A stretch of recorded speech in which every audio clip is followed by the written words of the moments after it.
Hi, everybody. It's me, Melody. Welcome back. I'm sorry about what happened in my last stream. I get the trolls. I don't know why they come and they bother me, but I'm back. I'm going to make sure I let people who I know on the panel, and I'm going to make sure they're authenticated with YouTube. So I'm going to drop the link in the chat. I want to continue this conversation, and I'm going to put the other one on private. So let me copy it. And so the link is out there. So I want the same people who was on the panel to come up. And if anybody else want to come up, you can. We're going to do this again without the trolls. I need to figure out how to block the trolls. I don't want them to keep coming and crashing me. Jesus Christ. Listen. No, Melody, are you on what's it called? Are you on Instagram?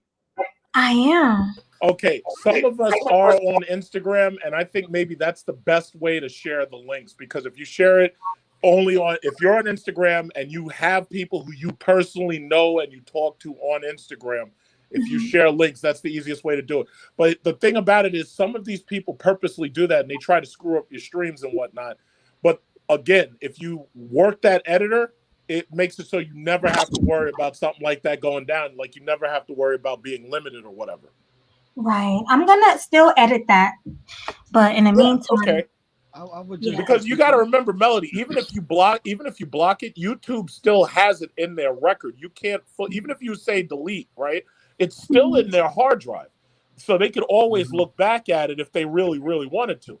All I'm saying is that the temporary edits are so much easier to do, and it makes it so that it doesn't hurt you where you have to now make a brand new stream and then you gotta start splicing stuff. It makes it so you don't have to do that. Yeah, I just feel so bad. Why is people doing that to me? No, you know why? Some people are just jerks. Yeah. Yeah, like stream shows. This is like the 5th time. I didn't know it happened before. Yeah, it did. But you know what? Again, use your Instagram, make friends with the people who you want to allow up, and this way you can clear them through that.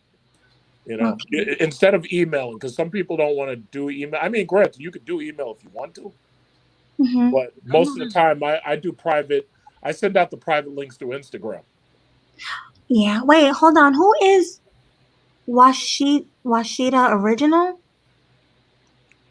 Can you say something in the chat before I let you up? Because you are authenticated. Actually, I would probably revise this stream. If it's someone like new or something like that, I wouldn't put them up. Period. Well, how do you say something in the chat? Be careful. Say something in the chat. He's new here. He's not saying anything. He's authenticated. I would just put people that you know that usually come. And another thing you could do is you could tell them to cam up, so this way that you can verify who they are first, because most people do that. But the problem is they might cam up and show their dick again. But at least they're doing it privately. Cam up. Right. Yes, exactly. Pre-screen them. All right, That's what Kevin Samuels does. The person isn't talking in the chat, so he left too. Yeah. Pre-screen them. Yeah, just pre-screen the people. Just ask them to cam up or something. I'm actually seeing the private chat. He said just wanted to chime in. Oh. Yeah. Well, he's the private chat. Well, you're welcome to come back, but no, not the private chat, the main chat. The main chat. Yeah, he didn't type in the main. That's still StreamYards. Okay. Yeah, the StreamYards. So you want to make sure that they type in the main chat to where it has to be a YouTube account. Yeah, I want to know, why? Like, what do you guys think Black women's problem is with Black men having babies with white women and Asian women? It goes against their design of control. Basically, they for a very long time felt like they had a monopoly on Black men. In order for Black men to have any woman at all, they had to go through them. And now they don't like new competition. Right. And someone who's more feminine and more pretty and submissive than them. it probably bothers them because they don't I don't want. necessarily think white women are prettier. I just think the issue is, first, all women hate competition. So when you're dealing with competition and you're dealing with it on a level where you can't compete with the other person because there's something that you can't possibly be, that pisses them off. And especially because I'm pretty sure you saw that movie Waiting to Exhale. I'm pretty sure you saw that, right? Right.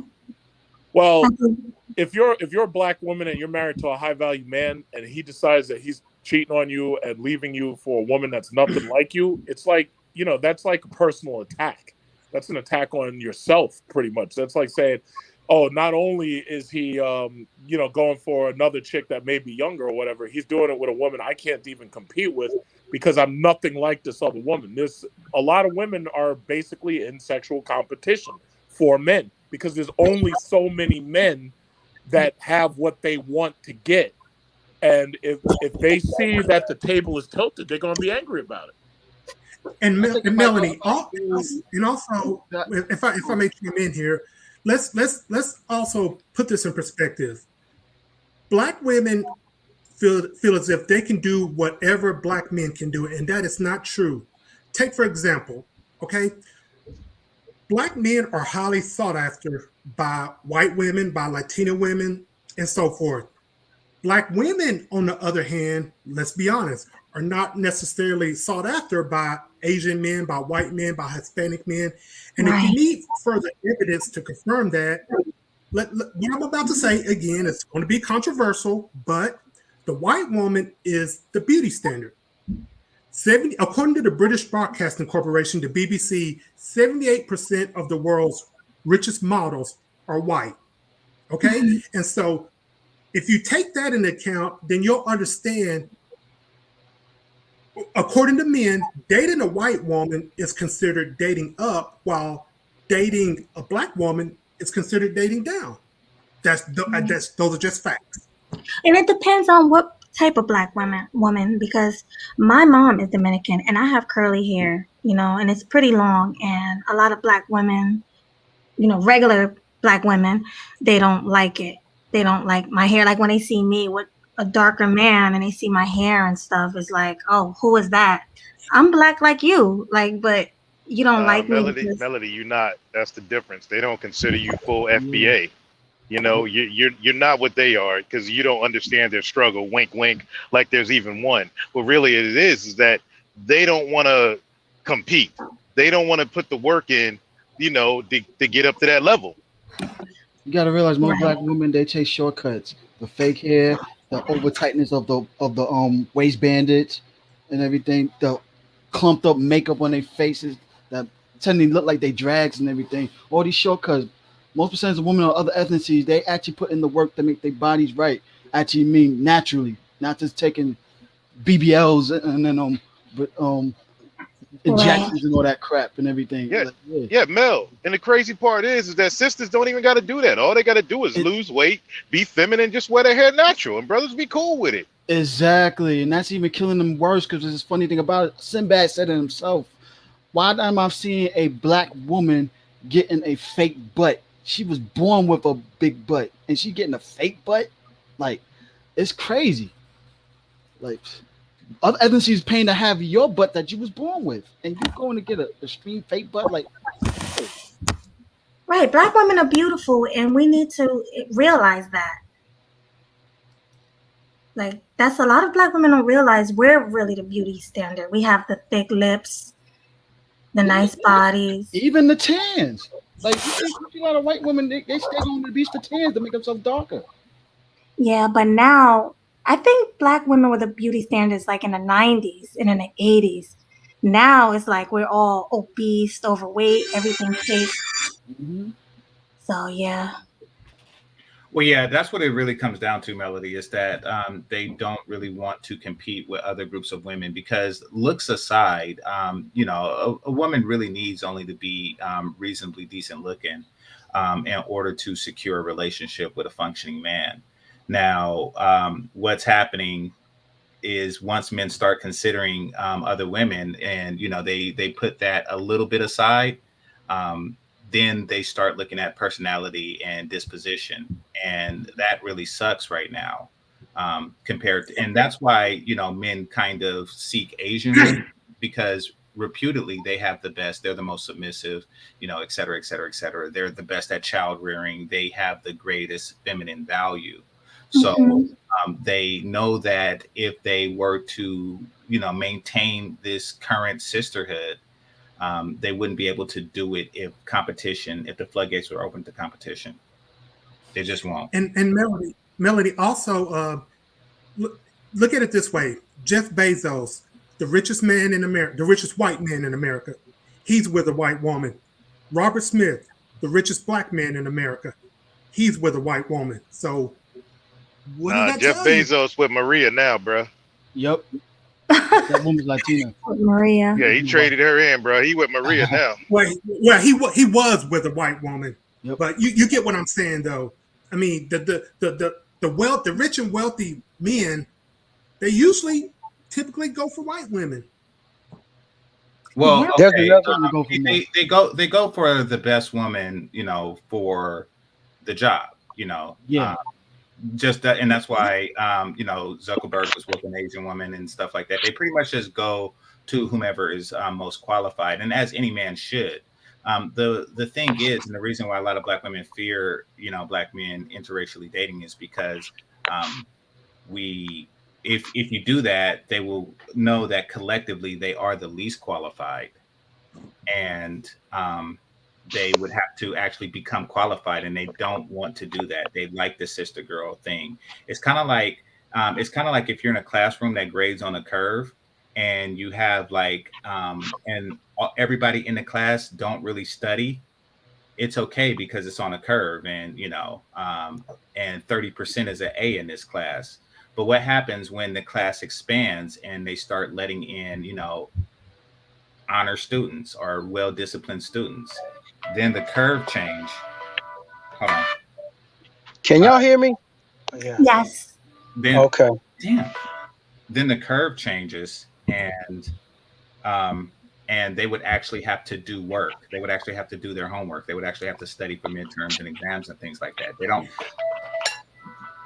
That UGC? Yeah, somebody keeps calling like back to back because people are idiots. You better answer it. Might be important. Might be important. They want the money. They want your money. They want Might be money calling, bro. Right. Exactly. Make that money, GC. Yeah. No, there's more professional ways to do things like that. But nevertheless, what was I saying? Okay, so yeah, they just don't want to welcome in new competition.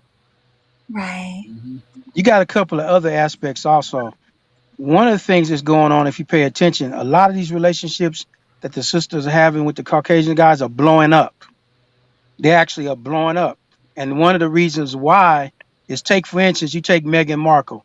What she's doing, the money that Prince Henry was bringing in, or Prince Harry, that is, she's taking control of the purse and she's running it. So in aspect, when they come in being submissive, so to speak, later on, they turn around and flip it and want to be more controlling. And that's where a lot of the issues are coming up at. So a lot of that is starting to blow up, whereas a lot of the average guys are like, we don't want to deal with that. So when they try to get the attention on the Caucasian side, overall, they looking at what's on TV and looking at all these other situations. They don't want to deal with it. So they back our way.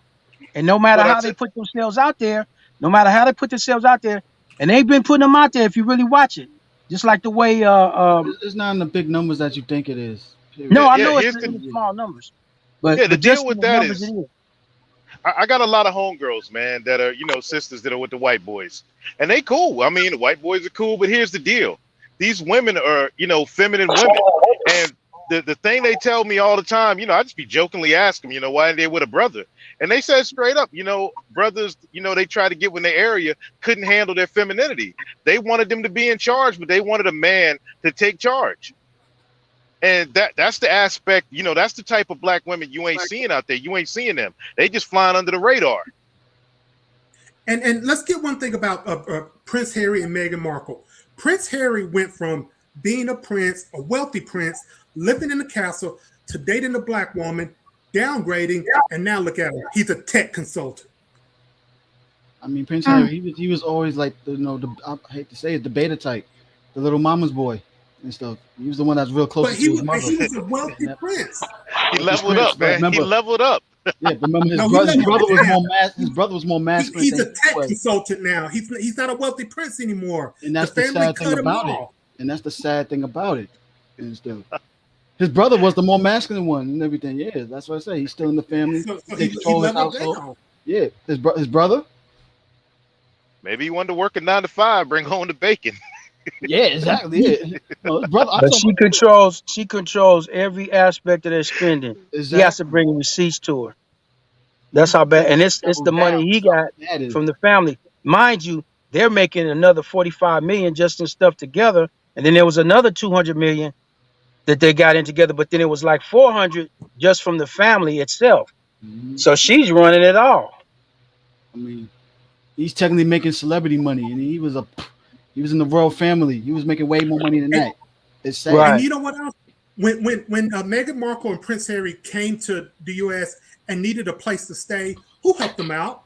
A black man by the name of Tyler Perry. Mm. Well, I wouldn't have Embarrassing. took that. That's embarrassing. You the prince of the greatest empire in the world, and you got to get Tyler Perry help.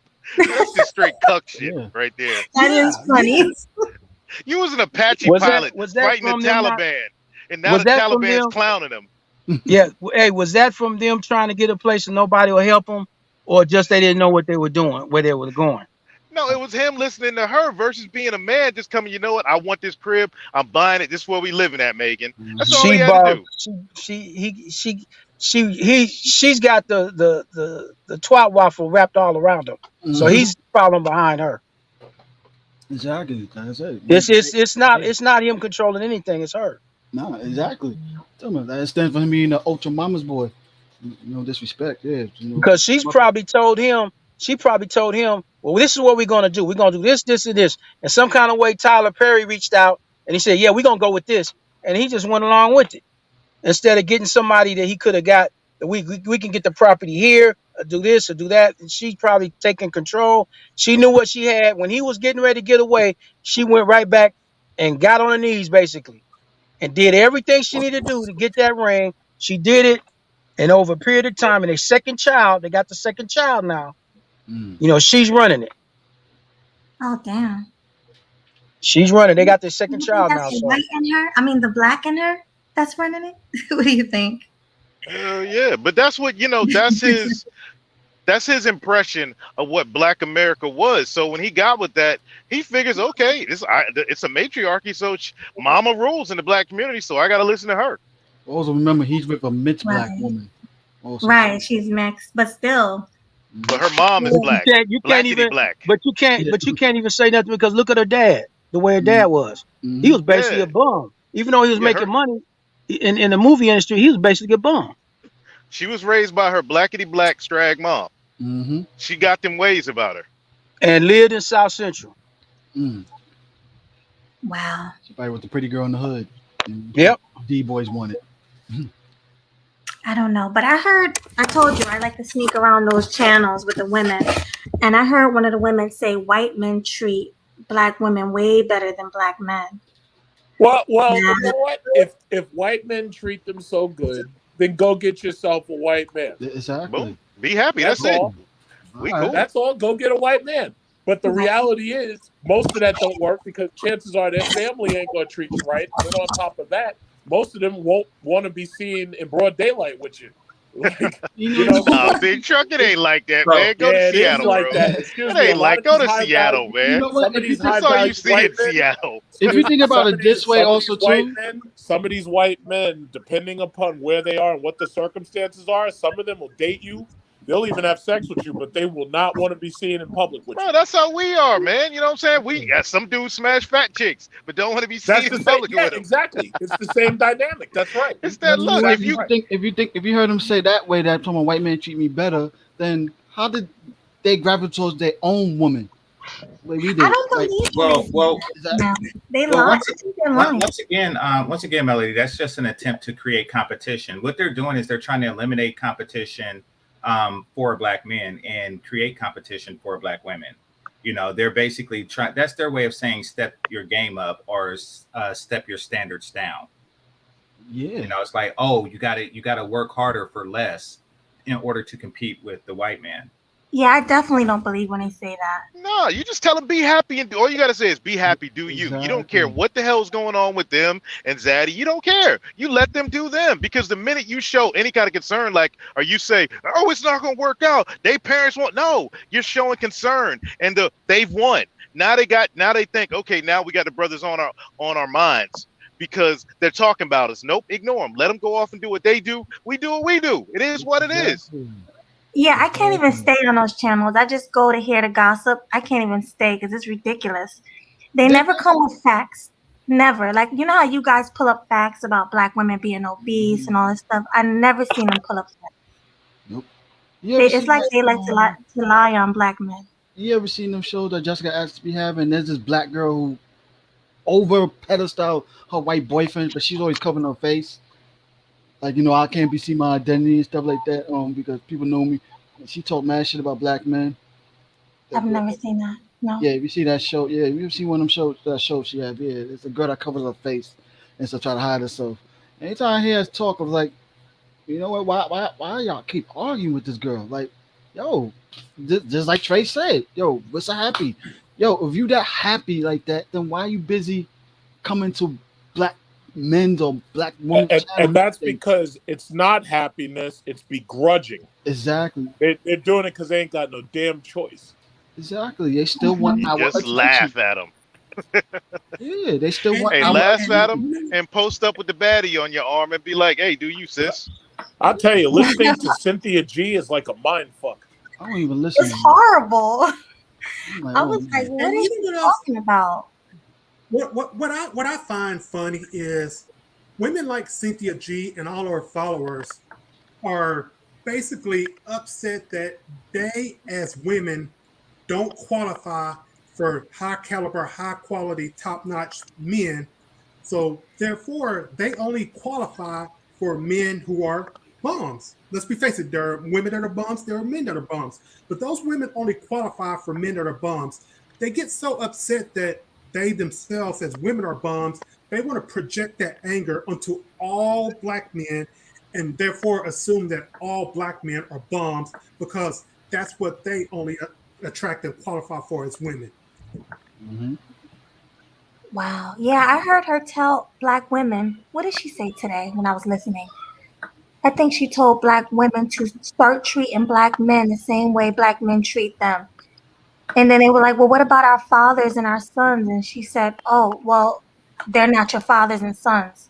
So treat them like shit because they treat us like shit. I'm like, what kind of advice is that? And this is why they failing the way they are. They felt they did the same thing when they accepted the feminist movement in our community, and now they're doing this again. They just don't learn. Like, you keep repeating the same cycle over and over. I'm curious. Cynthia G, you know, she really hates black men, or she hates black men that are dusties and whatnot. I'm curious as to what type of men does she like? What type of men does she go for? What type of men does she prefer? I'm really curious because I want to Dusty. know if that type of man that she actually wants and desires, I wonder, does he go for somebody like Cynthia G, bald-headed, losing all of her hair, filled with so much spite and anger towards men? But you've already answered your own question. Exactly. If a man did, she'd be with him now. She wants a Superman that she could control. Ain't nobody trying to wife her up. Nah. And she's there talking all that shit, and there ain't nobody trying to wife her up. Period. She And don't she have a about, kid? She got yeah, a, she talked all that about Dusty D boys and everything. Yet she got pregnant by a D boy. Biggest hypocrite. A Like, D-boy that's a 5-time baby. He has 5 different kids by Exactly. like 5 different women. the same type of Wow. black man she complains about, put all of us in the same category, and yet you got pregnant by one. You was dealing with one. Like, come on.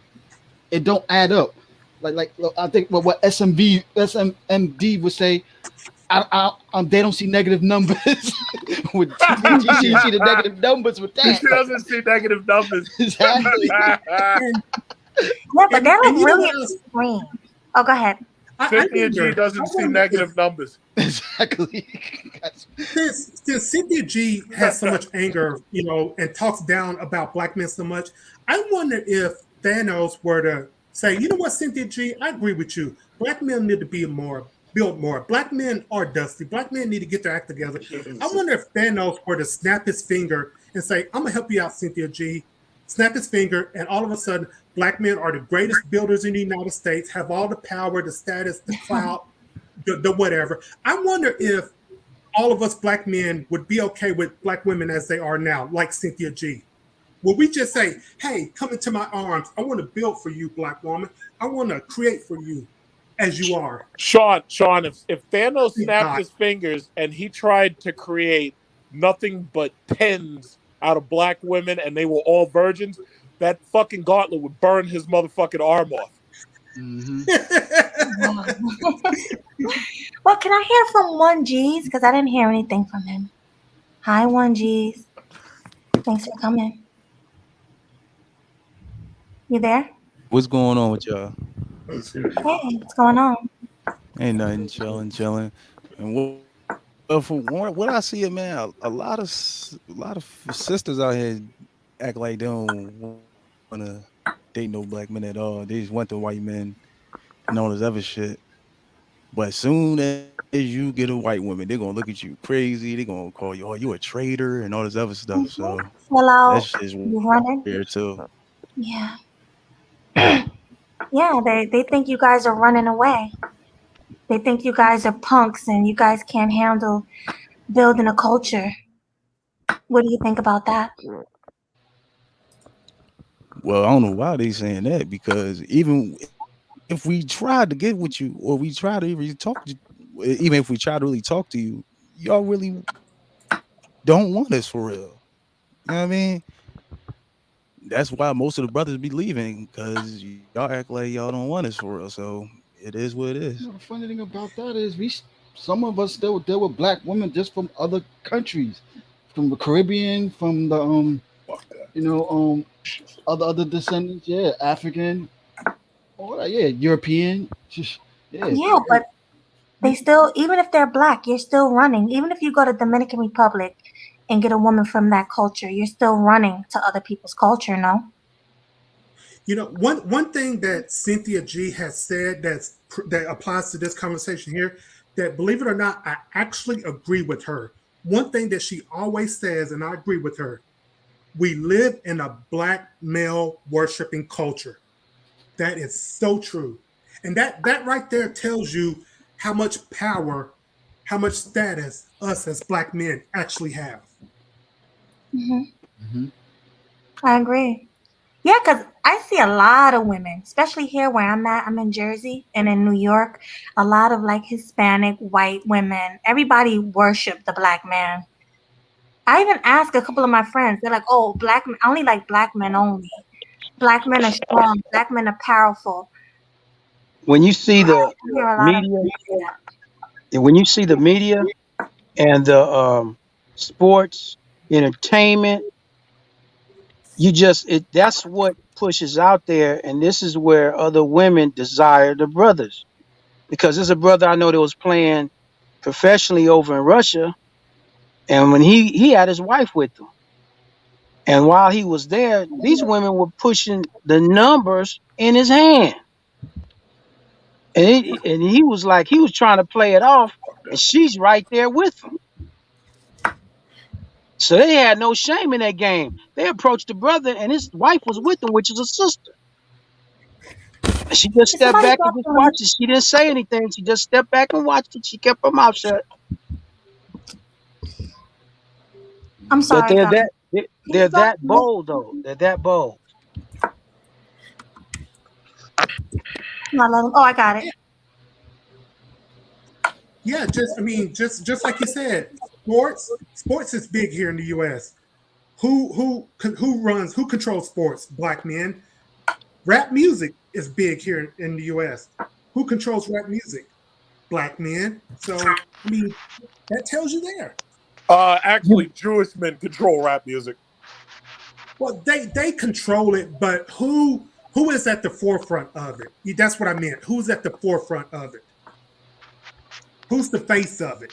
Oh no, black men are obvious. Yeah, we are the face of it, definitely. Yeah, that's what I meant. That's just Remember a few years back how they was trying to meld all the music together so that they can try to take more control of it in the aspect of letting it be others influencing the music instead of blacks, and it still fell on his face because you're talking about dealing with the beats and the sounds and everything. So it ended up, even though they started generalizing across the board on the normal mainstream, the rap and everything else, they started putting the beats in rock, putting the beats in country and western, putting it in the Mexican music. They started putting it all over because it just picked up.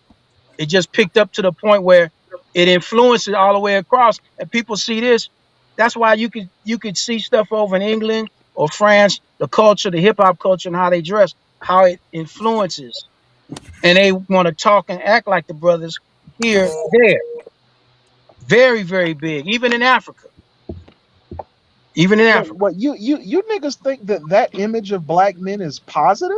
You like I'm that not image telling you. being No. spread I'm not. globally? Listen. That's I'm not number one. telling you. Number Listen. two, shout No, out I to- wasn't thank you, saying Melody. that. Who I the wasn't saying fuck that. said that stupid Wait. fucking shit about a black male worshiping? Who the fuck? Which one of you motherfuckers said that stupid Village, shit? can we Was like it Sean? keep it to a minimum? Yeah, Like like the bad said- word. I'm sorry. But Okay. yeah, go Yeah, ahead and I finish. mean- I'm sorry. Go ahead and finish. Whoever. But I got you, Sean. I'm after you, dude. Because nigga, go ahead. Whoever was talking. I'm sorry. Yeah, I was speaking on that. I was speaking on Okay, well, the I hip need hop you thing. to. Okay, I need you to explain, bro. Sean, what the fuck are you? We live in a black male worshiping culture. Carson, What are you easy- talking about, dude? Easy on the swears. Easy on the swears. Explain it, please. Oh, okay. Okay, I'll be happy to explain it. I mean, look. Anything that we as black men do is impactful. It has an impact. It has an impact on people here in the U.S. and it has an impact on people. Can you across give the me an globe. example? Can you give me an example of that? Other than Well, rap look- music, which is not a good example, but other than fucking rap music, can you give me another example of it, please? Please with the cursing, man. Okay. Yeah, I don't I'll want to give you take an this example. down. I'm gonna leave it out. Okay. I'll give you a quick example. Who is the most recognizable and most famous athlete in the world right now?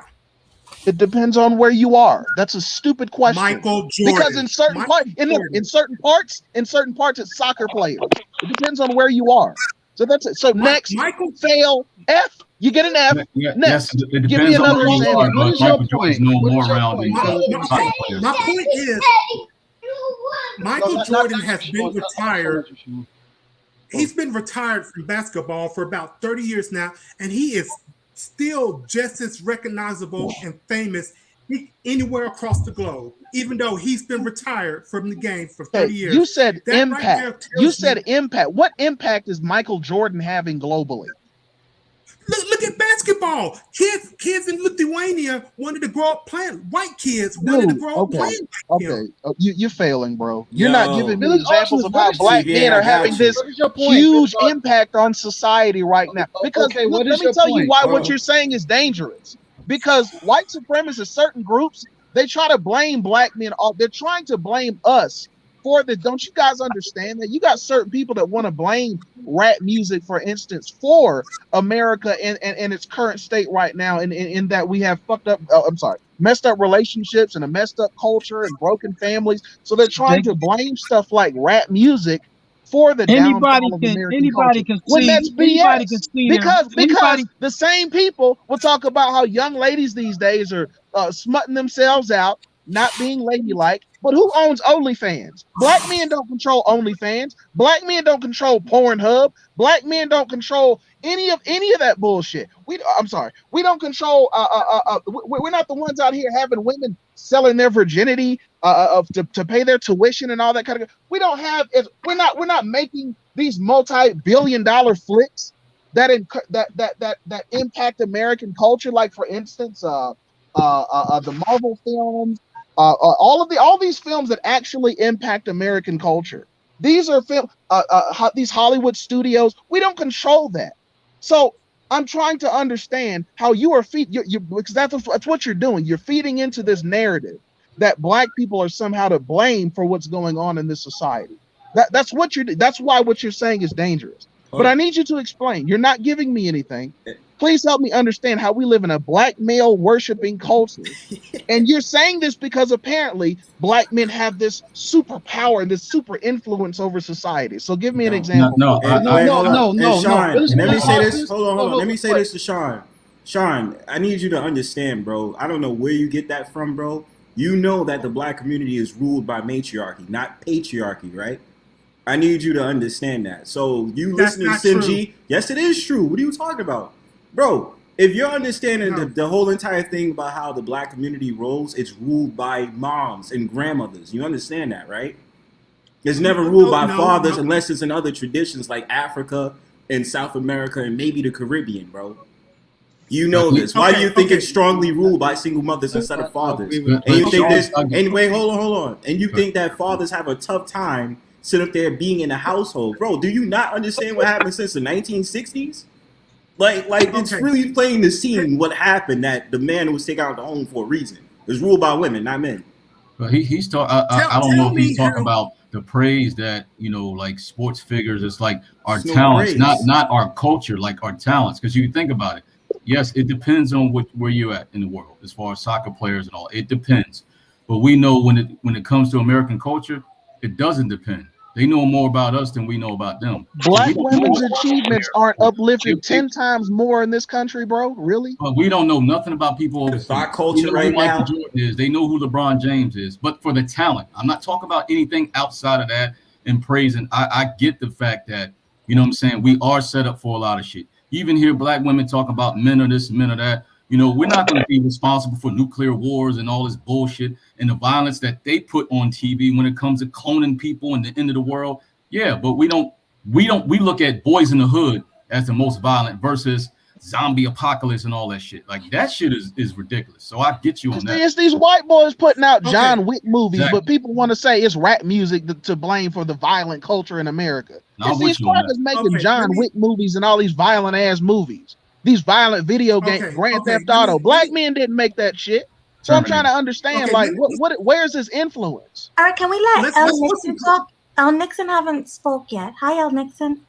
What's going on? No, I'm you know, I hear what Sean's saying, but I hear what, you know, the other guys are saying.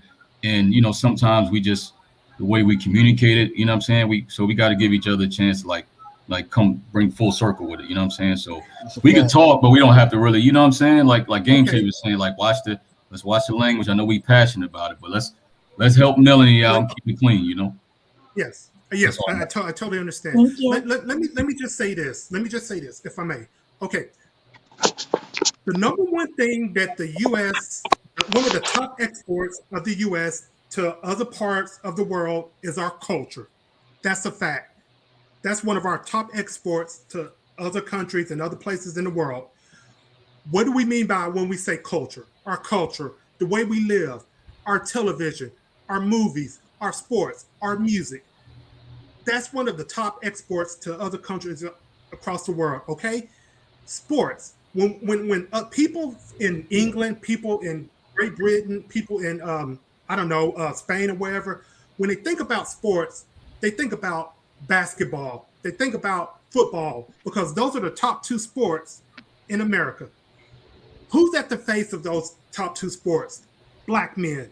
So that tells you right there how much of an influence and impact that we have. The same thing for music. When we think about music from the United States, the top grossing, the top selling music is rap music. Who's the face of rap music? Black men. So we don't control rap music, brother. How does a Lil Nas X make it if black people control rap music? We are the face of it. When people in other countries think about it, they think about black men. Because we're puppets, bro. Yes. Because they're puppets. That's what you're missing. Hold on. Let me finish. My fault. Go for it. Like I was saying, we don't. Of course, Jewish people, whatever, control they own the labels, but black men are the face of it. You can be the face of something and not control it. That's what I'm saying. And so how was that influence?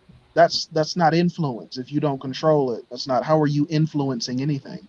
if you don't control It's it. literally puppets, fam. Because you Exactly. influence, because when being the face of basketball, when little white kids in Lithuania see you do your moves, Okay, I'm they see you talking dunk about the rap ball, music they and want to Lil be Nas like you. X. How does a Lil Nas X make it if black people control rap music? Please explain Puppets, to me. fam. He's not the face of rap music. People like Jay-Z, people like the Baby, Little Baby, people like Pooh Shiesty, they are the face of it. Little Okay, kids in okay. South Korea listen to the music and want to think start he's talk- I dancing and think breakdancing like them. I think Well, he's talking let's about let's it do this. from, Let's do this. If I may, Mel, could you make the connection between finding something entertaining and worshiping it?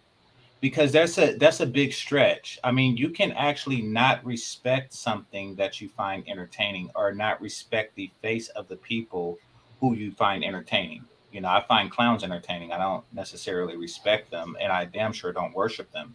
So it is a stretch to me for someone to say just because they may even lust after black men, that doesn't necessarily mean that we live in a culture that worships black men at all. It's called fetishizing, sir. Look it up. Dictionary. No, yeah, the women do fetishize you guys, which is nothing wrong with that. You guys look good. You guys are Yeah. strong. The And I phalluses, get though. that. However, what Cynthia G is trying to apply is that there's some type of worship going on. There's really nothing worship. You know, But like what there's I'm a saying difference is between we are fetishization. It's just a hyperbole. I'm sorry. Huh? Michael See, Jordan I mean, is what the you're reason talking. why Okay, let's take Michael basketball Jordan is a for global example. sport right now. Well, yeah, let's take Michael Jordan Jordan is for. the reason. Well, once again, let's take Michael Jordan for example. You know, basically, what people like about Michael Jordan, what everybody likes about Michael Jordan, is what he does for them, and in his case, it's entertain them with his athleticism or his path athleticism. Yeah. That's not the same as worship. But right quick.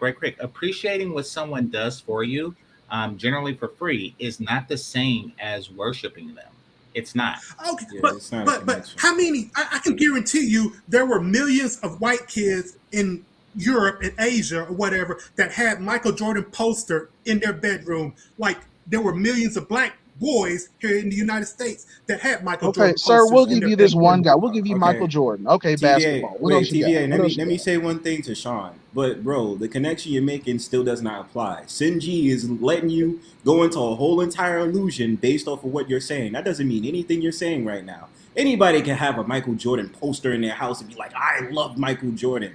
So you're applying two different things and trying to say it's male worship, black Yeah. male worship, which is not the same thing. Now it is influence, and what's happening is these figures you keep posting up and talking about, it's only influence and just something that they like. So it's a difference between liking something and worshiping something. No And- one on this damn earth that you know of, even if you say Lithuania, Asia, Japan, whatever, this, that, and the third, none of them is worshiping so-called black men like that. They're not. They're Well, entertained by it. They're entertained by what we do. Yes, we influence them, but it's not a worship. To worship something, it has to be a idolization. No one's really idolizing black men like that. I'm sorry. And furthermore, even of the ones you do, you mentioned like the little white kids, they probably idolize in the sense that they wish that they had a black man's athleticism. I can grant you that, but that's not what Cynthia G is talking about. She's trying to create the illusion and delusion that black women are worshiping black men. So when you co-sign something like that, Sean, and I think that this is why you're getting so much pushback from it. Basically, what they're saying is the way we treat black men is not only okay, it's exceptional. Meaning we need to tone it down a bit. Meaning we need to worship them less than we already do. By the logic that you presented, you know, a black woman could have a Michael Jordan poster at her office at work, and then say something like, you know, niggas ain't shit, and then go home and, you know, collect child support from 6 of her baby daddies. So that's really not worship now, is it? I mean, like, and that's what's going on. To say that they are present worshiping us, then it would mean that, you know, they are doing what they're supposed to do as women, and we are failing as men. That's why she's saying that. Okay, then let's say this, and this will pretty much end the argument. Let's say instead of a black male worshiping culture, let's say we have a culture that's heavily influenced by black men. I mean, that has nothing to that do better? with what Cynthia G said, but yeah. Yeah, I mean, look, you look at Black History Month, right? Hold on, you look at Black History Month, and you talk about all the black men who have done all that they have done, right? And she'll still tell you, turn around and say black men are conquered. So, and Cynthia G doesn't come across as a woman who ever worshipped a black man. CK doesn't worship black men. You seen how she talked down to that white guy. So let's not, come on, man, let's keep it real. They ain't worship. Nobody worshiping shit. If anything is demonizing, it's more like demonizing, Sean, and that's why you gotta get that Sinji spirit out of you, bro. I'll cast the first stone. I'll cast the first stone to get that Sinji stone. I absolutely do not agree with anything Cynthia G says. I despise her. Let's get that straight.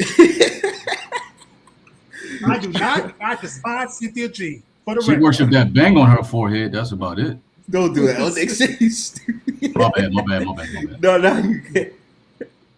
I mean, what race of men in general is getting worshipped these days anyway? What race of men are getting worshipped these days? White men? No. White men are being worshipped these days. White men in general are being worshipped. Well, because from where I'm standing, I see a whole lot of white boys out here shooting up school. Shout out to Australia. They just had a shooting. White boy just shooting up shit because he can't get some pussy. The incel movement is flooded with white men complaining about them not being able to get in the ass. Same with the Asians. You got hikikomoris over there. They call them grass eaters in Japan. Millions of Japanese men can't get in the ass, sitting up in the house, locked in the house, not doing anything with their lives. So shout out to this stereotype that Asian and white men are all out here building and sexually attractive to women, which is BS. So I mean, no, white men are not being worshipped these days. They're not. Back in the day, maybe you could make that argument, but in 2021, no, white men they got to show some shit too. Now they can go to like a third world country and maybe that skin will. But nah, they can't fly to like a Korea or a Japan and snatch up a badass chick just off being a white boy. That ain't flying anymore. Well, they can go. They can go to the swirl. Mel, real quick, please. They can go to the swirl community and be worshipped. Get a what? Crystal swirls and get a what? Single mom? Get a single mom? Well, I mean, we're not talking about the quality of person that's worshiping. We're okay. Asking Well, I mean, yeah, it matters to me. So, and it matters to them. That's why instead of her getting with Crystal Swirls or her life, they would shoot up the place because, like, trust and believe the guys who are doing these things, they have the option to get with a swirler. They just don't really consider them women. They consider them. I don't know who was saying this earlier, but they consider it a downgrade. They're rejecting the same women that a lot of black men are rejecting. Before they downgrade that far, they would sooner off themselves. Yeah, they're rejecting the same men the same women that a lot of black men are. I wasn't finished. Wait, Mr. Know-it-all, if that's you, please put a 1 in the chat. All right, go ahead. I'm sorry. Yeah, no worries. So before that happens, they will, commit acts of violence. Many of them will commit acts of violence and stuff like that. And we've seen it play out in the past. They talk about on their channels, just be white, meaning take advantage of your whiteness in order to get laid. They don't want to do that. Not only are they remaining virgins before they, sleep with, a swirler or something like that, they go insane before they do because they don't really count them as having a vagina. Well, if you look at the quality of women that they have to pick from, which is what I kept trying to tell, that's how is that proof that they're being worshipped? I'm a white guy, so I'm a low class, low quality white guy. I can either go fuck go get a Crystal Swirls, a 300-pound single mom, crazy as cat shit, or shoot up a place. That doesn't sound like I'm being worshipped. That doesn't sound like I'm this grand worshipped white man that can just, the red carpet is paved out for me. If all I have to offer, if all I have at my disposal is what you see on the swirl community, I mean, do you see quality over there? I don't. Hey, Melanie, what I probably would say Village Arsenal. From your point of view, it would probably be more like first choice. Maybe not worshiping, but more like first choice. Like, from trash, because they don't get first choice from quality women, bro. You don't see badass black girls out here with these neckbeard white boys. Come on, man. And not only that, more like first choice due to the stereotypes that they feel what white boys are and everything. Even though, just like you said, they pick the low white dudes that dress like black dudes. Smelly white boy can just go anywhere on the planet and just get any chick. That's what y'all telling me? No. Did y'all hear Oh, that? okay. So they're Depends- standing depends for on white men stereotypes. too. Depending on Did y'all hear that stereotypes, Clubhouse, that's what I'm saying. Clubhouse, these shorties, when they talking about swirling, they're usually talking about white boys that's like Chet Hanks, all right? Those are the Yeah, type. Those the are the type wig- of the wigger dudes. type. Exactly. They try to hunt for those dudes, and if it's So the y'all white heard dude that got money, you know what I'm saying? That white dude will accept it. But usually they're trying to go for Chet Hanks out here and Jack it's the same. Harlow's. Oh, the Yeah, Tommy. it's the same with black women, by the way. People like Crystal Swirls, they can't get a quality white boy, so they have to settle for what she was crying. So wasn't she crying over some crackhead or something? That's so. I mean, it's like No. trash can only get trash. So let the trash. I mean, what's the problem? But how is that proof that this white boy is being worshipped? Strags. I'm not understanding so that. if you heard Strags, that, yeah. if you heard that Clubhouse audio, right? Okay, so that's the second white guy she was with, right? Doesn't sound to me like she found a protector. He don't seem like he can protect anybody. She just told that dude to mute himself, to shut the hell. Like, yes, babe, bro. I'm a Crystal and Kerosene. Like did that sound like a protector? Yeah, I can't He's believe soft as that. fresh baked cookies, huh? Because she's How- running I mean, a but that's relationship the and quality putting of on white man they can performance. get. The Yeah. quality of white man that thinks that they're niggers. That's the quality they can get. That's I mean, I would say is those drags are worshiping those type of white boys. Yeah. And Bro, just Hey, leave them alone. That's hey. what I'm saying. Yeah. Mr. Know-It-All, Don't can you use- please don't- put a 1 in the chat if that's really you? Put a 1 in the main chat if that's really you, and I'll let you on. What happened, Did you- GC? What'd you say, game changer? No, I was saying don't N-bomb whoever that was. Don't do that. That was no N-bomb. No, I said N-word. I said strag. Oh, you said it with the W. My bad. All right. Yeah, I and said oh, nigg- that's I said the niggers. wiggers. Yeah, gotcha. Well, I said Oh, wiggers. and Game Look, Changer, look. thank you for the cash app, Game Changer. I appreciate it. Yeah, you Listen, welcome. all I'm saying is, in closing, a bunch of helmet stuff going on out here. Let these strags be strags, all right? The so-called black man is always going to win, goddammit. And we because they, I was about to say worship the phallus, but they like the phallus, all right? I just seen an IG video today about a woman who's not our nation sitting up there talking about, we love you black men. So you know what? It's great. It's about to come off the hashtag Hot Strag Summer. Bronzebird keeps it real. I'm out. Hey, but let's keep it 100, man. Let's on both sides. Let's keep it 100. Black men and black women. It's all about accountability, right? You choose who you choose. So instead of pointing fingers, like you gotta really get yourself together, man. It's basically law of attraction, man. We're attracting the same energy. So for both sides, I'm not gonna say black men are 100% correct. I'm not saying black women are 100% correct. But if you go to wherever community, because that's where you want to go, that's where you find you appreciate it. That's cool. But to think that all of a sudden your mindset is that it's going to be different because you want to escape the things that goes on in the black community, you still want to have some issues inside of you that you're going to have to face regardless of where you run. So, I mean, we got to get it together ourselves and learn. I get it. Broken homes, you know how to break up homes. I get it. But we need to get that therapy for ourselves so that we can start picking better mates, especially us brothers. Like your purpose need to be number one. Don't make a woman your purpose, because then you take your eyes off of what she wanted in the first place. You stop building, you stop working, you give her all attention. Like stay focused on your purpose and learn how to choose better. Then we won't be having this conversation about those group of black women. We won't. But Nitin, most of us are doing that.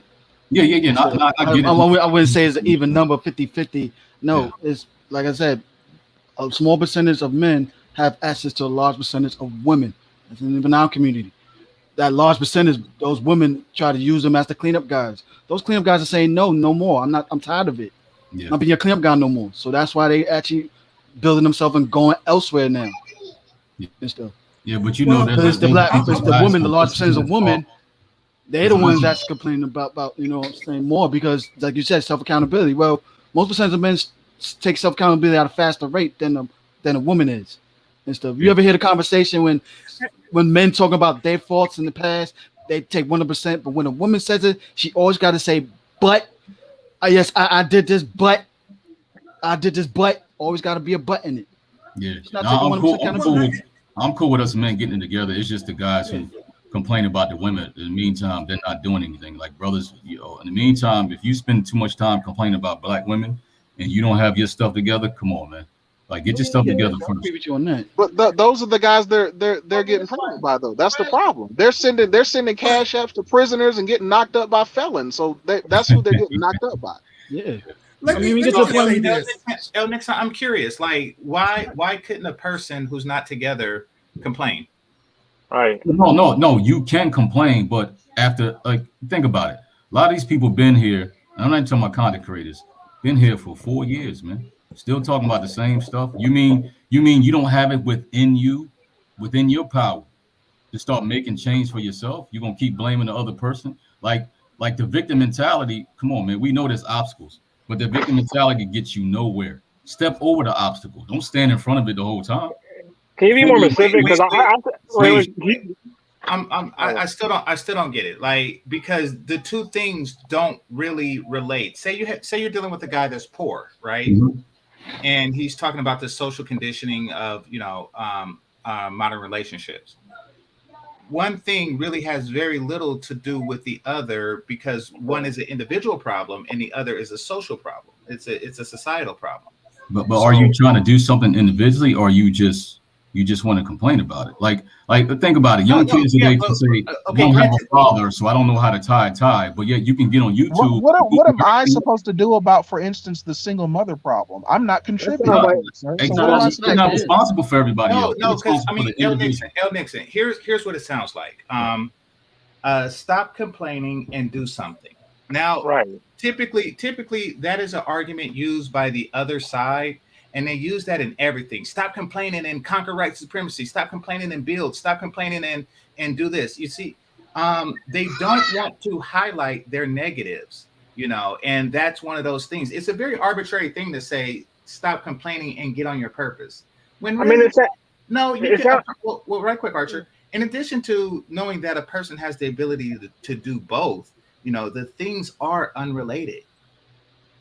Can I jump in here right quick? It sounds like he's putting a condition on black men having an opinion on the overall community. Right. You got to be a six-figure nigga in order to actually have an opinion on the community. Therefore, you're trying to shut down like 99% of black men's opinion, because they always it's easy to move the goalpost every time a black man wants to talk about something. Then. Yeah. Because you can not easily say he don't have enough. The women do that all the time. No, my bad, Archer. No, I'm just saying, I'm pretty much done, but that's the whole point. Like, the reason why Cynthia G jumps up here and says black men are being worshipped by everybody, allegedly, considering the fact that black women are super overrepresented in television. Black women have commercials talking about black women's magic on TV networks that have nothing to do with black women. Like on hockey shows, you'll see a black woman as queen fucking commercial. How? So how many black women are watching hockey? So like, to say black men are worship, what she really means is, she means everybody is not to the level of vitriol that I am with black men, and anything that's not at my extreme level is worship, in her opinion. It's a zero-sum game. It's either one or the other. That's what's for her. What I'm saying, I don't give black women authority to affect anything that I do in life, as an individual, as a group. I don't give, how are they going to affect me as an individual? Well, I don't give the weather, the authority to affect anything in my life. But if it's too damn cold, I'll say it's too damn cold.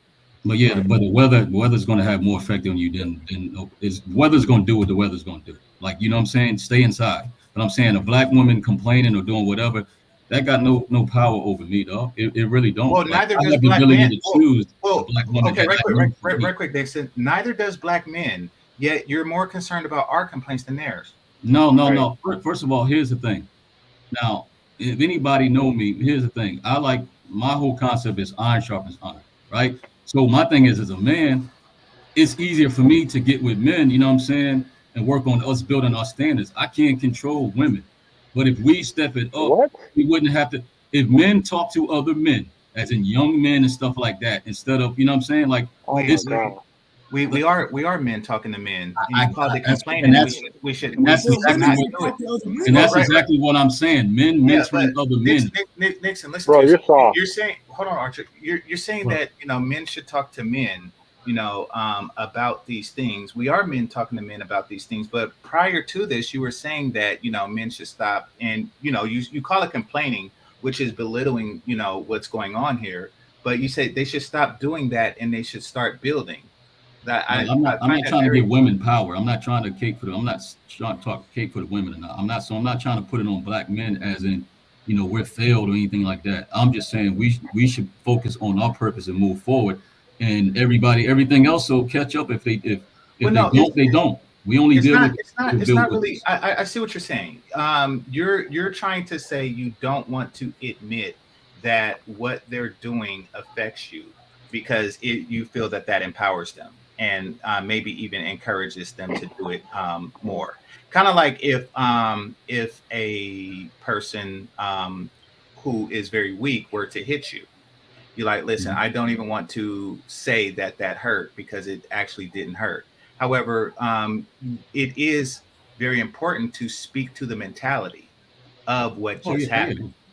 Yeah. I mean, I get that as a group, but as a group, but individually, it's something different. But as a group, everything here is as a group. I mean, because we're talking to other people, So I mean, the whole shut up and and build yourself, or you have to be in this tax bracket in order to have concerns about the community. I think that's something that they.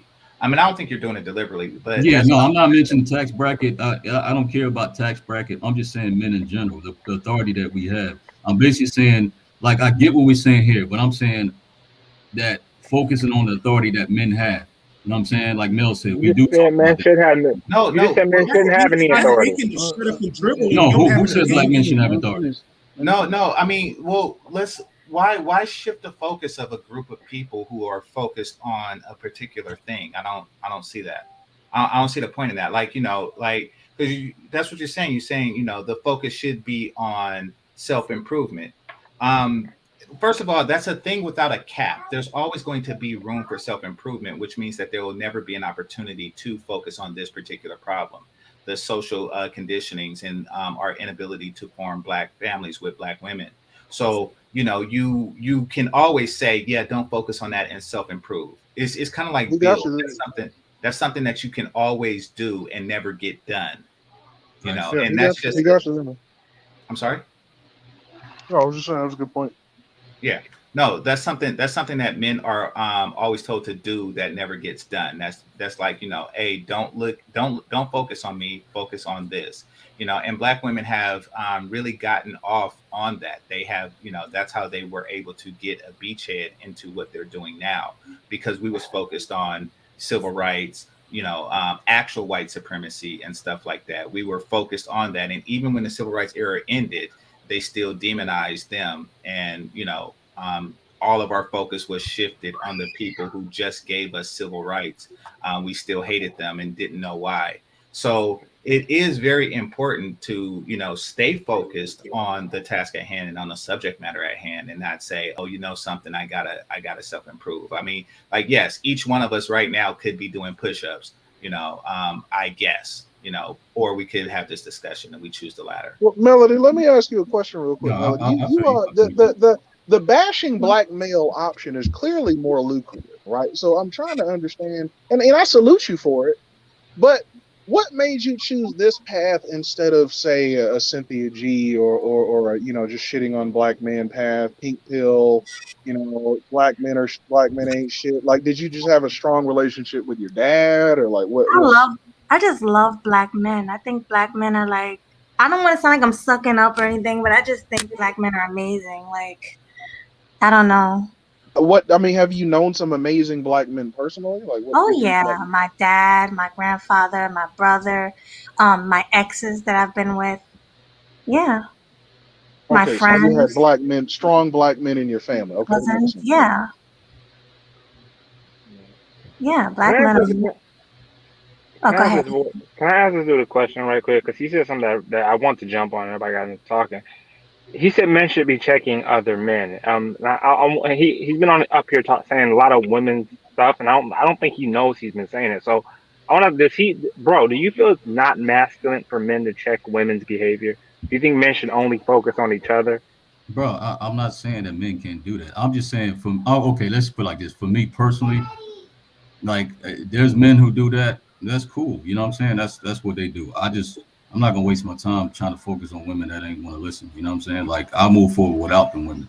I'm not even paying them. But you did say I'm not saying that you can't check women. See, we all gonna come at this a different way, right? If you want to cheat women, that's cool. But me, you know what I'm saying? That's just not my thing to waste time. I'd rather build with the brothers and move forward. And then Yeah, deal I with feel women who agree, who can have the conversation. I fuck with those women. And the rest of them, you know what I'm saying? I don't waste time with them. But other brothers do. I'm not knocking that. That's how they come at it. Their angle. You know what I'm saying? And I can't say nothing about that. You know what I'm saying? I listen to it. You know what I mean?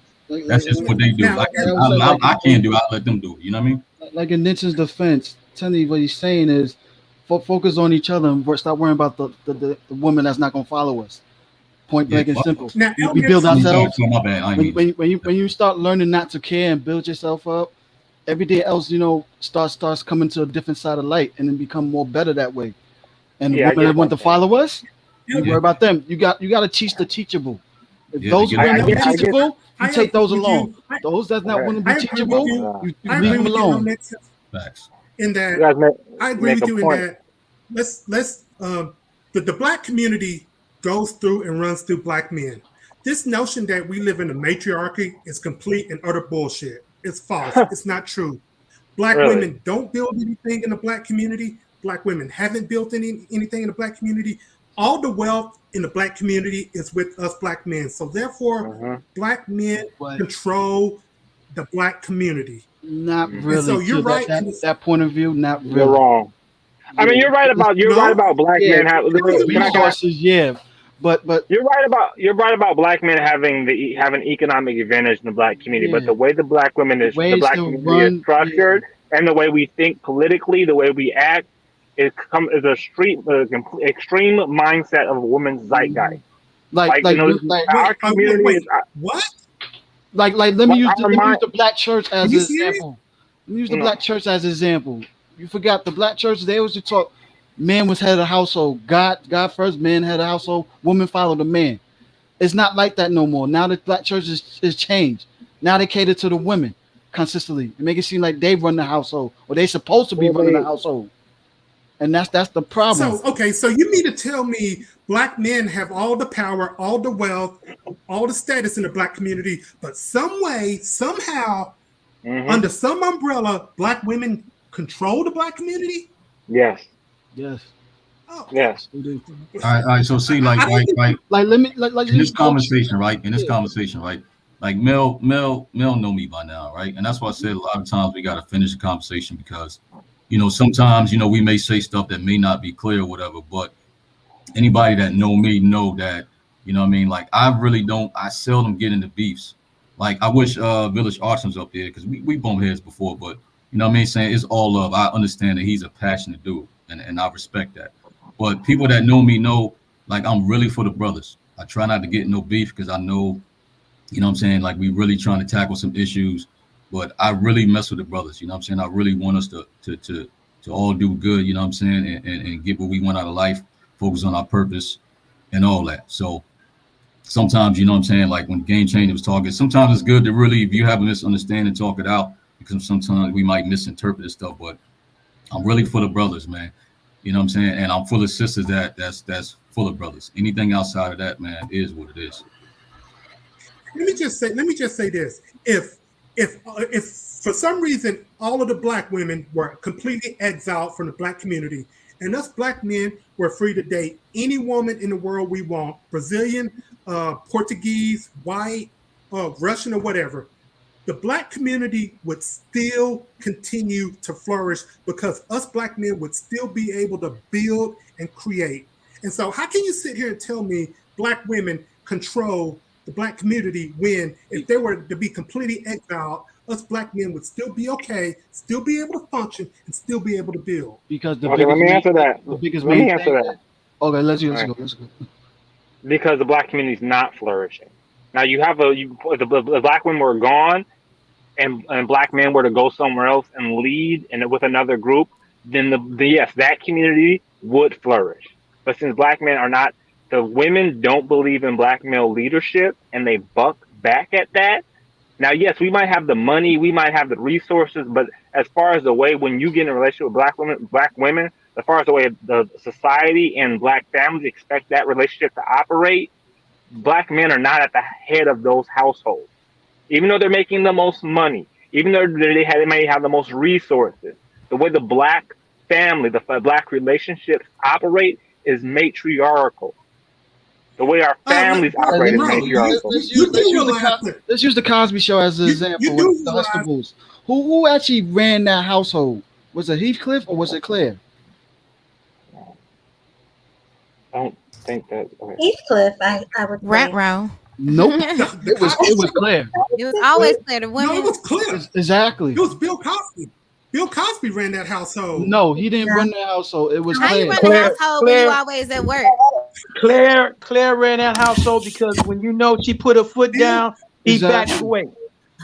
When she put her foot down, he backed away. As in good times, Claire? between James and Florida, who actually ran that household? Hey, Melody. Hi, sis. That's my sister right there. Yes. Hi. Hi. How y'all doing? Good. You guys were finished or Yeah, can but in good times, Okay, go ahead. James and Florida, who actually ran that household? But look, one thing you're failing to realize, women can run the household, but the father can still be the head. And I think that's what you guys are getting. Yeah, because the woman with her and the kids, wait till your daddy get home. Look. Exactly. Yeah, when she James ran that household. And honestly, good times, James ran that they household. both run the household. Let's just That's be matriarch. No, That's matriarchal they right both there. run the They household. both run the household. That's Exactly. matriarchal. It's just different parts. It's just different parts of the household. That 50, Yeah, they no. both run the household, just different parts. Yeah, y'all getting confused with the language. The managers, the middle manager still runs the house. She's still running. Technically, they're both running, but she's the manager and one's supposed to be the head. So you get mixed up in the language. You got to distinguish when you start using certain words. Well, okay. I mean, let me jump in right quick. from what I You said- understand, it was explained to me the women are the wife is the neck and the man is the head. Yeah. Yes, that's what I'm saying. And You guys talking are about saying just co-manager and all because this women run the household, we live You in a manage the matriarchy. children. Not true. Women The can children. still run the household. And the father Okay. can Yeah. be the head and be in charge of the family. So that's the way black women, black families in America right now are operating, where the man is the head of the house and the wife is the neck. That's the operating procedure of the black family at this current moment. It's not. I think the reality is everybody got their own system. They say the same thing, but nobody know what they're really doing. There's no we all have the consistent order. idealistic system. It's Yeah, in the all- ideal world, that would be the case. But what are we living in right now? When you try to save Individual. ideals, you save nobody. You can't save an ideal. We're talking about an ideal. We're talking about reality right here. And in reality, But it's not even an agreed idea. But they put my It's more in not the even an video. agreed ideal that everybody's implementing. So it's not like not. you're all pulling from one pool and saying, hey, this is the standard for a family in this culture, and we're trying to emulate the key values and then do your own thing where your individual rights are. It's everybody doing everything. They got different language. They got different words. It's just a bunch of chaos. There's no common unity. It's just a bunch of people who have the same citizenship status, but they're not actually doing the same thing. There's no order. And if there is order, it's in various different places, and it's just like different body parts here and there, but you all use the same name. That's what you're looking at. It's a bunch of chaos. Bro, I think he's conflating male income and males making money with patriarchy. You see, one thing about patriarchy, it's not about how much money the man is bringing into the household. Because believe it or not, the Jewish community is a strong strong matriarchy. Jews are Can I add matriarchs, something after Archer? and they make a lot of money. Yeah, They have sure. both sides. They have They a have a very strong matriarchal. matriarchy and patriarchy. They have both. That's the Jewish culture. They have the woman have a line, the man have a line. They both uphold that to create a complete society. If you have one side slacking, then I mean, if it works that way, but every society, every culture runs differently. But it has to be running efficiently in the first place, and that's what we have here is a lack of efficiency in the first place. But matriarch and patriarch is not defined by income. It's not. These are those are operating systems. They're not financial systems. No, they're not they're not income based systems. You know. Correct. Yeah. But you see, Tashawn, thank you. Tashawn, the last guy who tried to, say, I make all the money, therefore I am the head of the household, actually had that money taken from him in divorce court, and and now he is Yeah. Now she runs the household with the kid. So there's that. And now they're both lonely. I mean, walk up to any black woman, tell her you're a patriarch and you want to date her, see how dry her pussy gets and how turned out. I'd like to add something. I'd like to add something. When you're done, well, are you done or no? Because then Sexy Red is going to be nice. Oh, just do it.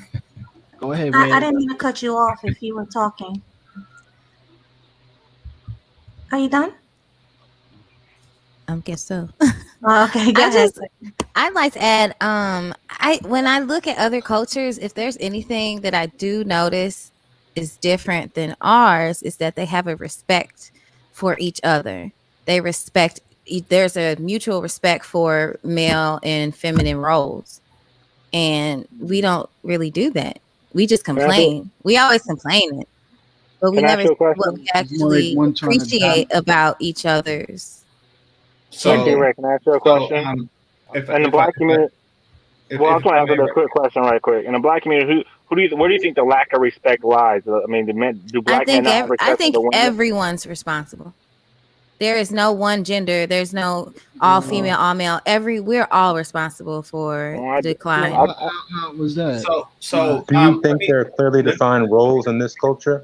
Speaking because you're comparing, but are there clearly defined roles in this culture that are uniform, or is it like one party might believe this, one party might believe that? But those people weren't taken from one place. They're not displaced. We got displaced, basically prisoners of war, trying to figure this shit out. How long it takes? Well, like, it's been like 100 years ago. Here's the thing, Sexy Red. We figured it out, and it wasn't the men that complained about the male-female roles. It was the women that complained. You know, let's be clear. Like men in the 50s and 60s, we didn't say we're sick of these bitches baking us cakes. You know, nobody ever really complained. No, all women really wanted to do was vote and have a bank account. And that's when shit got messed up. Yeah, no, because men it start getting that. upset because women could make their own money. Excuse me. It started with that. If all they wanted to do was vote and blah blah blah blah blah blah, welfare wouldn't exist, and they would be in the home baking a nigga a cake, as I meant, or a lemon meringue pie. So let's be clear, they wanted more than that. They wanted to create a society where they didn't necessarily have to depend on a man, meaning a matriarchy. Now, once again, it wasn't the men complaining. You say that men are complaining about a woman's role. The only only thing men complain about a woman's role is that women are not fulfilling their roles. Mm-hmm. Yeah, for example, right? For example, if you live in a house, right, and you list, cleaning out the gutters or power washing the house or fixing the car or installing the alarm system, taking out the trash, right? A woman will say, "Oh yeah, that's a man's job," right? But when you mention cleaning up and cooking and all that stuff that's in the house, all of a sudden it becomes unisex. Oh, you're misogynist now. I mean, some women, but there are women who garden and cut their own grass and clean out the gutters. Single women, they don't got a man to do it. They don't got a man who do it. Of course, when you're single, you have to do that. Even married women that come in. Ain't no way my wife is doing all that and I'm in the house. Ain't no. Oh my god, bro. Unless you dating a paralegal. Are you saying that men are complaining that women are doing feminine things? Yeah, I don't know what. I was just saying that I don't think we appreciate each other and that we're all responsible. I'm not saying. I didn't mean like complain. I think I'm just kind of over the shifting the blame game. No, Cynthia G. Then you got somebody else over here just bam, bam, bam. So what do we like about each other? What are we appreciating about each other? Well, once again, you have to actually do it first. You actually have to get a sandwich and then say that men don't appreciate me getting them a sandwich. Like you actually have to do the thing for us to appreciate, and then say we don't appreciate it, Red. I'm just saying we all don't. I'm not saying just men don't. I'm saying men and women don't. I'm not just saying men don't. I'm saying women also don't. I think y'all missing it. But no, we're not. No, we're not. Okay, we're not. Right, Archer. I get what you're saying. I want to come from a place of love and appreciation. I appreciate black men. I love black men. We understand that. You actually have to do something to appreciate it. I am. Well, put it like this. do you get a black man a sandwich? Yeah. Do he appreciate it? Yeah. Then what is the thing? Like, I'm just saying, I'm not talking about him. I just called in to say but we that all I think appreciate our as a sandwiches. collective, Hold on. we We're on- don't appreciate each other. You made your point on your way in. Yeah, that's all I had to say. Okay, Agent, let me get this. I may not have used the right word. Let me finish, man. Because you're saying that black men don't appreciate black women, but here we are on a black woman's show, who each of us appreciate.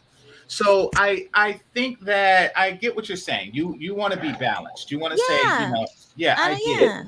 But it's balance not for the sake of balance. That doesn't get you but anywhere. it's not balanced. The scales are not balanced. Like not everybody put in an equal effort. So how can we start to balance then? By being honest about the problem, not saying we need to have a balanced conversation. You can't balance the problem when let's say your problems But are the your problem is on both teams. No, the problem is not. It is largely weighed on one team versus another. I don't think so. I think we're all just both are to blame. No, you gotta put it this way, Sashi. It's like the old saying. It's the old saying. They say black men keep complaining about. I don't see how putting women on dog collars has added to. Let me finish. Let me finish. Sweetheart. They're saying black men complain about single mothers. All right, but then again, it's not a large percentage of black men that even have kids. The black men that actually are complaining about single mothers are the ones that don't have kids. Okay, can you bring up those stats? Well, let me ask you this question. Okay, go to blackdemographics.com.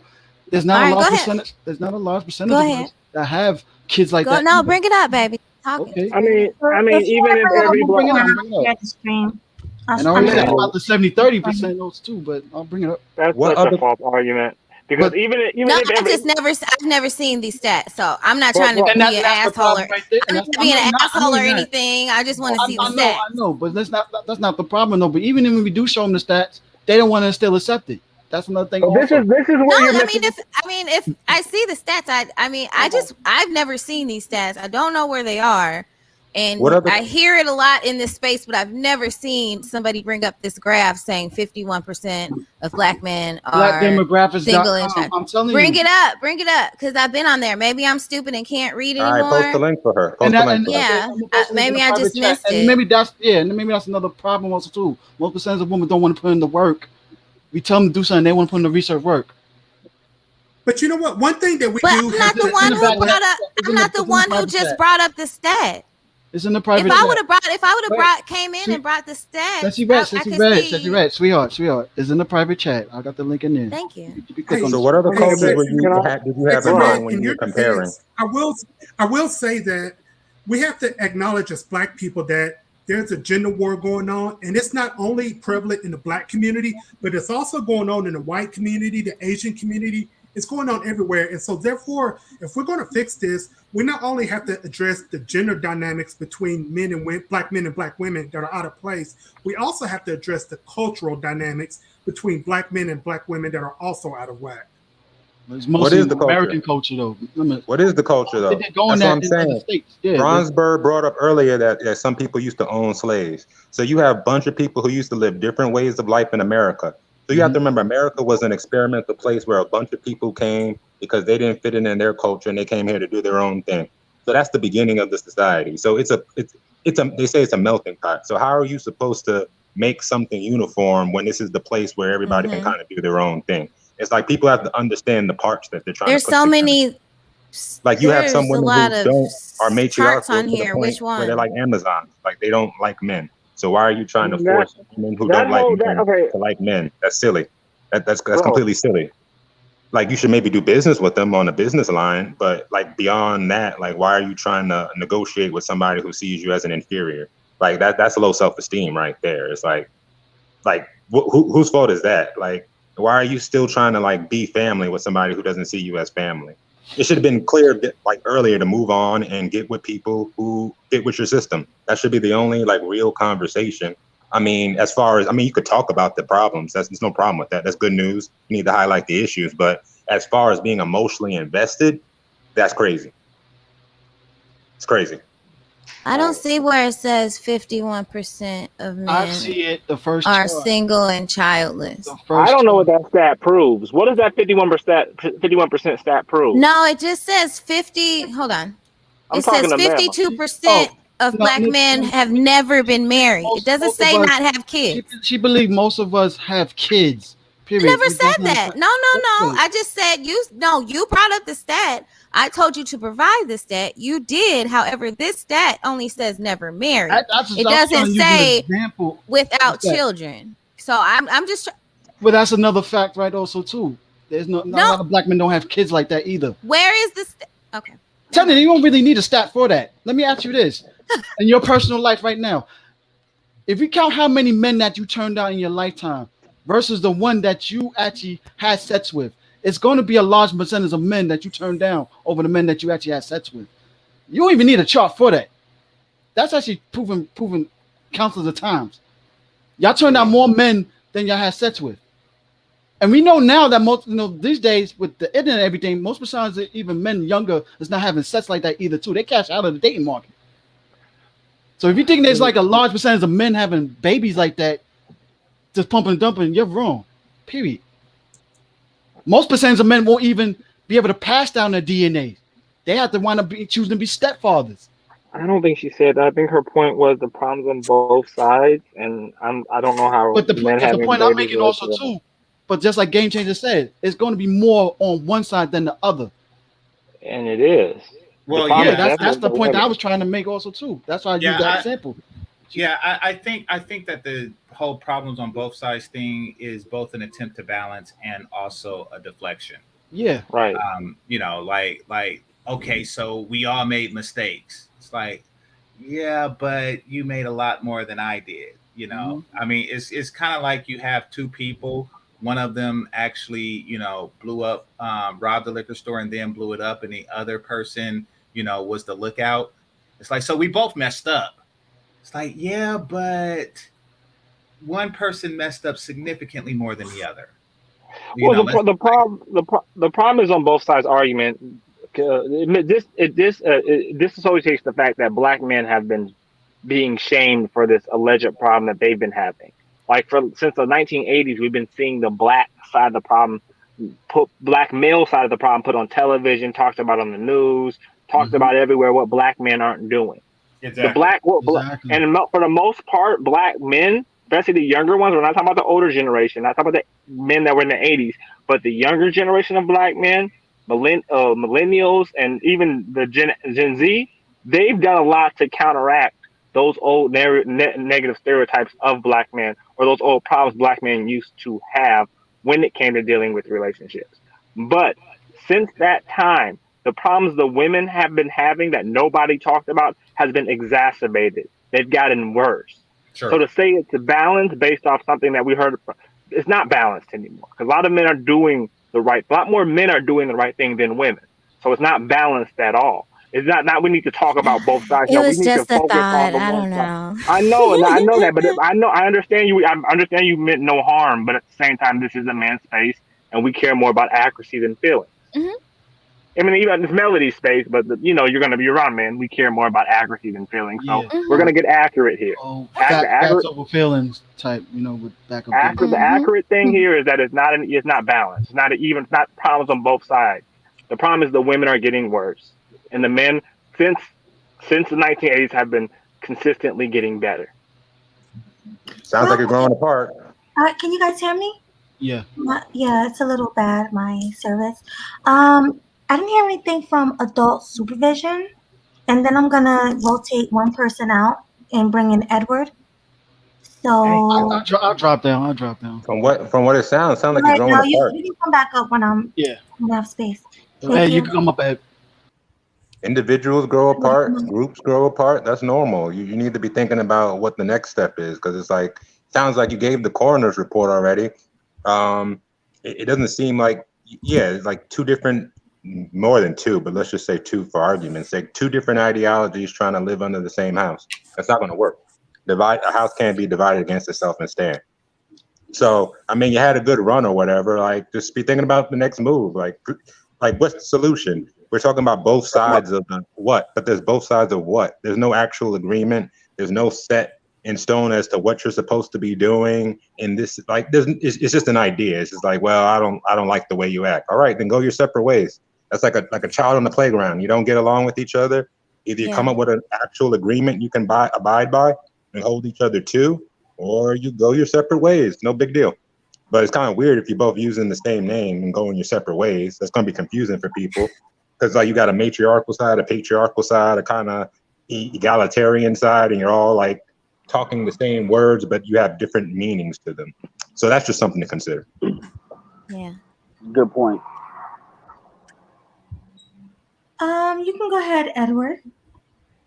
I mean, it's not so much I like what the last dude was saying, but here's the thing.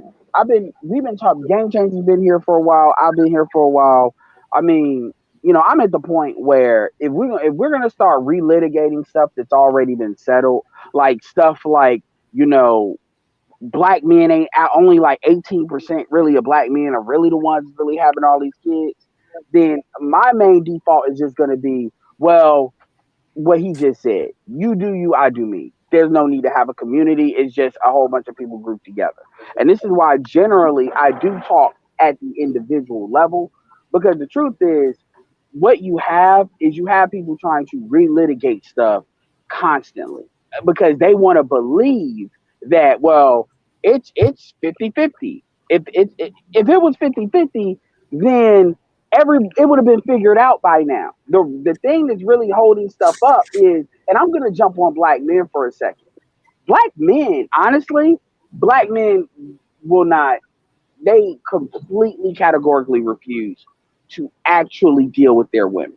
Like, they won't do it because a lot of us have this mommy complex. This black mama is a black queen mama, even if she's a crack queen mama complex. And that's really what it is. Because if we could actually get 50% of black men on the same, just 50% of black men on the same page, then yeah, it would be some movement going on. But the truth is, nobody wants to address the fact that Shahrazad Ali said this. The black woman has never been held accountable. So what happens is black men are overly held accountable, and black men have this expectation to be a superhuman in order to somehow make up for the fact that black women are in absolute defiance. And we're talking about as an aggregate group. I always say there's about 20% of them that's got common sense, and then there's 80% of them that has varying degrees of this just defiance for defiance sake. And so when we sit there and say, well, the stuff is on both sides, like what? So I'll say this. What are the things that black men need to stop, either are doing or are not doing that's going to magically get black women to act right? I'm curious. I want to get like 2 or 3 things that are like major key points. Because for black men, we don't even talk about body count no more. We did it in the ministry. We just talk about stop coming to me with a baby, thinking I'm going to raise that motherfucker. We don't even give a fuck about body count like that. So we don't bring it up. That's the main thing. The weight is attitude, weight, kids are the 3 things black men say black women need to chill out on. What are 3 things black men need to chill out on? And you want to answer that, Sexy Red? And this is for anybody. This is for anybody. I thought it was the same answer. I'm not even jumping. I'm not even jumping on like targeting Sexy Red right now. I just anybody. But if you want to answer it, you can. No, because she's a woman. I want to hear. Yeah, I One want of to the hear. things. I thought it's the same. It's the same as your answer. One of the things. Wait. What do you Men gotta mean to say? Hold on, time out. What do you mean the same as my answer? Yeah. Attitude, weight, and kids is what you saying that black men need to chill out on? Mm-hmm. Really?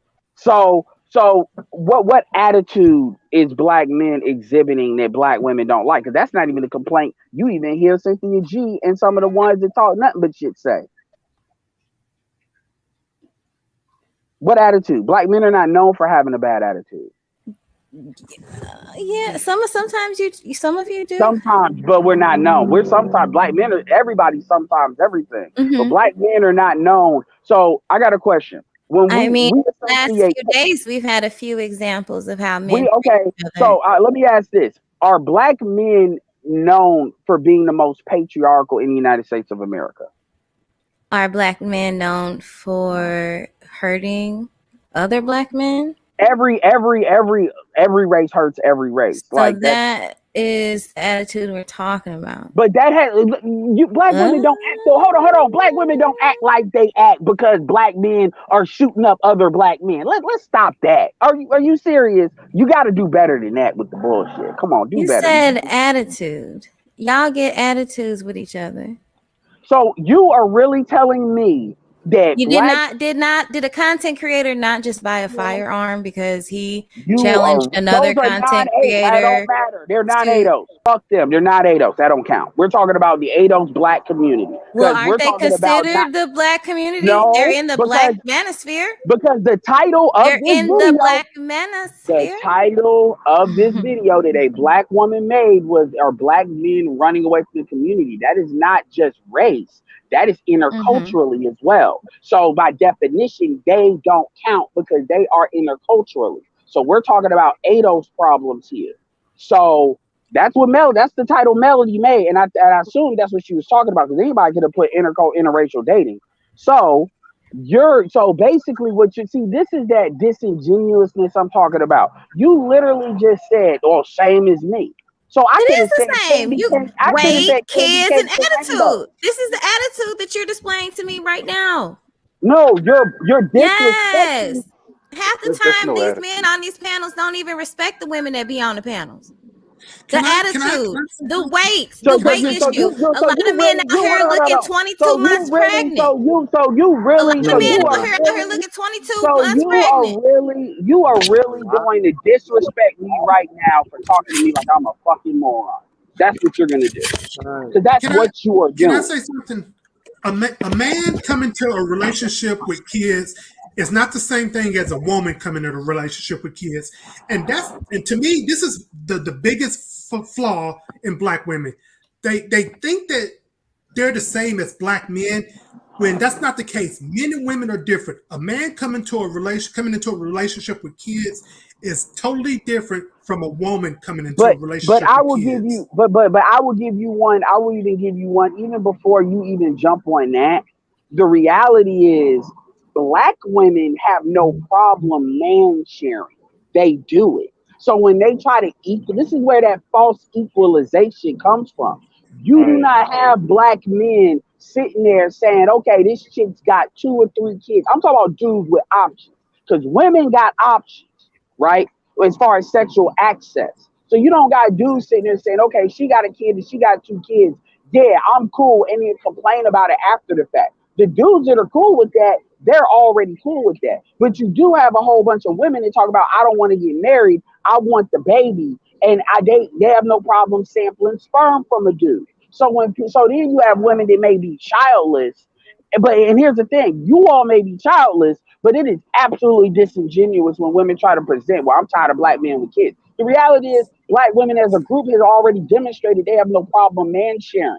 They don't have that issue. So making these false arguments, that's a false argument because y'all in your actions show you don't care. And we're not talking about just having sex. We're talking about having a baby, which you all directly control. And then we go into the weight problem. Okay, so black men are known for being overweight. Since when? Like since when? It's And then now like we're gonna get you want to me the to bring up the stat?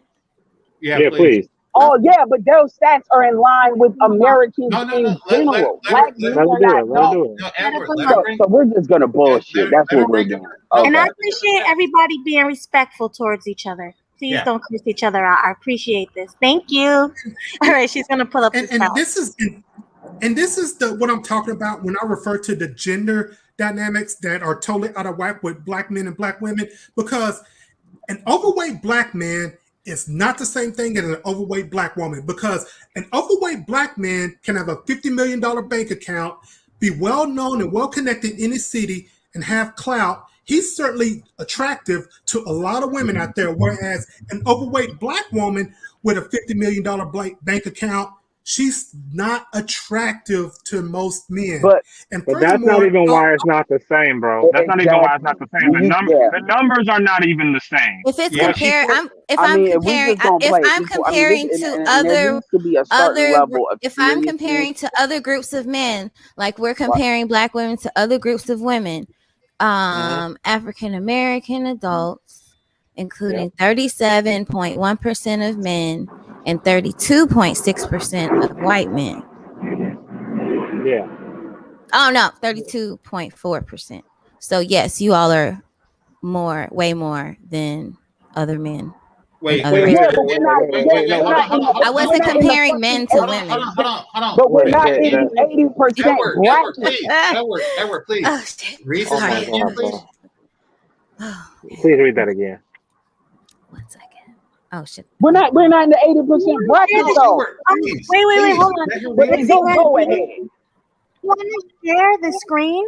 We can share the screen so they can see it too. You Oh, want good. to? Okay. Hold on. Wait. All right, so this is I'm gonna say this straight up, and I'm about to be out. So this is basically what's happening.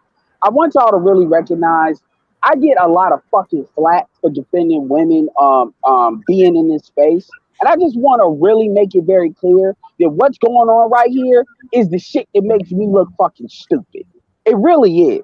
Motherfuckers in this space. I just agreed with your point, and you got upset. Hold on. All I did was agree with your points, and you got upset when I pointed Keep going. Keep going.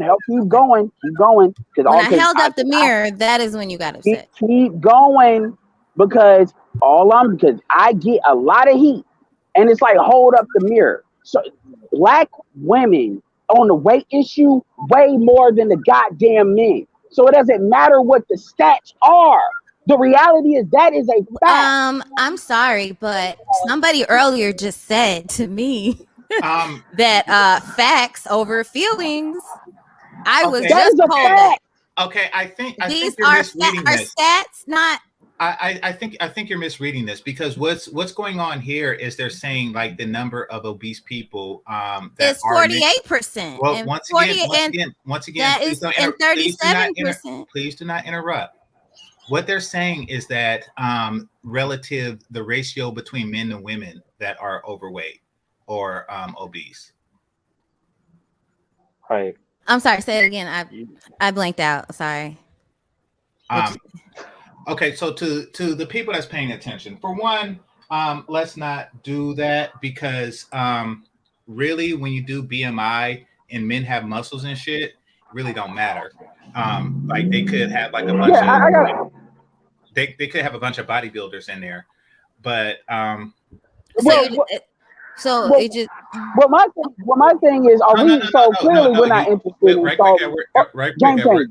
It's very obvious we're not here to solve a problem. What we're here is to basically pretend like a problem is equalized and doesn't exist. And this is why I usually go back to black women need to just go ahead and fucking date out. That's where I'm at with it. Black men need to go date out so they can stop crying about what black men are doing. Because the reality is, go ahead. I get what you're saying. Because we're playing right now. Yeah, we're playing right now. Well, I spoke on this on Bernard's show. Well, I spoke on this on Bernard's show before. There's 4 tactics that the sisterhood likes to use. It's shame, blame, same, and insane. This is the same tactic. You see, it's very interesting when a person recognizes that they have a problem, and then they say, "Oh, others have this problem too." That means that they don't actually want to solve the problem. It's kind of like getting an F on the test, looking at the next person's paper and saying, "Oh, this person has an F as well." So we're the same.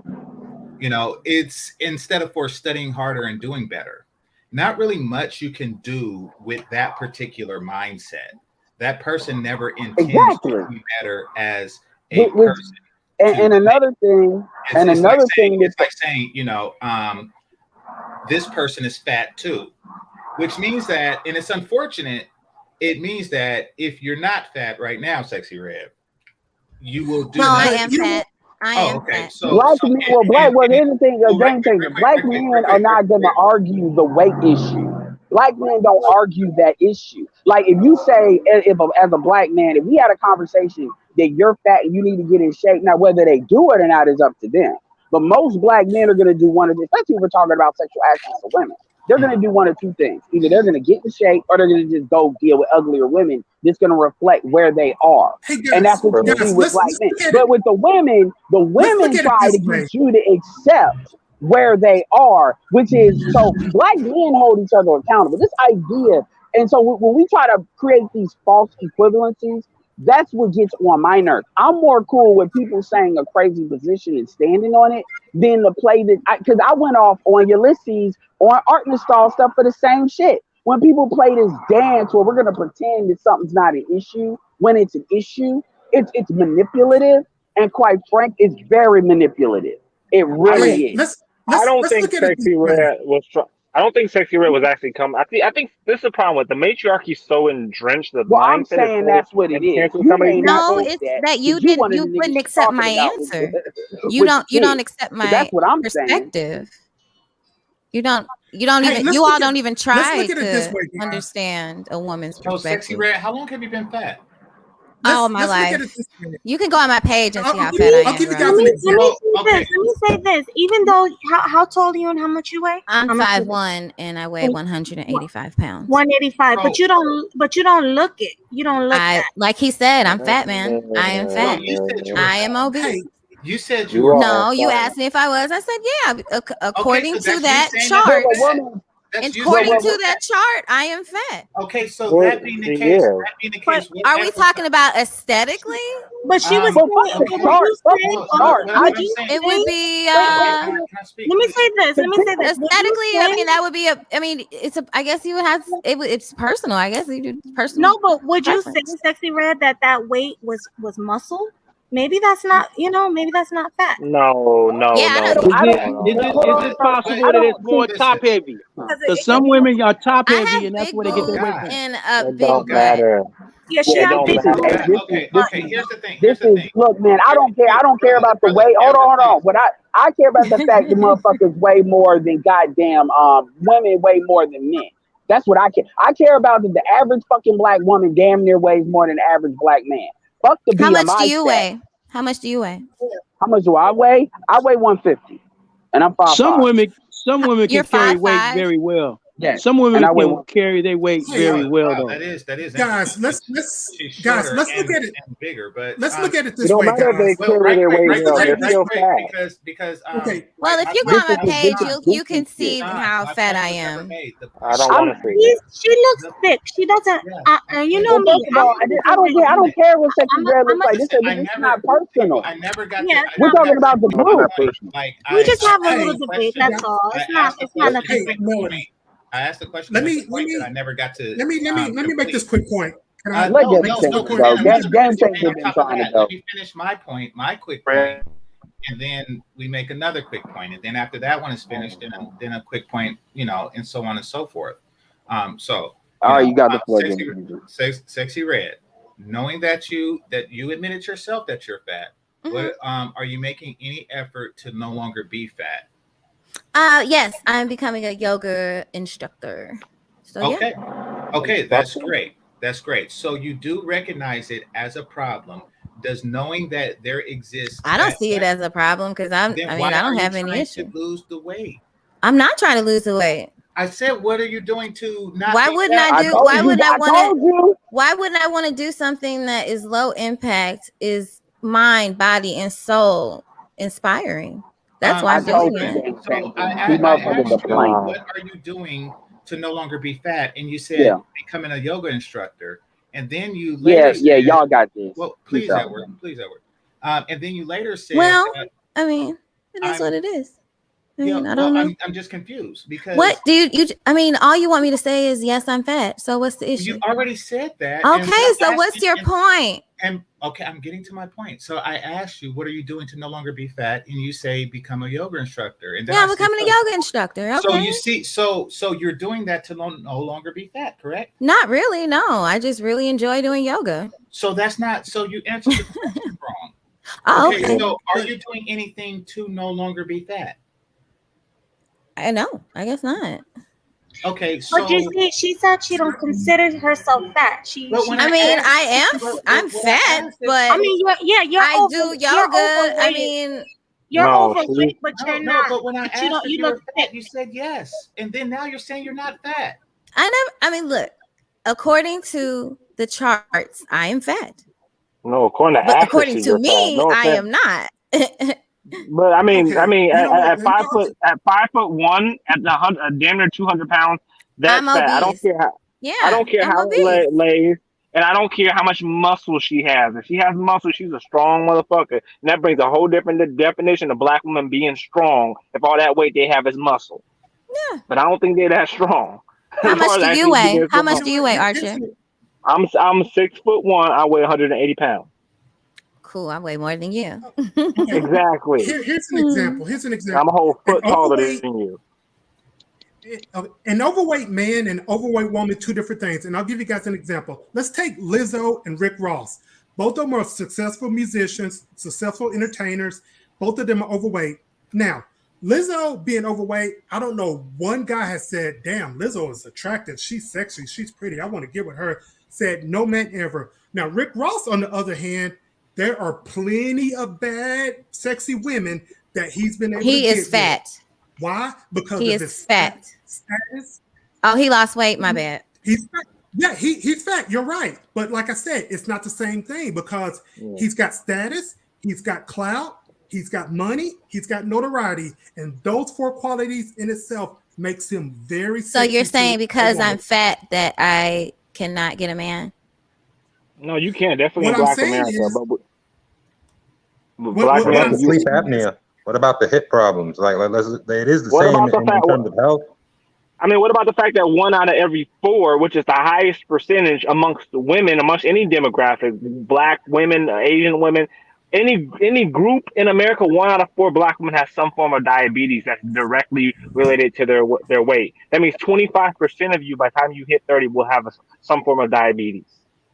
Mhm. That's 25%. That's terrible. What about the men? Well, what about the men? Because Why let's don't- get it right. shouldn't you be concerned Let me about the answer- men too? No, I said no. Let me You're a answer it, 'cause man. You should be Can I concerned. answer? I'm trying to respond to you. You asked me a question, and you won't let me answer. You said, "What about the men?" 57% of Black women are obese. When it comes to the men, that percentage is in the low 30s. There's a big difference there. If Black women's But percentage men of don't have lovable children. children has nothing to do with your obesity problem. So isn't that less to be worried about And if they then you don't have got, and children? then you have food Because they're leaving deserts. behind Then orphans you have then. food deserts. Then you have women that aren't taught to cook. Well, right quick, Red. Do you Then live there in are a food women desert? who aren't taught to cook. Well, Okay, bro. Well, right quick. Do you live in a food desert? No, I do not. Or have you had any? I'm just fat. I don't know why you're trying to like make me feel bad about being Well, fat. because I like how I look. You got any There's kids? nothing you can do about it. You're fat according to. I the am chart. fat. Get over Come it on, already. Melody. Damn. Melody, don't do that. No, I'm just no. Listen, I what know I'm you trying to like say- her, but I still. do like her, but listen, I don't. No disrespecting. Yeah, she's overweight. We know that. Yeah. I'm overweight for the charts. I'm 5'2". I'm 135 pounds. I'm overweight. At 5'2". Wait a minute. You got No. 1 extra inch, but 50 less pounds. No, what I'm saying, but she has big boot. All right. I'm the host, so I'm She not got a supposed to have 25-pound 20. supposed to have an opinion because I'm the host. But I'm just saying, I'm overweight according to the charts. No, you're I not, don't Melody. I'm but- sorry. No, you're not. Because I've been with girls who are 5'2" and According to pushing BMI, though. 130. Yeah. I mean, if BMI. you go on my page, you can see how fat I am. But you gotta do body But fat I'm percentage, fucking really. huge. Okay. But if you're on the fucking lower huge. end of if you're on the lower end of overweight, it's different than being I'm on the like top end of Lizzo obese. big. No, Okay, you're not. great for you. But But- listen, we have somebody else on the panel. Hi, Taylor. Hi, Taylor. Hey, sorry about that. I was typing in the private chat. I was letting you know. I Hey, was here. girl. Hey, Hi. nice to see you. Hi. So, what is Yeah. your take on So this? I wanted. I did want to add to the conversation about the whole BMI and the body weight and all that stuff. I'm currently going to a personal trainer program as a school Nice. out here in Vegas. Yep. So I'll be certified by April next year. I'm doing pretty well. I'm currently off because I passed a test that had me curriculum met for this class. So I didn't have to take the class. So yeah, about the BMI thing. Yeah, so Miss Red was saying that, okay, I'm 5'1", 185 pounds. Yes, that's considered obese in the BMI range. I've been learning in class all about body composition and all the myths and things that are situated around weight, especially for men and women respectively. And it really comes down to a lack of education on what you're consuming. Yeah. Because people don't realize that it's not even just the exercise. If you eat like half a pizza and then call yourself trying to work out, you're gonna quit. Like less than halfway through that workout, depending on because food is fuel. It's supposed to fuel you. And if you're not eating right, you're not going to want to exercise. So that automatically dashes that. People who live a sedentary lifestyle and eat high fat foods, high calorie foods, they naturally exercise less because it makes them lethargic. It sits on them. Yeah. So that's the thing. So I guess I'll say, because I practice what I preach. I'm not in any type of personal trainer trade school and obese. I'm actually 5'8" and I'm 135 pounds. Yes. That's the right. That's the There you go. That's proportionate. He's 5'8", 135. That's skinny. I'm 5'2", 135. That's not skinny. I bet she looks perfect. I'm not saying who said I skinny want to bad? say something. I want to say something about the BMI. Skinny is perfect. Now, I want to say something. One of my doctors, I had a black doctor, and he said, when you look at the BMIs, if you look at how they make it and set it up, a lot of it's based off the Caucasians. Bullshit. And he said that he said that it's a black doctor that I had as a primary. And he said, because of the structure of the black body, the BMI should be set differently. Because no bullshit. I can That's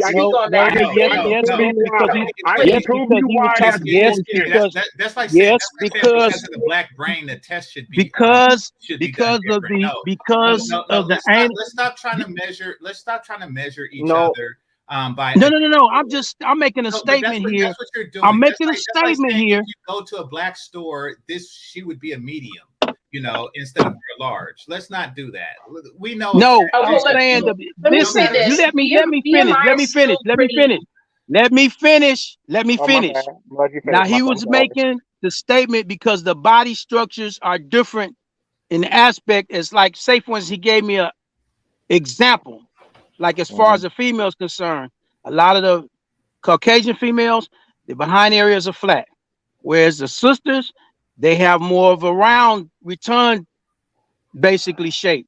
He said that is stuff that seriously. He said that affects what the weight is. When you got a woman that's got an hourglass type waist and her behind sticks out, but the weight is from the behind and it's something natural. Hottentots, what they call them, Hottentots. Bro, it's in the book. I got it. It's in the anatomical book. I got it. It's written in the book. Right quick, Archer, please. Thank you for that. But all these fat bitches that I'm seeing in the black community is not because of their 50. I'm not talking about the fat ones. I'm not talking. Excuse me. I let you speak. I let you speak. Finish. Okay. I didn't get done because he jumped in. No, I did. You made your point though. We understand what you're saying. No, I paused and waited for you to finish. So were you finished, or do you have something to say? I was still adding a piece to that about the body part. Go for it. And that's where he was speaking on. Continue about the body parts, please. That's when he was talking about the certain body parts in the breast and all, because a woman could have slim legs, hourglass waist, but have some big titties and a rotund butt. And they don't necessarily have to be fat, but that can add to the weight. And some women I've seen carried weight extremely good because of their shape. And then others, they blow up like elephants. So it's the difference. I'm not talking about the elephants. Come on, you guys. I'm not talking about the elephants. I'm talking about the ones that had them small waists and the big breast and the behind is still that it don't look like they fat, but the weight. Well, let me say this. Let me talk about that. I understand that concept. All right, just measure the body fat percentage. Can I say something about that? So you're talking about body composition. Taylor, please let him finish. Chowhound, are you finished? Just about. I was almost done. Just about. All right, okay. sorry. So as I was saying, the doctor was explaining. Sometimes. Somebody hold call him. on. The universe knew he was full of shit. You got a call. Yeah, I hear you. Okay, so I do want to point out that No. Chowhound said, "Are you finished?" Okay, let me finish right quick. Okay. I was saying, let me finish right quick. You got to keep going. But that's what he was talking about, the fact that because of certain body parts, certain women could be deemed overweight when they're not actually fat. And it's because of the structure of the body. And that's when we got into the hot and tight and that kind of stuff. If so they fat, they go fat, ahead, bro. take They over. fat, You got they it. fat. Let everybody calm down. Game changers than me, please. Okay, Melanie. okay. That's. I mean, ask Melody, but Chowhound, I want to point out that you said I wasn't finished. Let me speak, and then you said the exact same thing you said the first time, and you did that 3 times. When people are speaking over me, I can't tell if y'all hear me or not when people are speaking over me. So I had to repeat it because I wasn't sure that you heard it. No. Let's be clear. The first time, no one spoke over you, and I made sure that no one spoke over you. And then I thought you were finished, and then you interrupted me and say, "No, I wasn't finished." And then you said the exact same thing you said the first time. You see, you was looking to interrupt to break the momentum of what I was saying because you didn't have. No, I wasn't. No, I wasn't. You didn't have No, I anything wasn't. new to say. Okay, I suspect that. No, I wasn't. I suspect that regardless. But you didn't have anything new to say or anything additional to say. You just didn't want me to say what I was going to say. However, I'm going. No, it didn't have nothing to do with that. However, I'm going to say it now. The men who talk about the obesity and just downright disgusting weight problem amongst Black women, they're not talking about their titties being too big or their ass being too big. I think that a lot of Black women like to bring up these extreme examples to hide the fact that so many of them are too damn fat. And it's not because of their, Yes. Or yes. Yes. Come on, let people finish, Because, guys. yeah, Calm down. I know. Once again, this is just to break momentum. And it's not because of their enormous boobs or, bulbous behind or anything like that. They're just too damn fat in every negative definition of the word. So that stomach and fat, bad fat. Yeah, pretty much. I seen Red's pictures, and she's 185 of titties, ass, and thighs. Nobody's here to attack Red. Melody, this isn't me calling Red fat. This is No, I know. I understand. But I mean, that was brought up in the middle of my point for what reason? Like, because it wasn't about Red. Yeah, it's not about Red. Okay. It's real simple. I'm not taking it personal. I'm not taking it. I'm not taking it personal at all. Well, good, because we're talking about a community that's collectively too damn fat. Now, even if you take away all of the ones who have this perfect body to where the enormously firm, tight, perfect ass is just weighing down the scale. Even if you take away the fewer women who meet that description, it's still too many fat bitches out there. And I think that is a problem that we try to make excuses to ignore. Yo, can I make two quick points? Based on what sex? No, come on. I've been waiting, bro. You go after me, bro. You can go right after me. Let me make a couple quick points. Go ahead, bro. You got it, bro. I appreciate it. Love you to death. No homo. Listen, you made a couple points how the body fat index is not geared for Black people. The first point I'd like to make is that that's inaccurate because if you go to Africa, you look at that index, Africa is the second smallest continent when it comes to obesity on the planet. So you cannot use We're not like them. We may not be like them, but when it comes to even Black men fall within average range of being obese. The Black women just go way above it.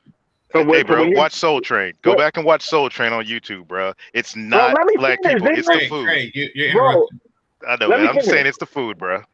Okay, let me finish. It's not the food because it's not just the food. You can't. Don't. I mean, Okay, but I forgot where I was going with the rest of it. Yeah. Let me. Okay. The thing you were saying about the body, like the ass and the titties. See, the body fat index it's a guideline when it comes to that chart. But what you technically makes you obese is your body fat percentage, not just your weight. So you can technically have a girl like Serena Williams who is all muscle. And if you just look at the chart, it would say she's obese. But if you look at the index, the body fat index, she's probably only 5% body fat. But she looks like a man. But 50% of black women are over 30% body fat, which is technically obese. But one of the things, if you remember, one of the things I mentioned was the hourglass shape. That means the waist is small. That means the stomach is not sticking out there. Okay, but let me jump in here real quick. First of all, most black women don't have an hourglass shape. That's let me jump in here, fellas. That's a fallacy, Look, man. Let me go first. Even if you have an hourglass shape, even if you have an hourglass shape, and that hourglass is made up of fat, remember you can't control where fat goes. Your body, your heart. Can I talk about the body type and the body composition? Your body I actually have some information. Your heart is still using a lot of energy to pump blood through your body. That's how you still, even when go with your argument that 50% of these women have these perfect hourglass shapes, they still end up with diabetes because their body's overworked. We got a lot of women with hearts that are working hard. Yep. Yeah, I have information to shed light on this. So I did have a question I wanted to ask that was kind of important when the topic starter brought in the fact that, yes, we see the percentages for the men and the women of obesity, but she noted importantly that many of the men don't have children, but that the women do. So what does that mean for the children if 50% of the mothers are obese and they're having children and they're the main person supplying the diet? What should we expect from the next generation of children? Well, seeing that women don't really have a lot of time to focus on themselves. Let me speak on that real quick. Let a man speak on this. If you got obese women having kids, you're gonna have kids with all kinds of autoimmune diseases, autism, type 1 diabetes. That's what you're gonna have. Then you ain't gonna have no dads around. How are they gonna do in school? They're gonna give them pills for ADHD. Projected to actually outlive the No, newest this generation. is what happens. This is what's going on right now. These kids are being pumped full of medicine because they can't sit down and shut up in school. They act like complete nuts in these classrooms. That's not even happening. That's not even what the obese. I get that's happening. Here's the deal, but don't try to defend them. But hey, hold on. Let me finish real quick. Now y'all talking about all this. It ain't the food. It's the fucking food. Go look at Soul Train from the 70s and 80s. Black people were thin as can be. And then what happened? They started eating all these carb-led government cheese diets, mac and cheese for breakfast, lunch, and dinner. And now look, 80% of black women are fat. And y'all up here trying to defend them because they got some big ass and titties. They fat as fuck. Leave them the fuck alone and just let them be. There's dudes out here that's gonna want them, and you guess what? Oh well, congratulations to them dudes. Go have some retarded kids with them. It is what it is. But brothers, all I'm saying is like, look, there's plenty of slim, sexy women all around the globe. Go find one. Let the fat hoes die out. Let them do them. Well, the thing is, she asked the question. Can I please? It's 1 second, bro. He asked the question. Now, the one thing I want to respond is one question. He asked the question, what does it mean for the children? What it means when we have the largest group of fat women is that we have the fattest kids. Black American kids are the fattest kids in America. 25% of Black American kids are fat. Look it up. Okay. So Taylor, I think you were asking for next. There was a lot of points being thrown around, I know. Yeah, like I was trying to because there's a lot of stuff that each of you said recently that I wanted to speak on, but I was just like, dang, do I just stick to one point or what? Because this is a multi-layered topic. There's a lot of miseducation and lack of education in our community that goes into this issue, and that's why we're always on panels fighting about it. There's no fight, sis. There's no fight. People don't know how to eat. Okay, so educate us. What do you think we need to be educated on most? Okay, well, so Black women, as far as our obesity rate, it is out of control, and yes, it is higher than Black men's. Regardless of if the Black men's number is high, which it is last time I checked, 80% of us, we got to do better because being an overweight woman causes more complications for a woman than it does for a man. Like our biology, anatomy wise, being overweight and obese affects your fertility first and foremost. Like there are a lot of things that women in general cannot get away with as far as carrying extra weight that men can't, because we have more that's affected. We have more things that are affected internally. There are women who prevent reproductive diseases that run in their family had they not eaten the exact same way the women in their family ate to bring it out. Some things manifest itself through poor diet, especially diabetes. There are people who are predisposed to diabetes who don't get it because they eat right. And that's another thing. A lot of people, like, really it's the food that runs in your family and not because a lot of people will blame, if they get diabetes, they'll blame it on, that which runs in your family. Oh, my mom had it, my dad had it, whoever.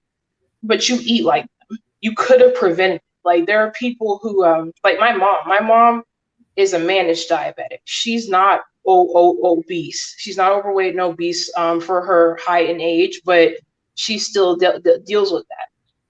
My brother also has it too, and he's a skinny guy. And so I was very concerned when I went through my weight loss journey if I was going to become a diabetic.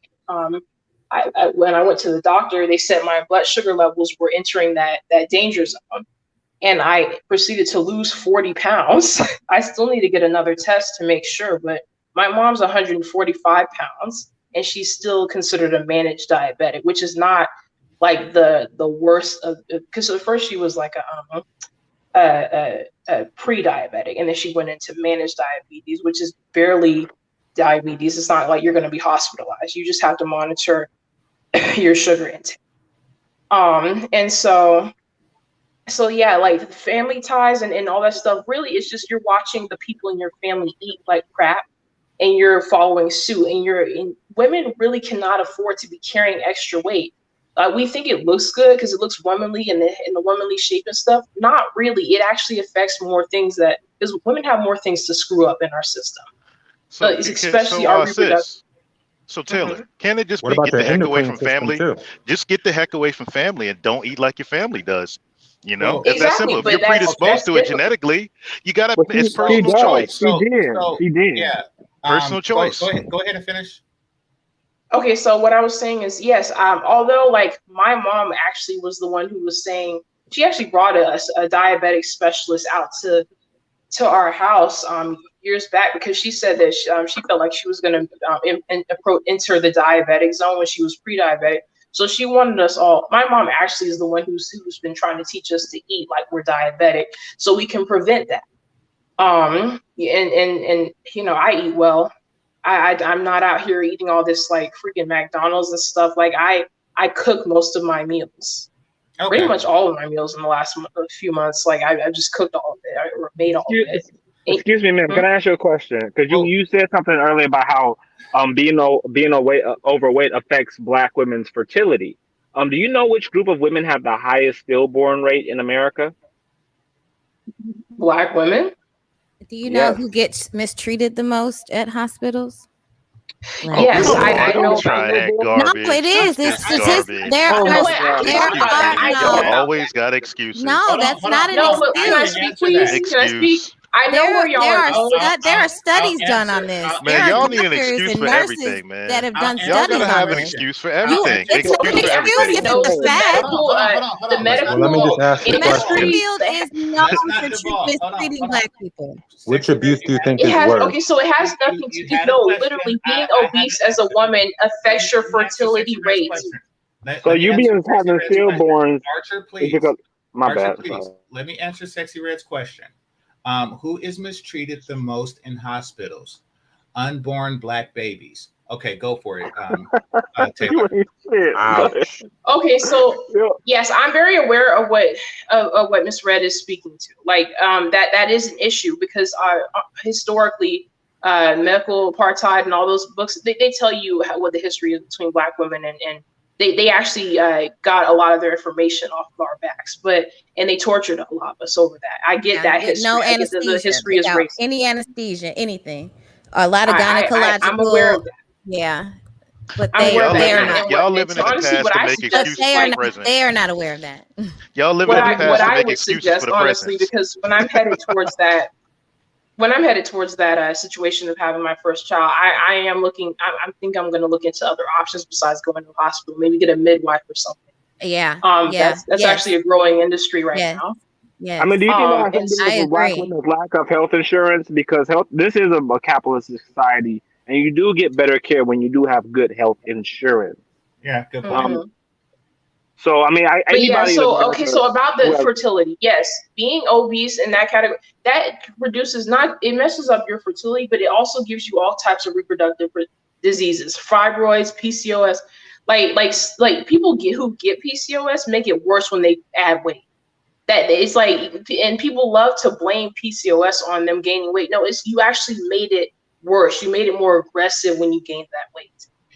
You were just predisposed. There are people who don't understand preventative measures for Still excuses. diseases. Do It's you still think that excuses. comes Just from stay in birth shape. control? Do you think, Taylor? Do you think that comes from birth control too? Because a lot of these birth control, like they fuck with your hormones, make you eat and Close your shit. legs Yeah, and don't so have sex. I'm aware of Stay that. abstinent. I don't Abstinent. have sex and my legs are closed. Got it? Abstinence. There you So go. Excuse me, There you ma'am. go. Nobody wants to fuck me. Calm I What down. about the Abstinence. endocrine system? I think everybody should really, brothers, y'all all should just take time out and understand that Black women's health has nothing to do with them being fat as hell. It's always going to be something else, just the way the doctors treat them. You know, it's the hormones. Game changer, please. Like, I'm trying to explain I actually want the Black women listening to understand what I'm saying so they can make the necessary changes. Because in a few months, I'm going to be certified to But the tell Black people women how to. are not making Here's the necessary thing, changes. men. We don't What care. about We the listen to endocrine men. system? What about the effects on the endocrine system that deals with your hormones? But they're obviously not making a change. So Yeah, no. because they're giving other reasons, like every health concern that you mentioned, that is a result of the obesity and just simply being fat.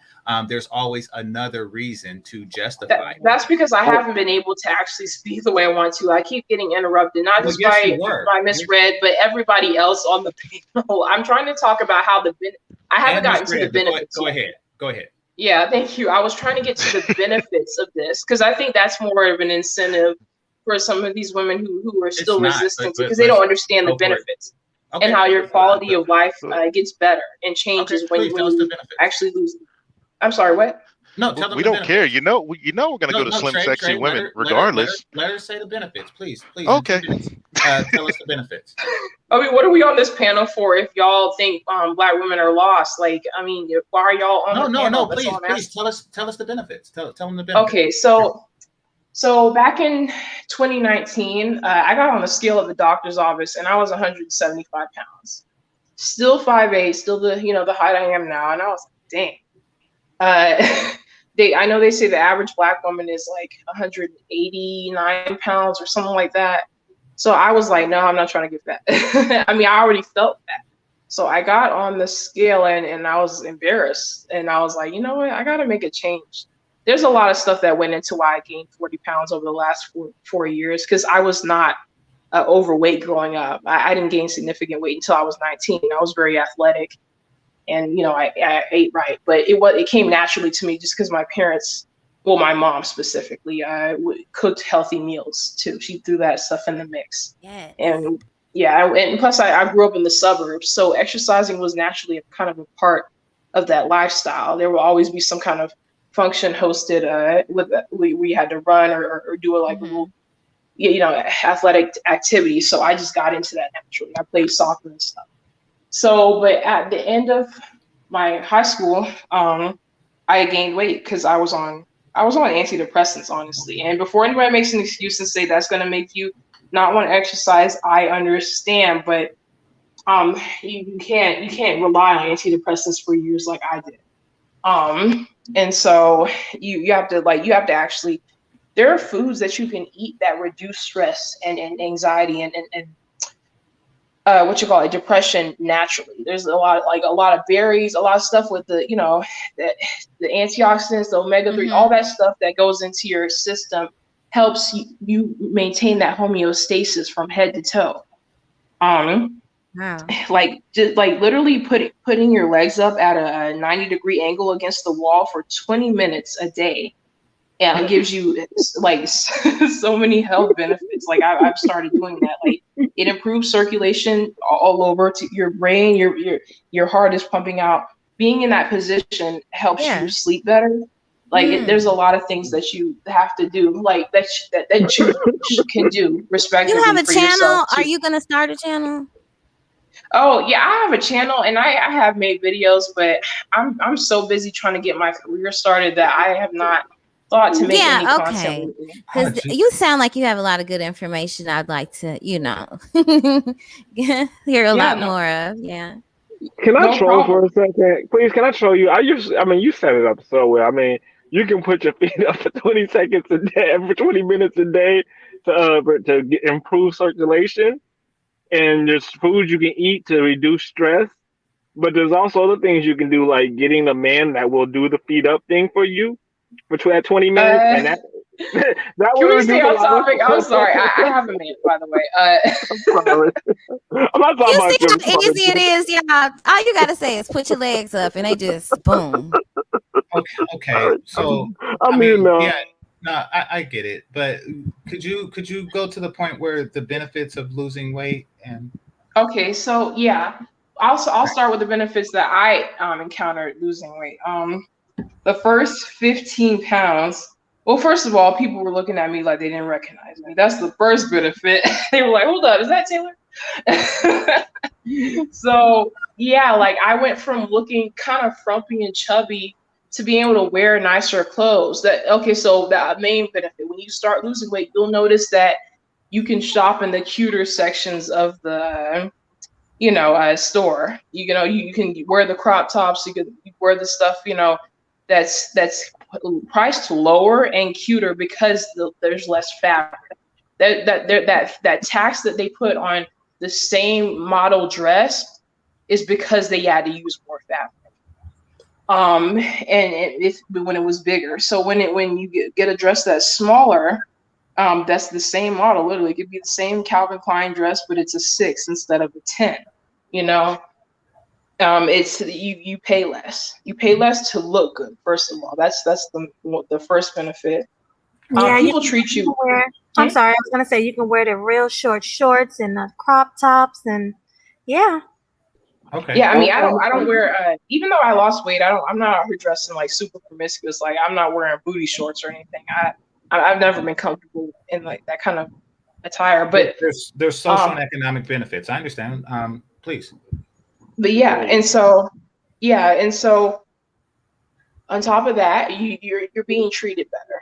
First of all, and it might sound superficial, but there are natural biological reasons why a person will look at you and be more likened to it or treating you better if you look smaller or look well put together. First of all, the clothes you're wearing will well put together. The dresses that overweight women and obese women have to wear, because honestly, a lot of obese women wear ugly dresses because they don't know. The people who are making the dress, the fabric and the pattern is just going to look bad because they have limited resources when it comes to stuff like that. So it's automatically going to look bad, or they're just going to tax the hell out of it because they had to make it that big in the first place. And so when you start losing weight and dressing better, people are going to treat you better. First of all, men are going to be looking at you like, men are going to be, men are going to be like, oh, okay. Like, I see you, it's a natural thing for a person, not just men, but women too. We're like, well, women, have you ever noticed that a receptionist from your point, but it's a very long thing that you're saying, and I kind of want to go somewhere with it. I appreciate it. Oh, okay. I'm sorry that I'm not going fast enough for you. I still have more points to talk about. It's not the speed; it's the amount of information. I mean, there's several people on the panel, and please, allow others to go. But please go ahead. Yeah, they were trying to be brief. Just giving the floor. I didn't realize. Okay. No, you said a lot. If anyone wanted to speak on whatever it was, I was already saying. Well, Jessica May I respond to this, please? Yes, Melody? well, Okay, thank you. All right. So with the information given about the benefits of losing a significant amount of weight, Sexy Red, do you intend to now lose a significant amount of weight? Probably not. No. So now your attempt, Taylor, though noble, to get a overweight woman to lose. That wasn't her attempt. She wasn't attempting. Game changer. How can you I was attempt being when I cut off never? at every Because point. earlier I told wasn't you I able didn't to have get my even- thoughts out. Yeah, that's the thing. Like, if you're gonna interrupt or say that I have an attempt, like that was rude. Honestly, like I was being cut off a bunch of times by a bunch of people when I was trying to get my stuff out. That's why I kept trying to backtrack and explain myself better, because honestly, it wasn't just clothes and how you're treated. Tyler, can I wait? Let me ask you this. How long do you need the mic to convince Sexy Red to lose weight? Well, whose show is this? Yours? Is it Game Changer show or Melody show? If she had a problem with how long I was taking when I was literally just given the floor. I mean, it's not like I was here for like 10 straight minutes. Like it wasn't even that.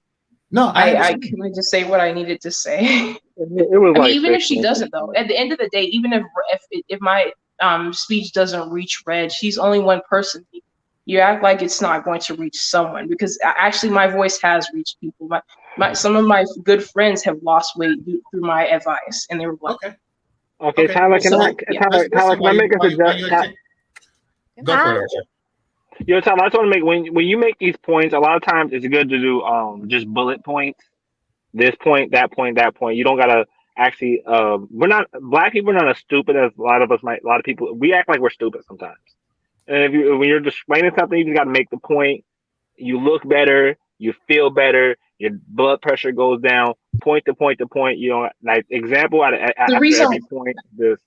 Okay. Well, let me say this. The reason why I explain it that way is not because I think anybody's stupid. It's just that I learned from experience. If I simplify it that way, people will use that as a springboard to have an argument. Like, look better. What do you mean? That kind of stuff. So I'm explaining in a more technical way. Yes. I learned from experience how to speak on these issues, because people will, everybody gets offended by everything and people take meanings out of context. I understand that sometimes that can be a little long-winded, but I do that for the purpose of not basically clarity, being crystal clear about what I'm saying, because there are things I've said on live streams. I play it back, a bunch of people misinterpret it. It wasn't just somebody, it was just a bunch of people, and I was trying to keep it short and sweet. But some people were just like, "Oh, what she mean?" You talk to girls and sometimes they get offended, but you're talking to guys right now. Just point to point to point. Okay, I mean, it was guys too. I've been on a lot of panels speaking, and guys have gotten offended by things I said too. They were soy boys. Right. Well, yeah, go ahead. If anyone wants to Taylor, before, that's fine. But Taylor's point I don't think Taylor's point of coming up here was to get me to lose weight. That wasn't it. Okay. Well, that's not gonna work. But anyway, it goes. The reason, Taylor, I'm asking you a question. What the fuck does that mean? Well, we know what that means. Doing your weight loss I don't know journey, what that means. You're just being a smart ass for no reason. Well, I am. I'm and not. y'all wonder why women don't respect you. Well, I don't need the respect, man. Just see them on their knees. Can you respect the fact that I'm not shit? Now, listen, Tyler. Have you, during your weight loss journey, did you have any pushback in your community? Did you receive any type of negative feedback from other women? Well, I did it in the South, so it was more like that subtle shade. Right, like you skinny, why you want to look like a crackhead, that type of stuff, right?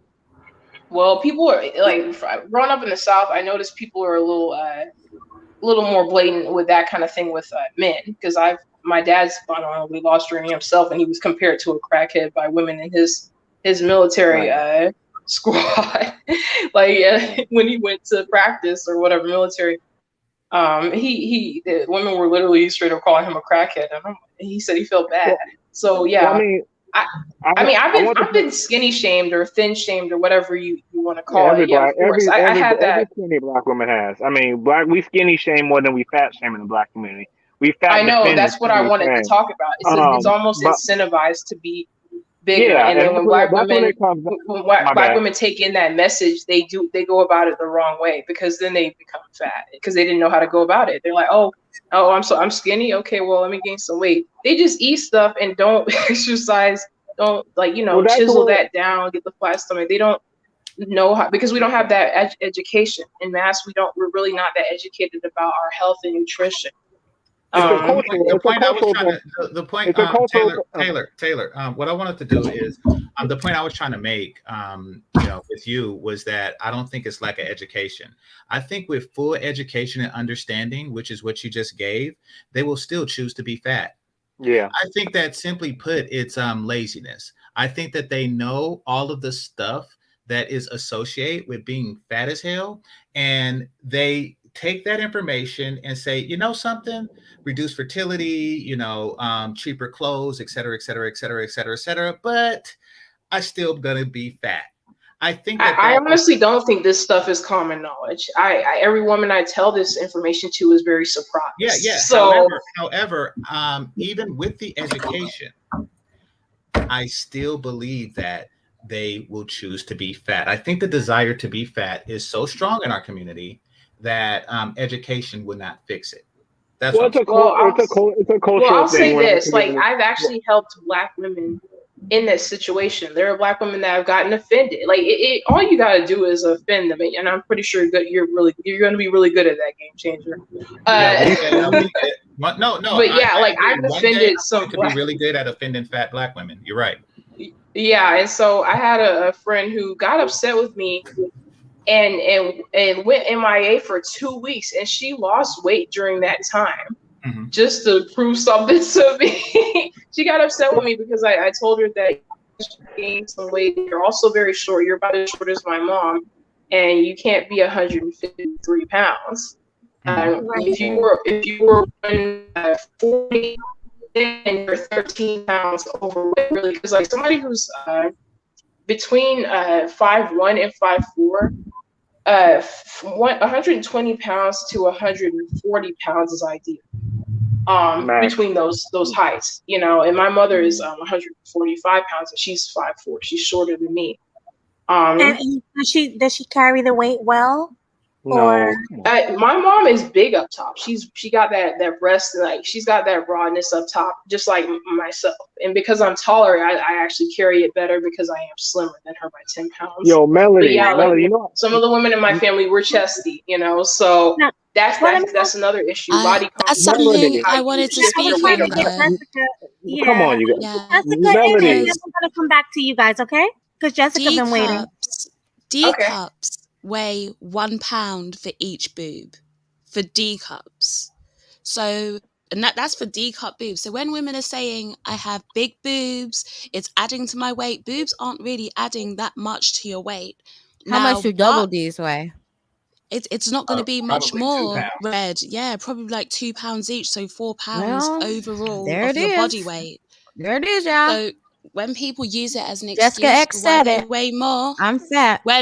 when people use it as an excuse for why it is an excuse basically when you're saying that's why you weigh more. I get that. Listen, arse can weigh a bit more, but arse doesn't weigh 20 pounds. It doesn't. Correct. Usually, Yeah, I was joking. along with a bigger butt, you have a bigger belly, bigger arms, bigger everything. Okay, everything's Exactly. bigger. And that's why you have a bigger butt. So basically, at the end of the day, it pays to lose weight.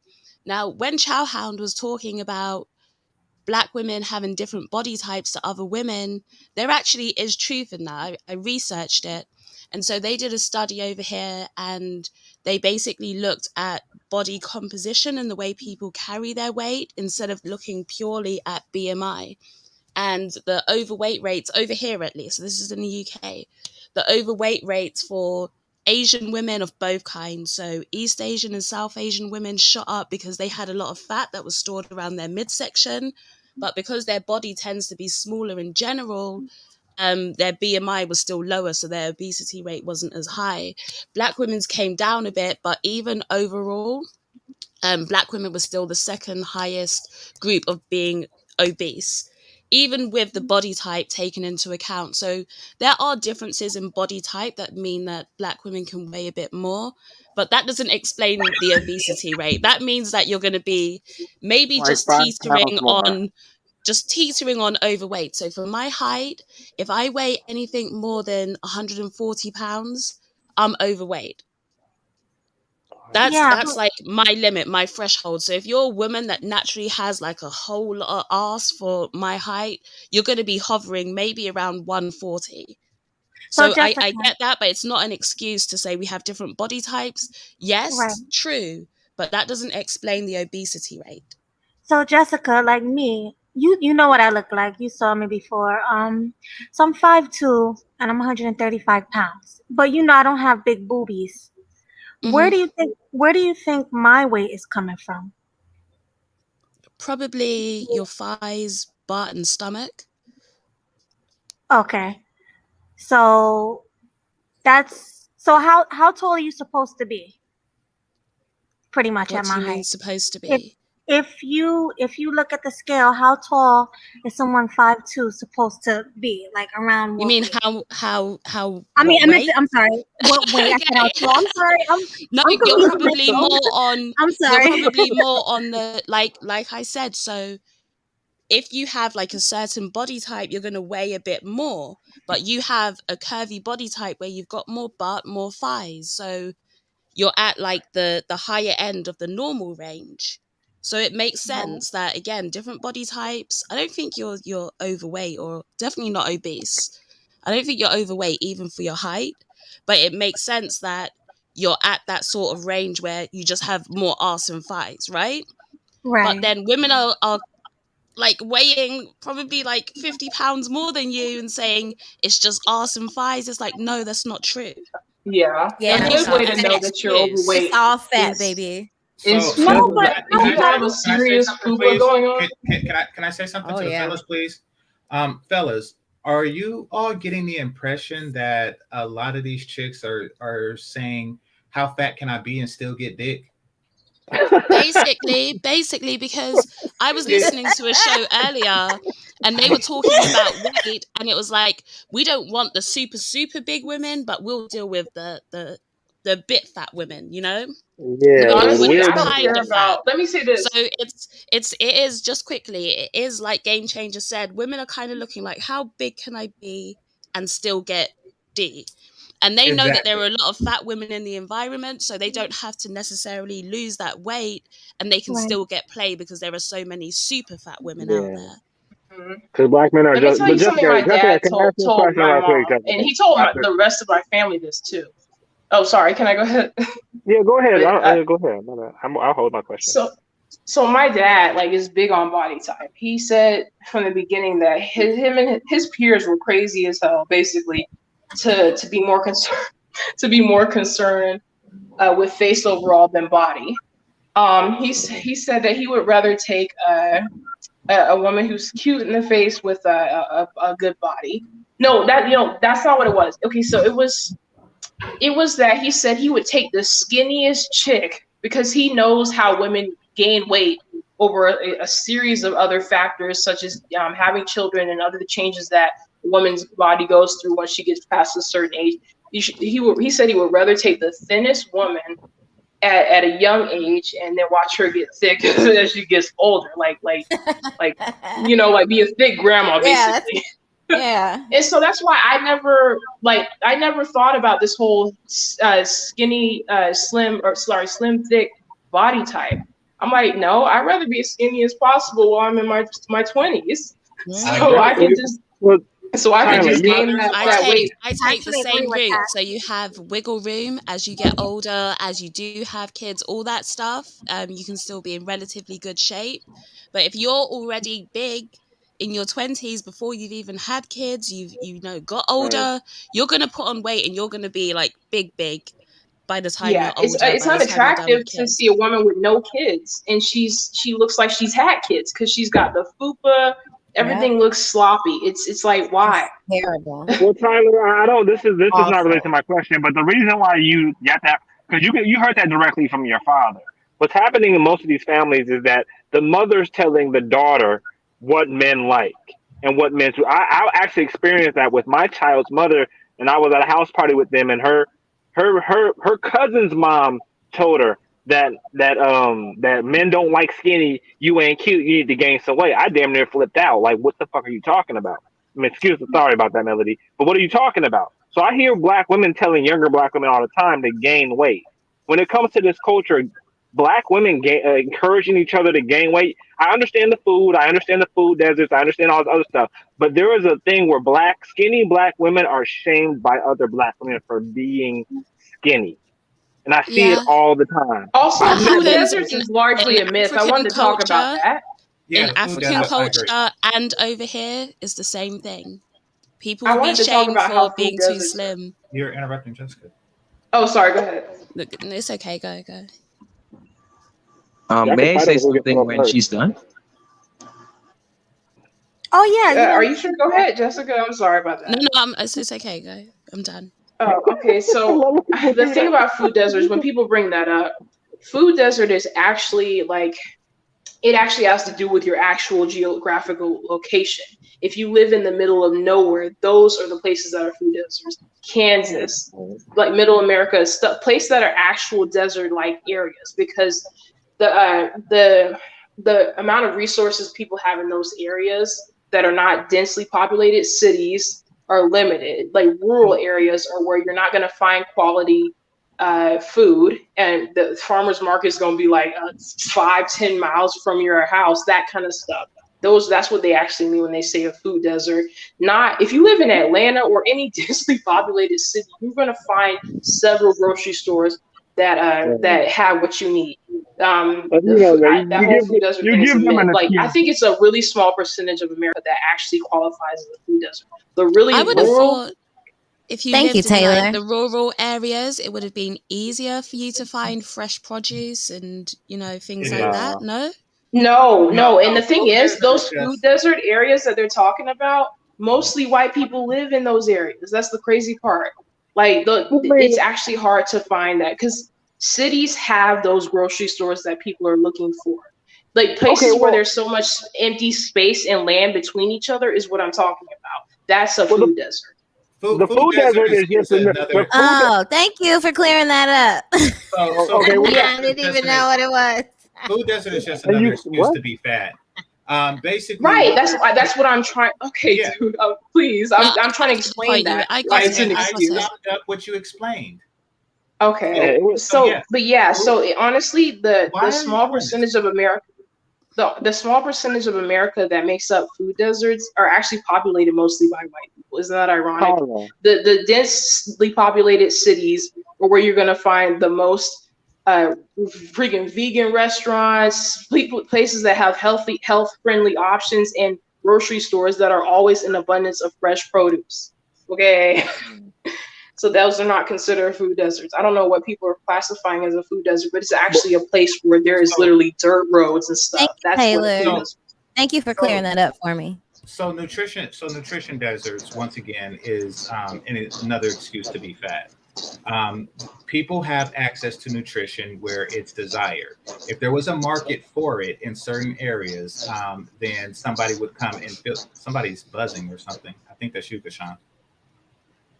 Someone You're would next, Sean, too. You can speak next. Go All ahead, right. DC. Someone would come and fulfill it. Like if you go to a project and offer, something other than Cheetos, at a reasonable price, your store would go out of business because they don't want it. What we're dealing with largely is a willingness issue. Nothing more, nothing less. It's not a lack of education. It's not a lack of information. It certainly isn't a lack of access to salaries. It is a willingness issues. They're comfortable. I believe it's both. I Please don't believe it's interrupt. both. Please don't interrupt. So far too many of our women are comfortable with being fat. They call themselves thick. They call themselves pleasantly plump. And as long as somebody is willing to put his penis in them, they're okay with this particular arrangement. So that is a concern that we are addressing right now. But Kashan, you're next. Wait, before Ken Sean go, let me read these cash apps. So firstly, right? So Game Changer, he says, for a good show. Thank you. I appreciate you. Oh, yeah. Deborah Leonelli says, for a great stream. Thank you. I appreciate you. D-Rock then says, for Melody, please don't become a TMHC girl. I won't, whatever that is. Thank you, though. The children of the Most High. Yeah, I won't. I promise. I want to say this one thing. Oh, my bad.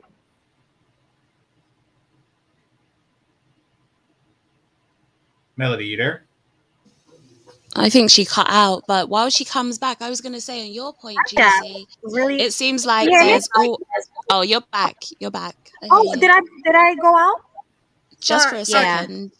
Did you guys hear me say thank you to Sexy Red? No. Thank you, Sexy Red, for the Cash App. I really appreciate you. No problem. Thank you, Kevin Murray, for the generous Cash App. I really appreciate that. And Kit Clouds, he says, for late fee, thank you. I appreciate you. Okay, you guys can continue. But I was going to say, it seems like there's always an excuse. So it's like if somebody lives in a city, they're like, oh, I don't have a garden. It's hard for me to get fresh food. I can't plant anything myself. I can't do any of that. If somebody lives, because I didn't even know this before Taylor said it, but if you live like out in the countryside, or I'm not sure what you guys call it there, but you have so much land to be able to grow whatever you want.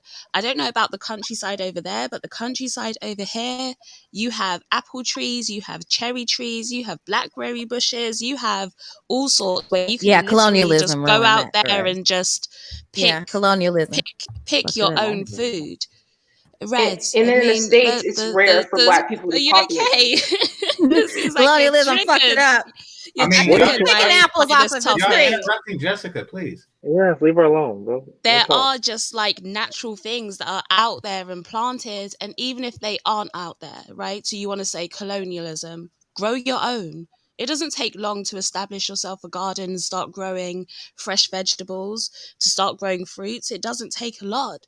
You can do that yourself, but it's What do just you like have in your garden? laziness. What do you have in your garden? I Please don't. allow I go and buy Jessica. fresh produce, but I'm not saying that it's hard for me to get access to certain things, and so I just can't do it. I go to the supermarket, I buy fruit and veg. If you can't go to the supermarket, but you actually want to have that diet, you would go ahead and you would do the things that it takes to get it. So you would plant stuff in your garden. You can grow trees. You can do all of that. It's possible. People just don't want to do it. I agree with that. Melody, can we hear from Kinshawn? Yeah, I was gonna say Kenshawn is next. Yeah, ahead. I did to add on to what first of all, good night to you guys. Hi, good night. To add to what Jessica X was saying, if you guys need help with therapeutic nutritional healing, wherever you are in the world, that's what a holistic health coach is for. To get down to that dress size that you were in your teenage years and you feel like you can't get back into it. I can tell you this, insulin is the most important thing when it comes to dropping the weight versus burning it off in the gym. And so once you're able to balance the insulin, what happens is the storage fat that you use when you consume your 4 meals a day, 3 meals a day, you are able to store that fat and then burn the excess fat in your sleep. So that is the science of burning weight without exertion. But if you want to know more, you can hit me up on that. I'm sure even men, who want to get back into the size where they feel that they're, appealing to women. But I would say this: the topic of the night are Black men running away from the community. I think what we're asking women is very little. And if you really look at it from a religion standpoint or a spiritual standpoint, if you take submission, for example, and demonize it, then you're not really going away from the physical men on earth. You're going away from the creator that made us. So you can demonize submission as much as you want. If you look under what submission really means, it just means to be cooperative, smile, be friendly, actually respect what I am saying, and willing to come under my leadership. I mean, for the life of me, I don't know what the other side of the women are saying on the other side over there. You have women demonizing how submission could look, or what is being told to do house chores or something that should be adequate for you to do as a woman. These are the things that we're asking. We're not even asking for 50-50 in some cases. I mean, we're just asking that you're under our leadership, and you're not going to inspire us to build our ambition. You're not going to change us. If we do anything out of a leadership standpoint to move the entire family forward, it's going to be up to the man. So either you want to do that, or you want to stay unruly the way you are. And that's just that's my opening take. Thank you. It's all facts. Thank you. You heard it from a brother right there. Thank you so much. Right. Thanks for that. I mean, but to add on to that, black men technically can't run away from the community because the men is the community, not the women. Anywhere a man goes, he's the community. Where a woman goes, she assimilates into another community. Like hypothetically, if all black men were to disappear right now, the black community would cease to exist. But if all black men were to erase, the black community wouldn't cease to exist because men would just continue on with the community. See, women get assimilated into whatever group they go to. Men continue along their beliefs, their system of thinking onto the next group if they want to, onto the next people, onto the next generation. So the community will still stay if the men were still here. It would be gone if the women disappear. Simple as that. So we can't leave because we are the community. Wherever my penis goes, the community goes. Yeah, go ahead. Well, yeah, speak to that, it's a little more complicated than that because, well, if you're with a woman whose culture is dominant in a certain area, such as a black man getting with a white woman, I've seen black men assimilate into her family because their family ties are fractured themselves. So it depends because you can't you're the only like physically black, like your kids are going to be black. Yeah, they're going to be considered black, but it's different. Yeah, she is giving up something.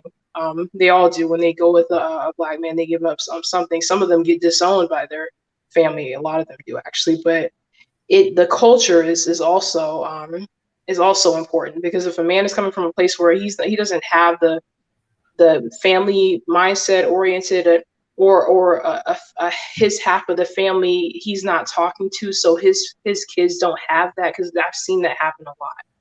Is like he doesn't have that culture to give to his kid. So yeah, a lot of black men do assimilate into non-black women's families when they have that issue with lack of family ties and stuff on their end.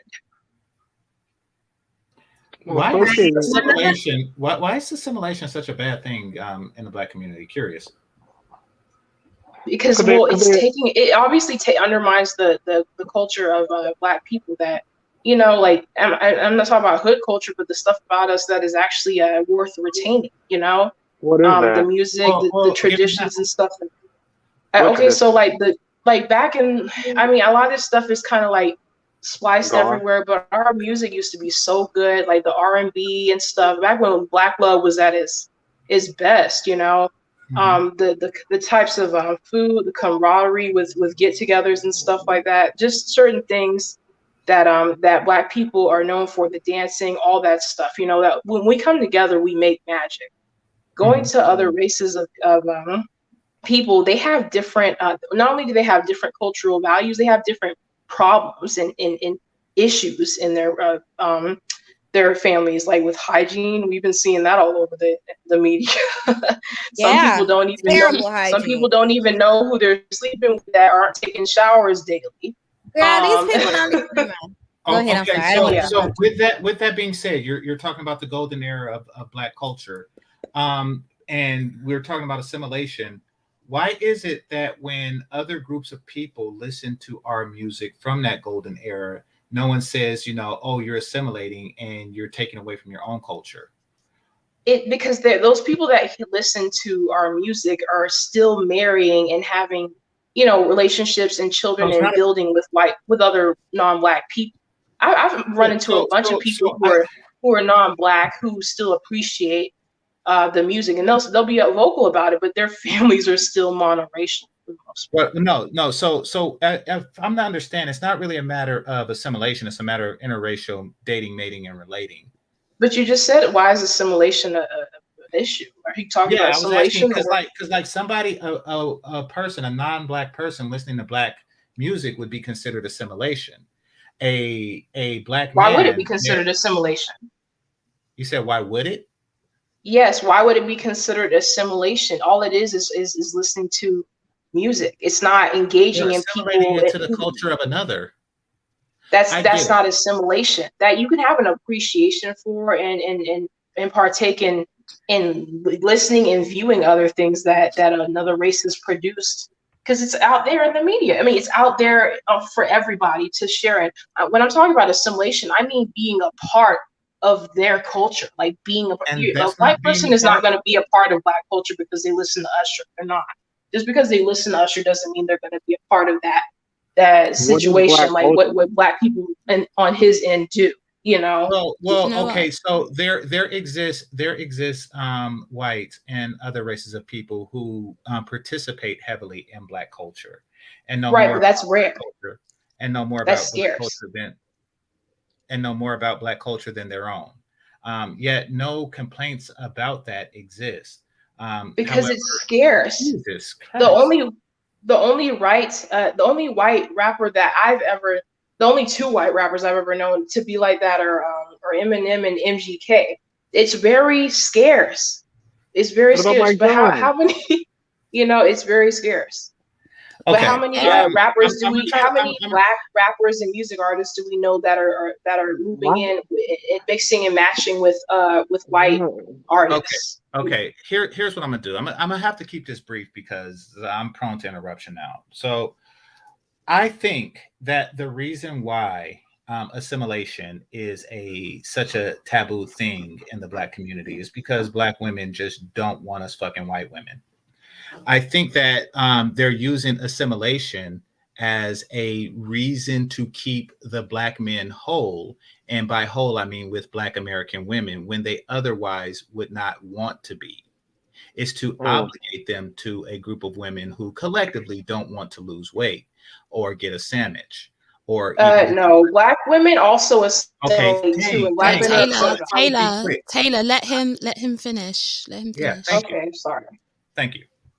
So yeah, every time we hear about assimilation, what immediately follows is, who is this person fucking?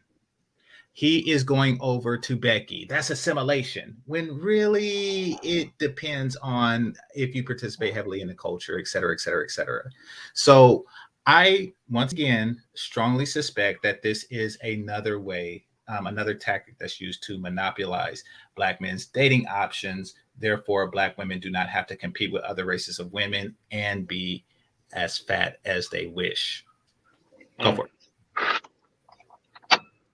I was gonna say quickly, I get her point about maintaining culture, and most people do want to maintain their culture, but even with the things that you were saying, you had to pull back, like stretch back decades to go and find things about the black culture that were actually productive and working. So it was the music, and to a certain point very moralistic if we're going back further generations, the dancing, all of that stuff. But right now when we look at those aspects of the culture, it's all twerking. Yeah, it's not worth maintaining now. What sort of music is out today. It's not the music of former generations. So those aspects of the culture that you don't want to lose have already almost been lost within the race. It's not like it was before. So I think to a certain point, people can't be scared of change or assimilation if it's to better the community overall. That has to be something that people are actually seeking out rather than avoiding. As long as it's positive. It's backwards. So because assimilation for black women looks like wearing weave, and a lot of black men complain about that. That's what I want to talk about. Black men are not solely responsible for carrying the torch of maintaining our culture and golden age. I never said that as a way to say, oh, don't sleep with the white women. That has nothing to do with assimilation. It's about mixing and mingling into white culture or dominant culture so much that we lose ourselves. And we've already done that largely, but I still see a way where it can be salvaged. And Black women, like a lot of the things that Black women put on their bodies, obviously is trying to emulate a European standard. That's assimilation at its finest. You can't really say it's not, because like the Native Americans went through that same thing too with the boarding schools, saw how their hair was cut and stuff like that, dressing like Europeans. Yes. They had to do that. That's a survival tactic. Like I saw Because they would a have bunch killed of their Native parents. American people lined up looking like prep school kids because they had to do that or be killed or just erased, you know?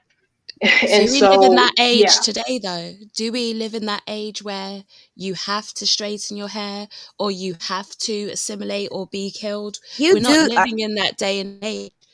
So Go on, do you Sis know Rest. in New York they just passed a law where Black women can wear their hair how they I know wish? that law should have been passed. But for what does decades. what does There was how a they law wish in mean? there was a law in Louisiana called the Tignon law about What? where Black women had to wear wraps over their heads because the white women were getting upset or whatnot because they were getting the attention Wow. of the white men. And on top of that, that's where, like, you know, the big Sunday hats and how intricate they are. That is a part of that.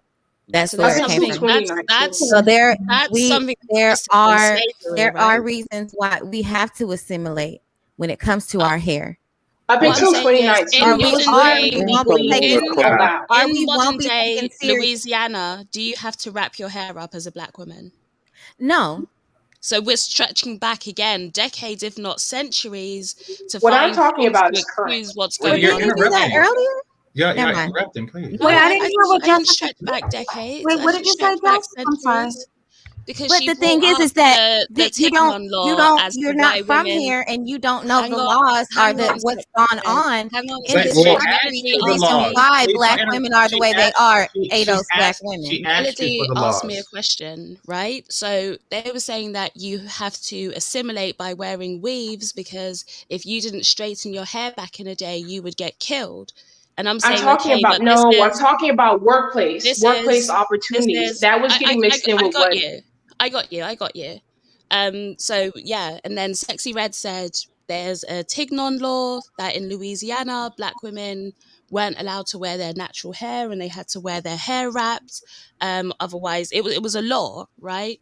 But I'm saying, why are we stretching back centuries to find laws or find things to Those were just actually What give I'm talking actually about is provide an current, we're ma'am. excuse providing to provide an examples and excuse also for examples why because we you know want that to you wear don't know wigs what happens in in the United modern States. day. You I've don't know heard what it happened. You don't even know before, what happened so in I've modern day heard United it. States. I've heard Okay. it. So you're not telling me anything new. You're actually not. So I you're am using well, I'm trying you're to tell going you back something new. centuries. Hang on, Taylor. You're going back centuries to excuse the behavior that you're doing today. If you want to wear No, what weave, I was saying is that some at women this are point, fired. You at can this get point, fired for just wearing your say, hair a certain Sexy way. Red, you have No, to you That was my cannot. people point. finish. You No, never you let me can't. get to No, my you Wait, can't. point. I'm No, trying you to can't. hear. I'm trying to hear Jessica and Sexy Red because I'm trying to understand. My point was is that you can get fired for wearing your hair a certain way. That was my point of bringing up those laws. You still today in modern day? I'm sure there are companies who will like discriminate for They do, especially in Texas. Excuse me. Come on now. Excuse me. Guess Which what? one and where? White people can get fired right quick, for Jessica, having their right hair quick. a certain way. Right quick, Jessica. 'cause No, you're not in fair. America, the dynamic is different. I know you're from. It's the same. But please tell me. It's not the same, sweetie. But please tell me. Okay, then explain to us and Jessica. Where did a woman get fired because of her hair? Can I go first? It's all over the news. They do not allow us to wear braids. Then please, you can do it. I want to start with Sexy Red, then Taylor, then Jessica. Sexy Red, what were you saying? Like where? Where can you get fired? I mean, in the military. One, you can't wear your hair how you want to. They just recently passed where you can have locks in the military. You can't. You have to wear your hair in regulation, which is you can't have it more than an inch above or more than an inch past your collar or above your. No, it has to be above your collar. If it's free falling from your hair, or if you have to put it in a bun, you can't just wear your hair how you want it. Okay, so That's fair why enough. women too. That's one. Right quick. That's one. 3510. Fair Wait, I enough. want to hear. I want to hear. So right quick. You're talking about an institution that make young white men get their hair cut high and tight, and you're saying that as a black woman, you asked me. You're saying right quick. You're saying that this particular procedure. Ask me what job, and I provided the job, and you have an issue with the job that I brought up. Yeah, you're interrupting. You're interrupting because what you're doing is in bad faith. You know, the military has nothing to do with why these bitches are wearing sewed-in hair from Indonesia. So, does the military make these women wear sewed-in hair from Indonesia? If not, please provide a better example. Okay, Taylor, please, your turn. Okay, so when you want to talk about laws, technically there has never been anything saying a white employer cannot discriminate against you for your hair, and they've been doing it. They've been exercising that. Like I've been seeing for the last 10 years, Black women going to news stations talking about they were fired when their district manager came in and saw them with braids. I just and the braids had nothing wrong. 2020. Exactly. 6 Black women. Wait, let me say this. Okay, so the Crown Act. Do you guys know what the Crown Act is? Because they're just enacting that. As of 2019, they're starting to enact the Crown Act, meaning creating a respectful and open workplace for natural hair. There are people who can absolutely fire you at will, whatever. They can not hire you, yes, there are people who do that. They exercise that. There are Black women who have had to complain, go to news stations just to be heard. That's how it gets on. You want a recent story? You want a recent story? What happened with me? That the complaint exists, but is the complaint valid? Evidence. Yes, it is. I just said it. 6 Black women. I can give you an example.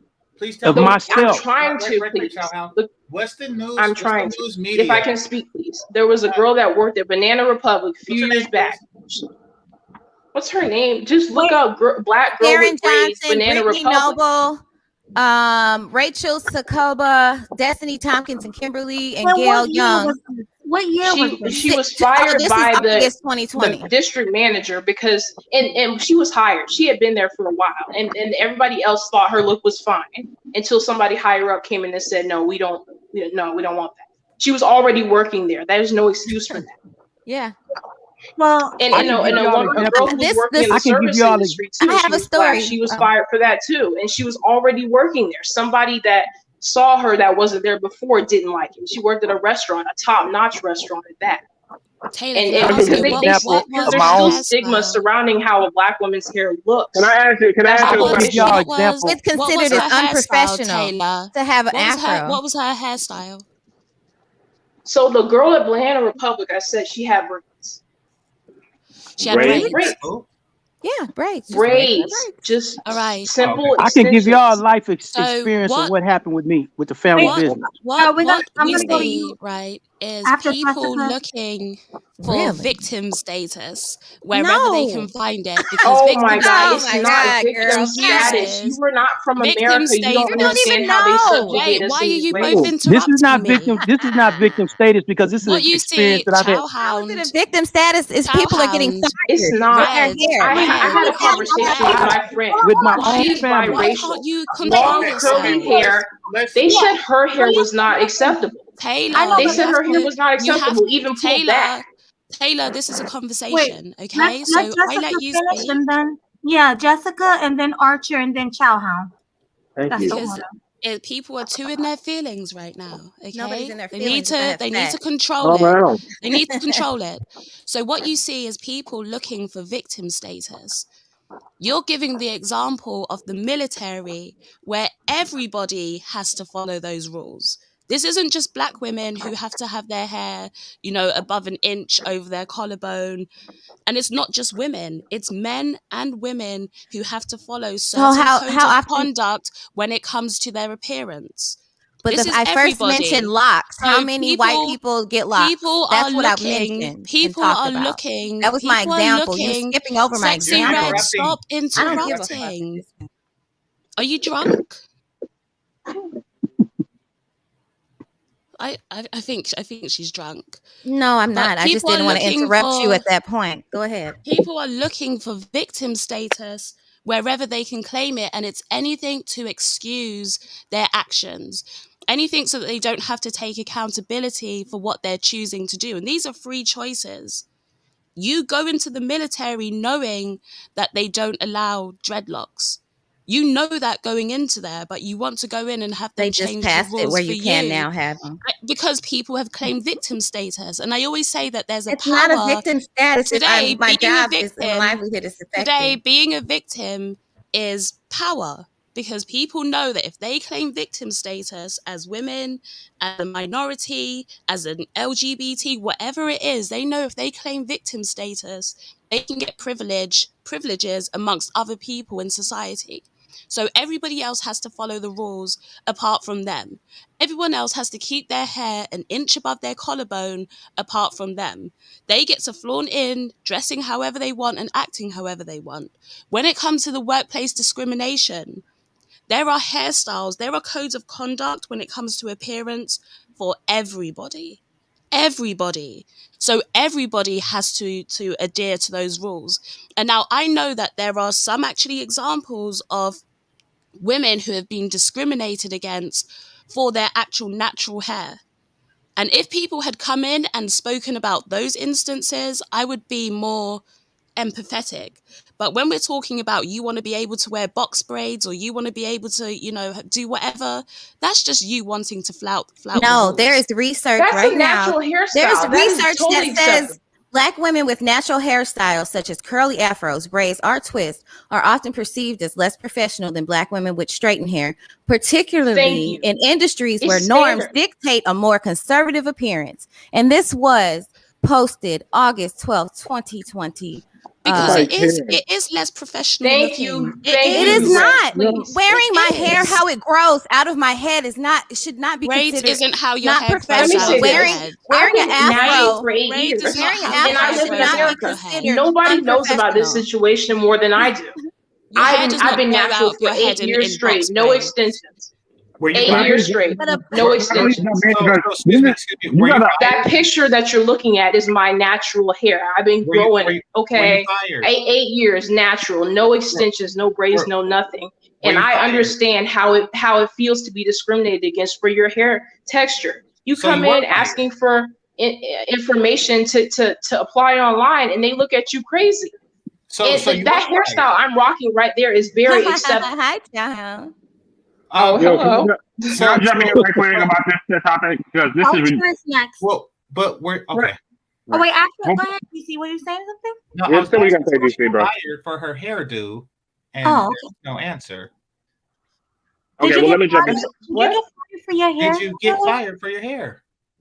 Did I get fired from my hair? No, I was going to talk about my friend who actually has a looser hair texture than me and can pull her hair back in a bun, in a ponytail. They told her that she needed to straighten. She worked at Hobby Lobby. They said she would lose her job if she didn't straighten. Yeah. Oh, that's crazy. That's wild. And that's Yeah, crazy. it's wild, but it happened. And My it best does. friend It who's does. Asian It told happens me. in America a lot. I don't know what happens in the UK. It happens here I'm too, gonna and that's be why I said honest. situations like that I can empathize with. I can empathize with, but that's I'ma still be not an honest. excuse for the weaves and the fake hair, because that's really where it's going to. So when we're talking about assimilation, the first thing we mentioned was women wearing straight weaves. GC mentioned, that hair from Indonesia. So this is about weaves, but this is where I keep saying the victim status is like we're discriminated against for our natural hair. So we have to wear weaves. We don't have a choice but to wear weaves. And it's I like, wasn't no, talking you do about have a weave. choice. That's where the Any conversation hairstyle that's started, though, natural Taylor. If you gets go back, discriminated against. Jessica, can I that's please where jump the in? conversation started. So We were Jessica, talking about weaves. can I please jump in? Because this is where this whole thing gets mixed up with black women and these. Your turn. Go ahead. Okay, this is where this whole thing gets mixed up with black women and their claims. I've worked with many black women in my life, and I've seen many black women get fired. And I've seen them claim why they get fired, not the reason you got fired. True. I've had black women say they got fired because they were black, and no, you got fired because you were in a break room for 3 hours. Exactly. Every day. So I understand where the hair shit's coming from, but I've never, as a black man I've never seen a job say But she if looks a like a job great employee. tells you Okay, and tells you what if must straighten your hair, is that can not I finish? discrimination? Can I finish my Black women point? get Then can you threatened calm over down, that. They don't bro? want to lose their job, so they straighten up. That's Okay, exactly let what me. happened to my Okay, friend, because I've she seen worked there girls. for Okay, several months after They're that, and she did lying. what they told her to do. bro. They're Okay, lying. listen. No, it's Okay, not can you lying. hear me? Stop always Can you hear me? accusing black women of lying. We actually have valid Yes. Okay, reasons I heard and that. things to say. Okay, Oh, okay, I Archer, can't. Not please go everybody ahead. can Go ahead. yell. Not everybody can hear and yell to try to talk over the girls. Calm down. Let's have a conversation. I worked at jobs where my beard was a problem when I wasn't keeping it in shape. You gotta make. I've seen white women who could, if you come in with a fucked up hairstyle or smelling funky, they tell you you're gonna get fired unless you clean up your look. I doubt anybody's telling the black woman you have to go put weave in your hair. Now, when we talk about black women getting fired because they're natural hair, now if you come in with your natural hair looking fucked up, that's one thing. But nobody's saying you can't clean it up in some type of way. They're saying no, you can't even clean it up. You just gotta put weave in it. Like Does that's my not. hair look like it needs to be cleaned up in my picture? That's how I come Well, into businesses. you weren't If they fired. tell you don't have the look for the company, that's what that means. They don't want Negro hair. That's what it means. It Okay, doesn't. Black women don't just be out here looking raggedy with our natural hair. If you're a natural, especially for a number of years, you know how to style your hair in different ways. Elegant look, workplace style. They still tell you you don't have the look for our company, and we know what that means for the code words. Okay, we know Well, that. so We're not stupid and we're not lying about it. Let's do this. Let's do this. Jessica X was saying that there is value in victim status, and I do agree with that. I suspect strongly that these bitches are lying. Now, I brought up the Banana Republic article where the young girl was fired, and it reads, Banana Republic employee is speaking out after she was disciplined at work for wearing a braided hairstyle. Destiny Tompkins, 19, described what happened during her shift at Banana Republic store in White Plains, New York. I was told to go into the office with my manager, Mike, who is white, Tompkins, who wrote in a new viral post. So Tompkins wrote in a Mike is the white man and Tompkins is the black woman. My mistake. Wrote in a now viral Facebook post, which has been shared over 57,000 times. He told me that my braids were not Banana Republic appropriate and they were too urban and unkept for their image. He said that if I didn't take them out, then he could schedule me for shifts until I did, or he couldn't schedule me for shifts until I did. Now, it could be that in this time of, what is and isn't culturally inappropriate, that somebody would take a chance, that a man would take a chance in telling a woman what he can do or what she can do with her hair. It is like after this whole Me Too era that men would have the audacity to say something like that is possible. However, it's a greater possibility that she's just firing and she just got fired and she's lying about it. That is the far greater possibility. Real quick, I saw the video of her explaining what happened. It was newsworthy for that reason. Wait, 1 second. I don't know if that's Did you see the video of him? Did you chat. see the video of him doing it? Did you see the word urban written on a write-up? Did they say the cause of termination? You see, I don't get it. If I say she's lying and then you say I seen a video, then you seen a video of her lying. She showed us what her hair looked like. That is not uncanny. But did you talk to the company? That hair lying. To the company. Did the company say, yeah, we fired her for this reason? Is it just her word? She was hired with the same hairstyle. There's discrimination there if somebody else came in and said no. Wow. But what if she's lying? Have you ever Lying seen about what? those articles where it's like we got kicked out of a store for wearing these clothes, and then they take a picture for the news article where they make themselves look as appropriate as possible? So that happened one time over here, and they were like, I can't believe it. We got kicked out we were just wearing these outfits. We're covered up. But when they got the that would have been CCTV, combative if she sat there and said that this is the hairstyle I was wearing at the time. Taylor, please stop interrupting. It's getting annoying now. You keep interrupting. Okay, sorry. Y'all just don't understand this whole situation. So We they were like, they kicked us out for wearing these clothes and they took pictures where they looked somewhat presentable until they actually got the CCTV from the store and you could see how the clothes that they were wearing looked completely different. So they had fixed themselves up for the news article, obviously, because they're making a case to make themselves look more presentable, even though that's not how they went into the store. So people lie about things like this to get attention, to get money, to get a payout. People lie about this stuff. They do. And furthermore, And to get there, go for it, Jessica. I'm not saying people lie in every situation. I know that workplace discrimination exists. I know that I want it to. does. Okay, I want we're to not share my saying that experience. it's never I don't want happened to hear your and experience. it's not possible. We know that it exists. Well, I want to share. But a lot of women I are don't want to hear jumping it. on that as an excuse for why they're not willing to maintain their natural hair. And True. that's the problem that we have. It's not that, listen, if a woman is rocking her natural hair and she's being discriminated against, I'm all in support.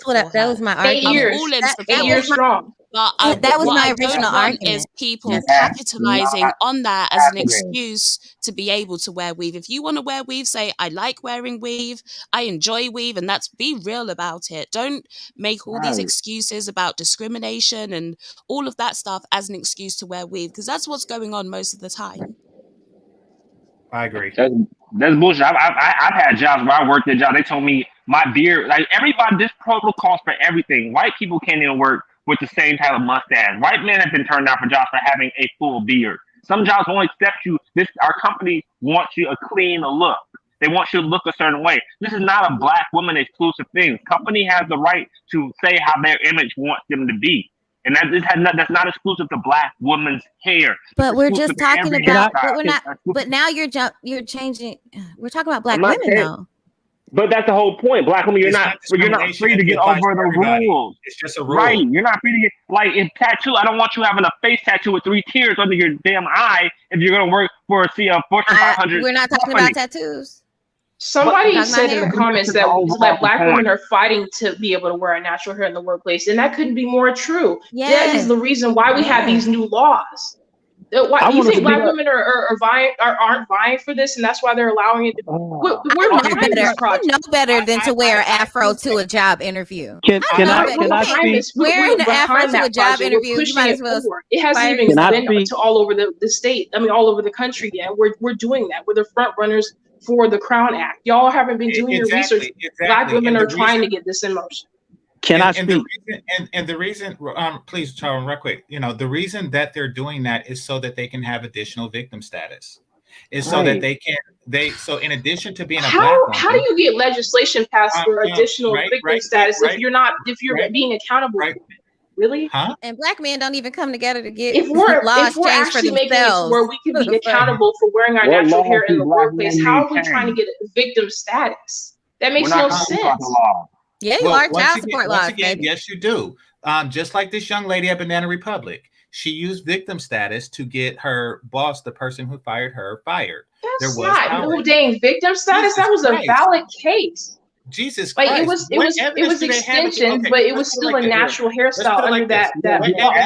evidence do Just they because have? you can't relate to the Taylor, problem it doesn't is mean like- it's a victim You're saying status. it's a natural hairstyle underneath the How on unnatural earth is a black hairstyle. woman trying to use this new law to where we're allowed to It's wear not our a new natural law. hair? Y'all can Okay, always okay, do it. okay, So okay. wait. You Are you guys- breaking the law now? It's bullshit. Y'all just saying that, so y'all making up this Crown Act to pretend like y'all was victims of something else. So when your ass do get fired for being fat and obnoxious, you could say, "Oh, you're in violation of the Crown Act." Okay, well, you just shown me and everybody else what you really think about black women. Why are we even having a discussion on okay. Melody's channel if y'all are just going to flag down everything we are telling you? That there's nothing there's nothing good that comes out of the conversation. Just because you say it's true don't mean we gotta run with it. You're not the Right, and people have to go one at a time because Exactly. it's Why have chaotic. a conversation at all if you're going to keep interrupting? Now, You this interrupted is me several times when I started trying to talk about the benefits and all that stuff with the health Okay, earlier. well, Y'all let's interrupted me from the begin beginning. a new It's not era specific of Let's black be honest here.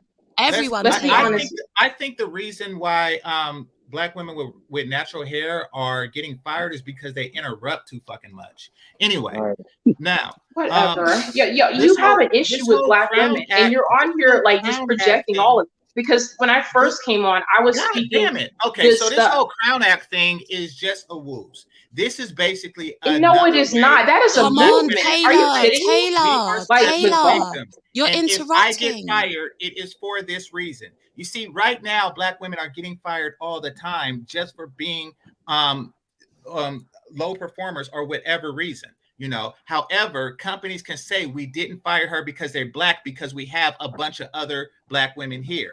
Now they want the added thing. They want the added privilege to say, you know, as long as I have my natural hair, I can say I was fired because of this. They want to be an unfireable group of people. That way they can be as fucked up in the DMV as they want to, and nothing ever happens. But the Crown Act is going all the way to the Supreme Court. So there has to be some type of documentation. There has to be documentation or something that says, or else they wouldn't be able to take it. Fired you for something we're allowed to do anyway. That makes no sense. Yeah, that makes no sense. Can I speak? You take it all the way to the Supreme Court off of just words? I doubt that. I'm sure there's a write-up somewhere that says something. There's there has to be. There is no write-up. There's no way it just goes to the Supreme Court with no written documentation or witnesses or. Okay. Okay, now this is my experience as of 4 years ago, and this is within my own family's business. Well, I'm explaining what's happening. I decided I wanted to grow my fro. The old man didn't like it. So he took it to my sisters, and they were like, well, he could do it if he wants. He said no. So they went to the corporate attorney. He stated if he doesn't want to cut his hair, he wants to grow his fro, and he doesn't want to hear what you're saying, fire him.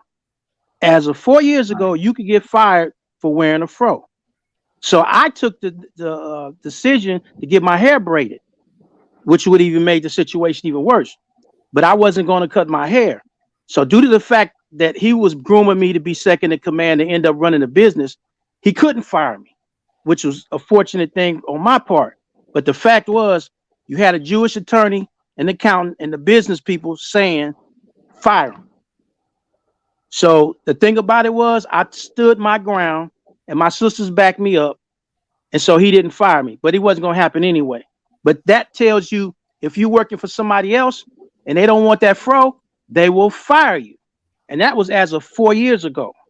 And they have all the right to do that. Like And everybody, like they have the right, what I was they saying. have the No, right like not to hire me because of my beard. Like that, Archer. you have the right to do that. Archer, What kind at of the work end of was the it, day, Shauna? people shouldn't be discriminating against somebody because of how their hair naturally grows from their head. Exactly. Right? That's People bullshit. shouldn't be That's doing that. So we shouldn't be no, condoning that in any no, form. And that's why I was saying, no. I know that it happens. It does That's happen. bullshit.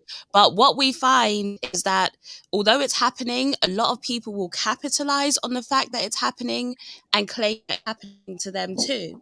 So when you look at the Crown Act, even just looking at it on the surface of it, it's not for women to be able to wear their hair in its natural texture. It's to be able to wear their hair in the styles that they wish, right? And that is where we have this vague language where it's a slippery Right. slope. So it's not just about the texture of the hair. If the Crown Act was like, listen, this is the way my hair grows from my head, I can't help it, and you should accept it, and it's wrong for you to discriminate against me because of that, all for it. But you see in the Crown Act, it's about wearing their hair in the style that they wish. And so that Right. is the slippery slope. That's where I want to wear red in my hair. I want to wear just these outrageous hairstyles that are not How long that have you known that about the that Crown do Act? not do not You fit can read it into right the now. corporate Right. workplace or even a lot of workplaces. It just But doesn't. And Jessica, it's the You're same interrupting. Hold on, standard Archie. that other people are upheld to, but now she has because of victim status, Black women don't have to follow that same rule that everybody else has to follow. So again, if but it they was get about hair texture, I'm all for it. When we get into Okay. the Black women language are of not any using it to style, capitalize as much as they're Hold being on. discriminated against. Hold on. Jessica, were you finished? yeah, go Please, ahead. give me 1 second, Archie, please. go ahead. One quick second. First of all, black women act as if it is about their hair texture and it's about the type of black hair we have. It's not, because white people have been fired for having a certain type of hair style. White people have been fired for having the same beard I have that I've been told at certain jobs I gotta clean up because of the job. It's not about your texture. It's about the way the company wants to present its image with styles. White people have outlandish styles that got them to lose jobs too. See, the thing is, you make everything about racism when it's really more about the style than it is about your actual texture of hair. The CEOs are not saying, CEOs in these big companies not up at the top saying, "Oh, my big old fat old white man come beefing with black women's hair." They don't give a fuck. That's not the reason. It's about the image they're trying to portray. That's the same reason they tell men about our beard, something you probably never heard about So because you that's never had a that beard. would be assimilation, right? What? Trimming my beard? Yeah. That's grooming. Why? No, you are assimilating. You are assimilating into a culture. Wait. How is it assimilation? They tell me to Because they're trim my beard. telling They you tell- that you have Let me to have finish. your. Let me finish. And they tell the same white You dude they emotional, trim his damn. beard. Because I'm trying to get my point out. You always interrupt. And they tell No, the same white dude. I ain't said nothing. Go ahead. I'm emotional and I can't let go. There's a lot of immaturity it would on be this no panel, different y'all. I'm if a about to go man- take a walk with my man and eat dinner. God bless and have a good night. Because Sweet you Melanie, gotta I know you leave. taking your dog for a walk. I'm about to eat dinner and go take a walk around the complex with my You man. really have to Goodbye. try to get your point out Enjoy as your walk. fast as you can. You have to try to get your point out as fast as you can before somebody interrupts you. Yeah, I know. Listen. Have a They good one, tell- Taylor. Go for it, Archer. Goodbye, Taylor. Look, it's not. I can sit here and make the claim. I can be part of the Crown Act, and me and a whole bunch of black men who have full beards can go out and make the claim. It's that we like can't men are get- upset they can't be women. For some reason. Go ahead, Archer. It's like women are upset Okay. they don't have to follow the rules. Yeah. They have to Right. follow No. the rules, sorry. No. Listen. No. they No, don't. go ahead and finish, Archer, and then I'll go after The you. same. That's the most quick point. I'm like literally at the end of it, and I don't drag on. Like the same beard standards they have for me, they have for the white guy at the job. But I can literally go there and say it's the fact that I got black curly hair. When they tell the same white dude to trim it up, we want to go. At most, we want just a goatee, not a full beard. Their jobs can have standards, and normally when men hear that, we accept it. I'm pretty sure many other men with beards have accepted it. We didn't go out and start a petition saying we have to be accepted everywhere by every company because every company owes us a job. I'm done. I understand thank your you. perspective. So what I want to do is I want to read the opening statement from the Crown Act. It says the Crown Act was created in 2019 by Dove. By Dove. I'm going to pause there for a second and think, like, don't they make shampoo and stuff like that? So Wait, GC, what are you reading? I'm sorry. Just I'm happened. reading the Crown Act. I'm reading about the Crown Act. Okay. Apparently it was created by Dove, people that sell people shampoo, and you would need more of it if you weren't wearing weaves and shit. Anyway, so it was created in 2019 by Dove and the Crown Coalition in partnership with the Senate, with then State Senator Holly J. Michelle of California, to ensure protection against discrimination based on race-based hairstyles by extending protection to hair texture and protective styles such as braids, locks, twists, knots in the workplace and public schools. So yeah, that seems like they just want to sell shampoo, which is fine. But I think we're moving away from the original argument. GC, can I say something really quick? For the people that are saying you can't speak on this because you're in the UK, you don't know what it's like in America. Over here, we have the Halo Code, which is backed by GC. Which company do you think it's backed by? Dove. Dove. Who would have thought it? The Halo Yeah. Code that is backed by Dove, that actually is a code that's coming into legislation to combat hair discrimination in the workplace. So we have the same thing here for the people saying, you don't know what it's like. It's not the same over there. We have exactly the same thing backed by exactly the same company. Okay? Right. So I didn't know yeah, you it had a does seem like problem that with this is a- racism hairstyle over there. Well, yeah, I mean, so it does seem as though this is like Dove just trying to sell black women shampoo. However, and they're using a court system to do so. I don't understand. I'm sorry, I was on the phone. Yeah, no worries. So to Yeah. people paying attention, Dove is trying to sell people shampoo, and they're using this. They're using the legal system to do so, which is, I guess, fine or something like that. Because you will, if you feel like you're rallying behind the cause, you will have that extended motivation to do something. I do want to say this, and I think that we're losing sight of what's going on, especially with the Crown Act and stuff like that. But is there anything that is forcing Black women to get weaves and shit? Was the original question, or what we were originally getting at? And the goalpost was kind of skewed in the sense that, the workplace, tried to something about our hair, or the workplace is trying to force a certain hairstyle into us. But that's not what we were saying. Is there a law or something that is forcing weave into these women? And each scenario that they gave, the answer was no. If anything, when they police their hair, or there's a push for natural hair. That's it. That's all. Yeah, I think Black women wear weaves because when they get up in the morning, I know this is not an excuse, but I can only imagine. I don't have 4C hair, so don't get mad at me. It's awful. No, I love my hair. No, I love my hair. I can do so much with it. Melody's talking. Women with 4C hair, which I don't have, but women with 4C hair probably have a hard time styling it in the morning. I can only imagine. Yeah. So that's probably why they wear the wigs and the weaves to work, so they can get up and get to work on time. That's what I'm thinking. I just started wearing. I just wear That's pigtails. super understandable. If somebody put it like that and they kept it real, I'd get it, because natural hair takes a lot more time to style. It does. It's Right. harder to deal with. It takes a lot more time to style and, get the look that you want to achieve. So if somebody put it that way, I'd understand it. And this is why I said, if you want to Right. wear weave, just be real about why you want to wear it. Don't come and use all of these excuses and just make yourself this victim. Just say, listen, I'd agree with the that. lifestyle that I live, Yeah, but that wasn't the point. That it's wasn't a the lot point we were more making. the lifestyle that I live.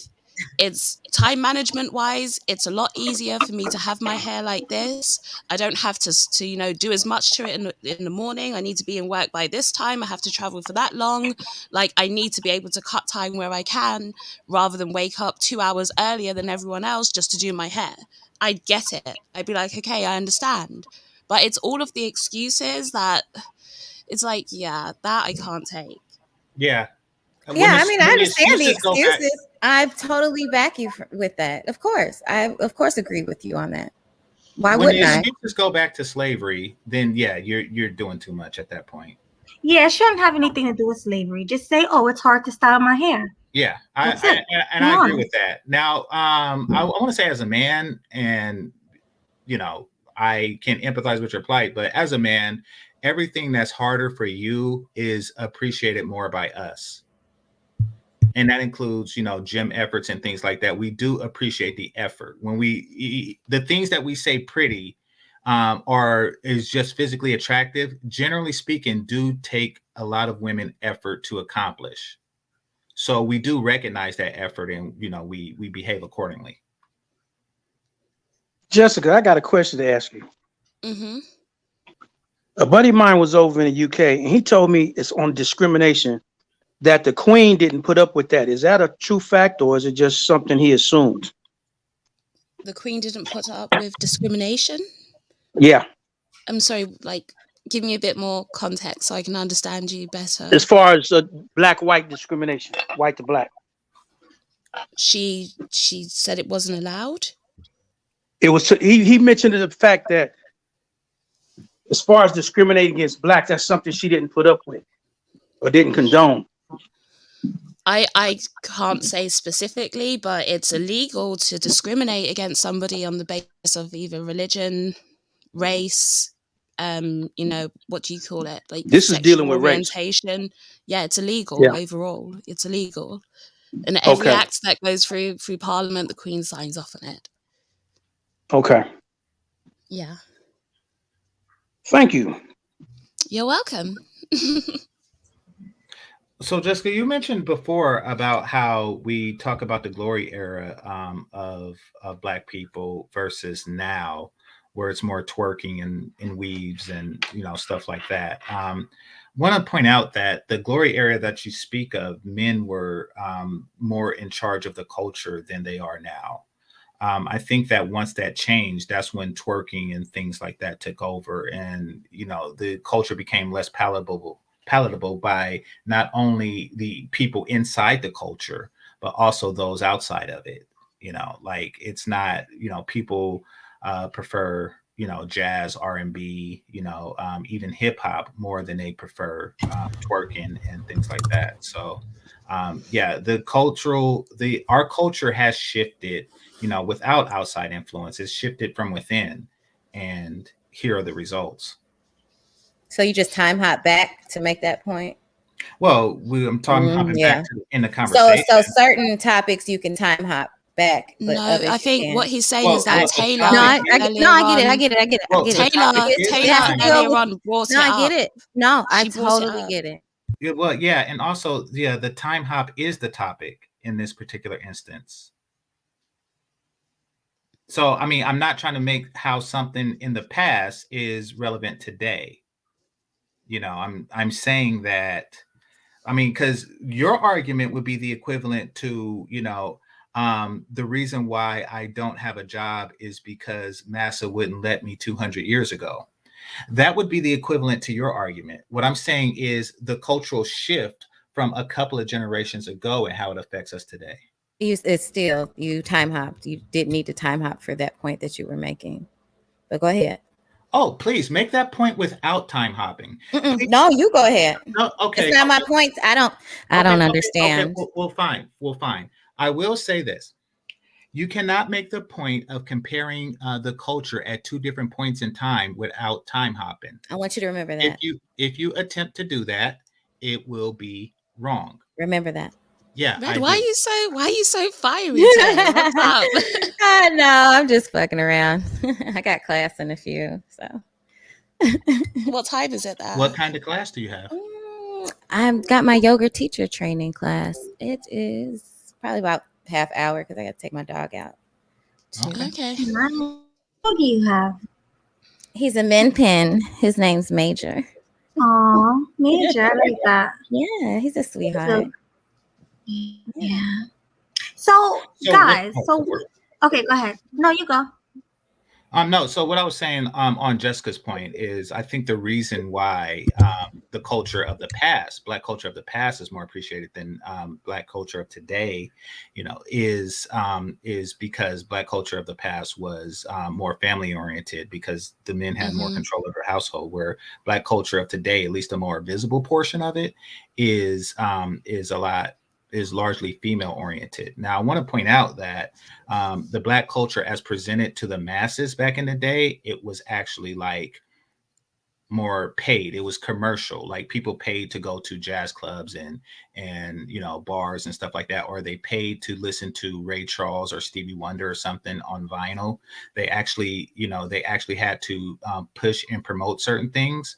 Where right now, the culture as it stands is anybody who is seeking attention can just jiggle their ass in front of the camera and post it somewhere. So it's not even, there is no control of it. It's just the culture, the image of the culture is left to whoever wants the most attention. Yeah, you can Gotcha. definitely see where the breakdown in the culture is.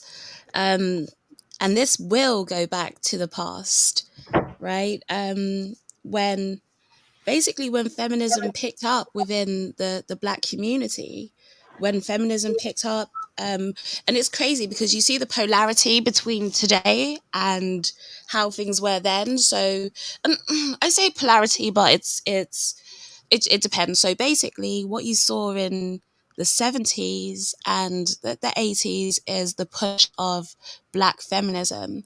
And this is basically when Black women were saying that to be a wife, to be submissive, to be feminine are Eurocentric standards, and that Black men wanted Black women to act like white women and follow the white man's rules.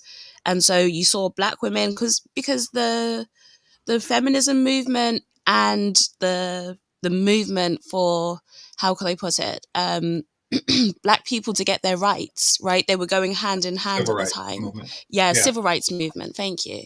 They were going hand in hand. And so, yeah, black women rejected the idea of femininity. They said that they were strong. This is how they naturally are. They're naturally feistier. They're naturally more independent. They're naturally powerful, all of these things. And they rejected, as they put it, the Eurocentric standards of femininity and being a wife. They rejected that.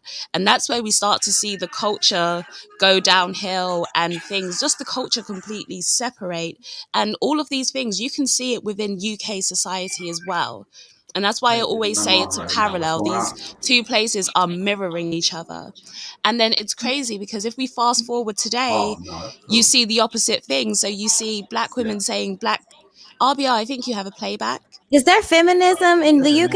I'm not doing something right now. Mute up, RBR. So it's not just a US issue. They have it over there in the UK. No, that's what I've been saying, like always. Feminism exists across the Western world and the non-Western, but to a much lesser extent. I don't really know about feminism. I But never you looked up the saw subject. you I saw read that about it. shift. And then it's crazy because today women are saying, we don't want to be strong. We don't want to be independent. You have all of these women who are following these femininity channels and they're trying to come back round to be I'm what a little. I black know men I'm asked older them to than be you, like 50 years ago. but I never. It was kind of taboo to tell black men, I want to be a housewife. You can't tell a black man you don't want to work. That's what black men were asking When you for. tell a black man, I want to be a housewife, what they hear is she don't want to work. You can't tell a black man I want to be a housewife. I'm reading a book called Black Macho and the Myth of the Superwoman, okay?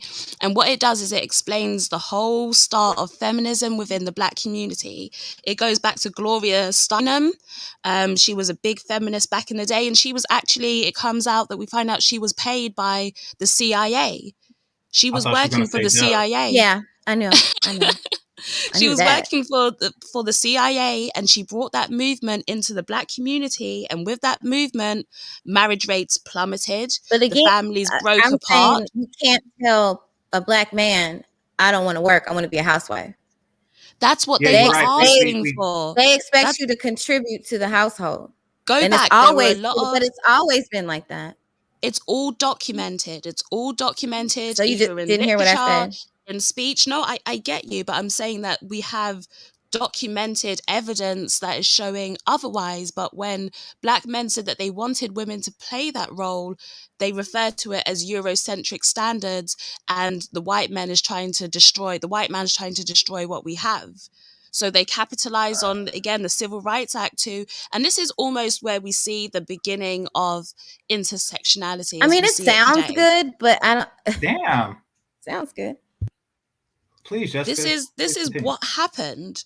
This is what happened. And now you see black women coming all the way around. So it's a complete 180 and saying, we want to be feminine, but black men aren't allowing us to be feminine, and they want us to be strong, and they want us to be, they want us to work our back off and then come back home and work our butt off again.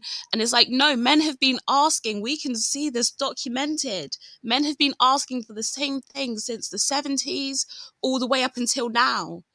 They're saying, we just want feminine women.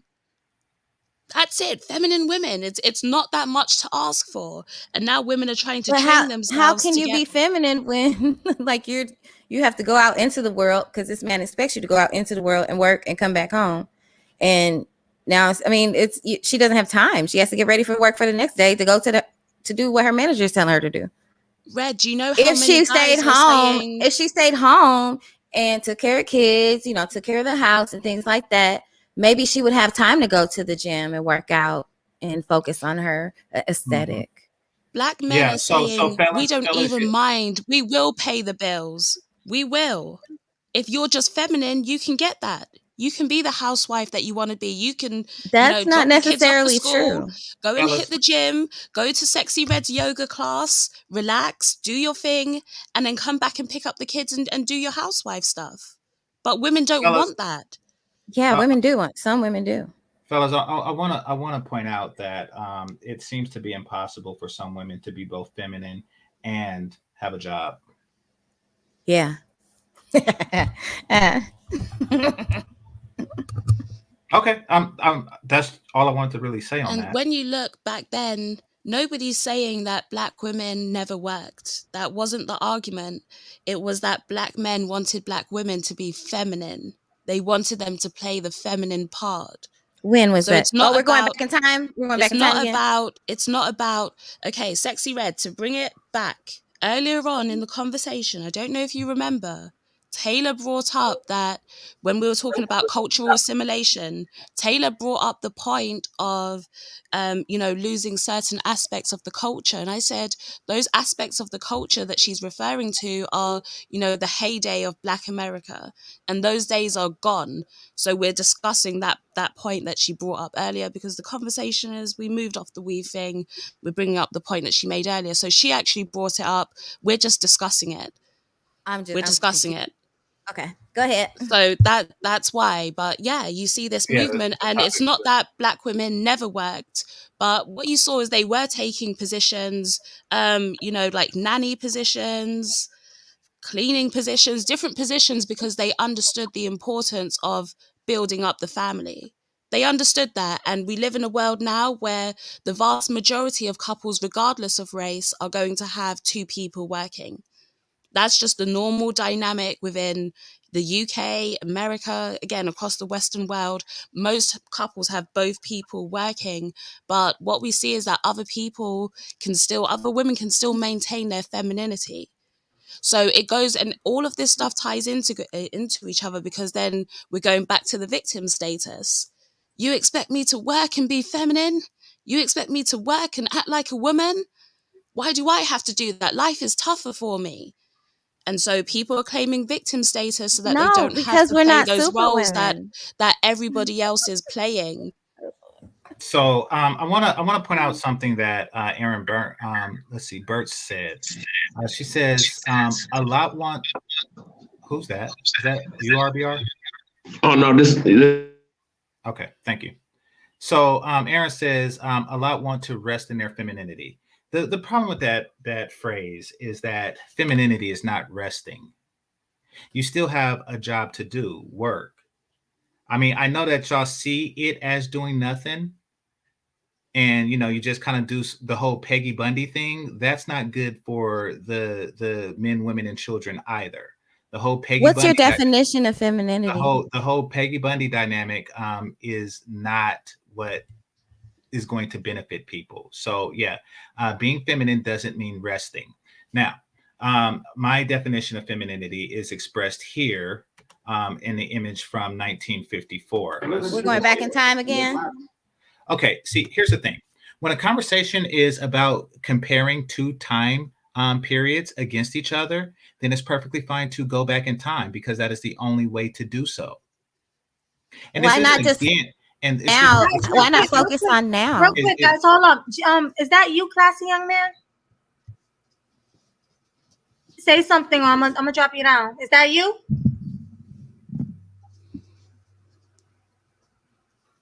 Okay, you dropped down. Sorry. No, I dropped him down. So it's far different. It's far different than saying, laws that were effect way back then is the reason why we are behaving a certain way now. Completely different. But yes, and we're not now going back in time. The conversation has always been. Let's go. Play it. This particular conversation has always been about the difference in culture between then and now. So this is a demonstration of the culture then. This was a public commercial. Were they pumping and dumping back then too? Excuse me. This was a public commercial. This particular commercial was the image of Black people of 1954. Fair use. So basically, this was Any one of 1,000 cities and towns. All over the country, families such as this are enjoying new prosperity. They have new interests, new standards of living, buying power they've never enjoyed before. There are good prospects for practically all types of goods and services. All too often, though, they're overlooked prospects. Why? Because of some good, valid reason? No. They're overlooked because of mistaken ideas, because of out-of-date ideas about how the Negro lives, how he buys. The truth of the matter is that the Negro lives pretty much the same as other folks. He buys pretty much the same way, too.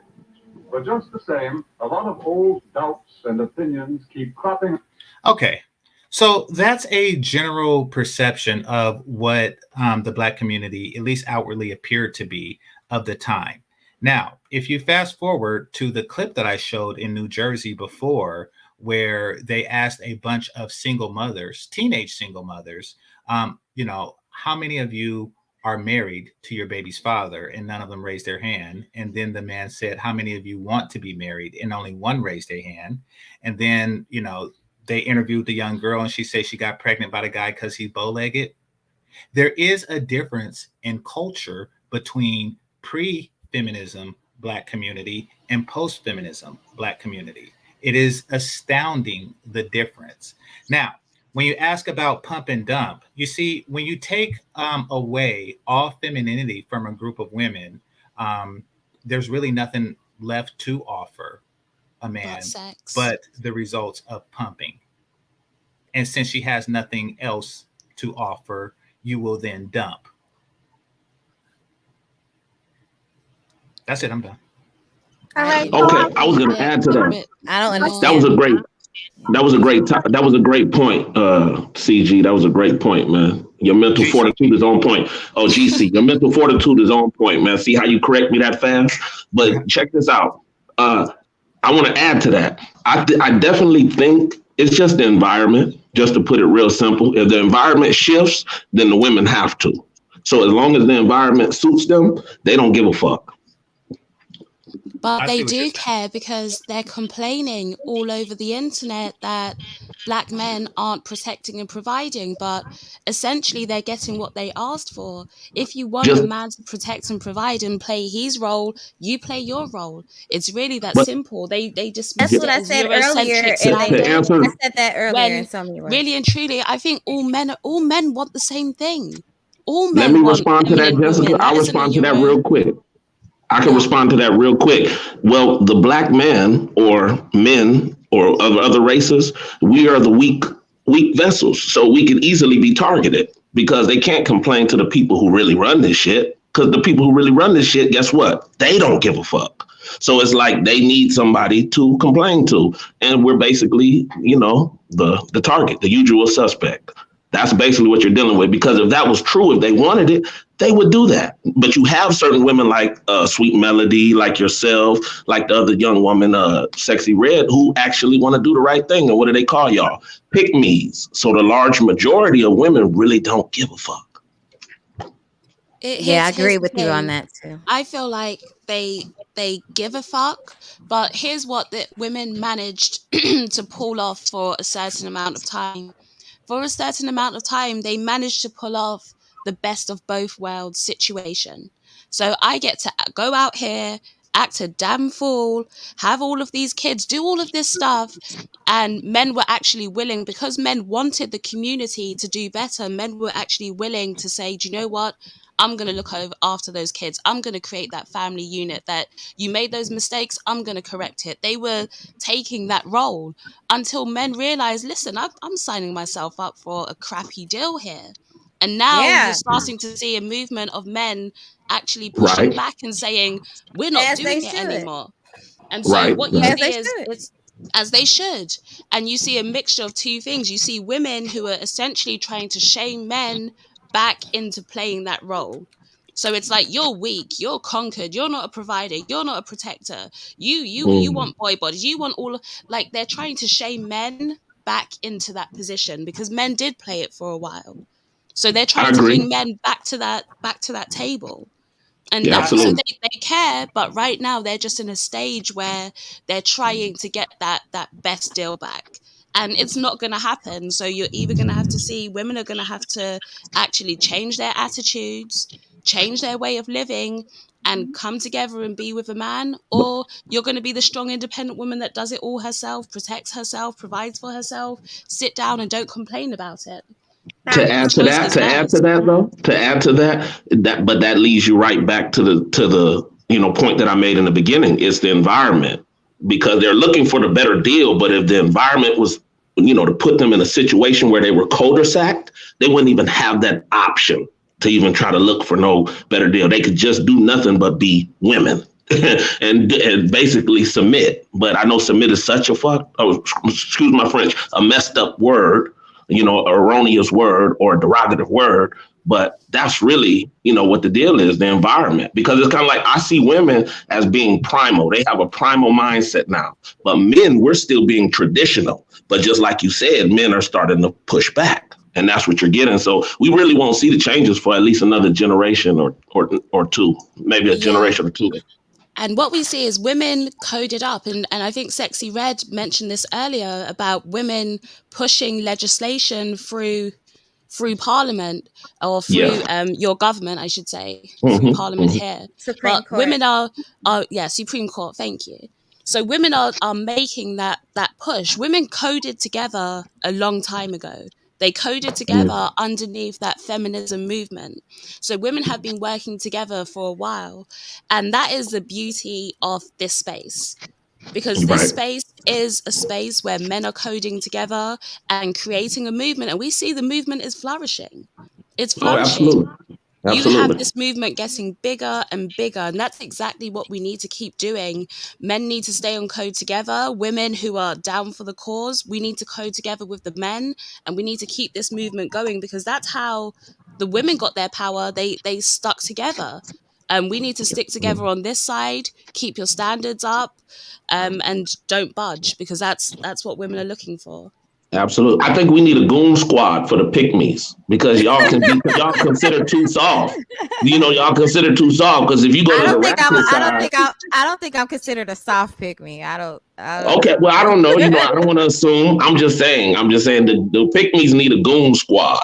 Yeah, they didn't like me over there. They didn't like me over there. They ran me out. Oh, you used to be on that side? Like when I was first going around trying to learn the panels and stuff like that, I wasn't accepted in the sisterhood. So. I love black men. I'm not, man, my daddy was a black man. My grandfather's black. Both my granddaddies, the uncles, man. Oh, yeah. Because what they do is, if you don't quote unquote stay on code and you're not constantly bashing black men, they'll kick you out. And that's how they get people to stay on code by listen, you're either with us fully, you're either going to bash black men, or you're out. And so you have a lot of I came to be a part of no beehive type shit. I'm not like I like to think for myself. Right. You have a lot of women who will fall for it. They'll go. And so if we have men here in this space, you actively need to shun other men who aren't for your cause. Okay. Men here need to shun other men, because that's what the women do. That's how they keep themselves strong. When you have a guy that's in here promoting something that's not beneficial, you need to shun him and push him out, because he's not going to help our cause. If anything, they make it weaker. So you need people that are going to stay on code on this side as well.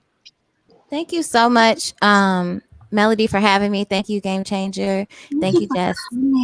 I didn't mean to mess up your panel, girl. I'm sorry. Can a real brother weigh in, or what's going on? Hey, real brother. I'm so sorry. What's up with all the censorship? God damn. Go ahead. Have a good one. Thank you. You too. Bye. Bye. Okay. All right. Yeah. Well, I listened to enough of the discussion, but I've seen these discussions so far, and it's, to me, as a real brother, the 10% of blacks who embrace their black race and culture and reject the myth of white supremacy don't have any problem finding the 10% of black women who embrace their race and culture and reject the myth of white supremacy.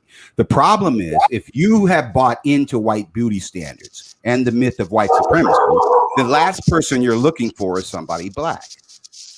So the black men who want a white girl dipped in chocolate are not going to really be compatible with a real actual black girl, because there's no such thing as a white girl dipped in chocolate. You just get a Candace Owens who just wants a white boy.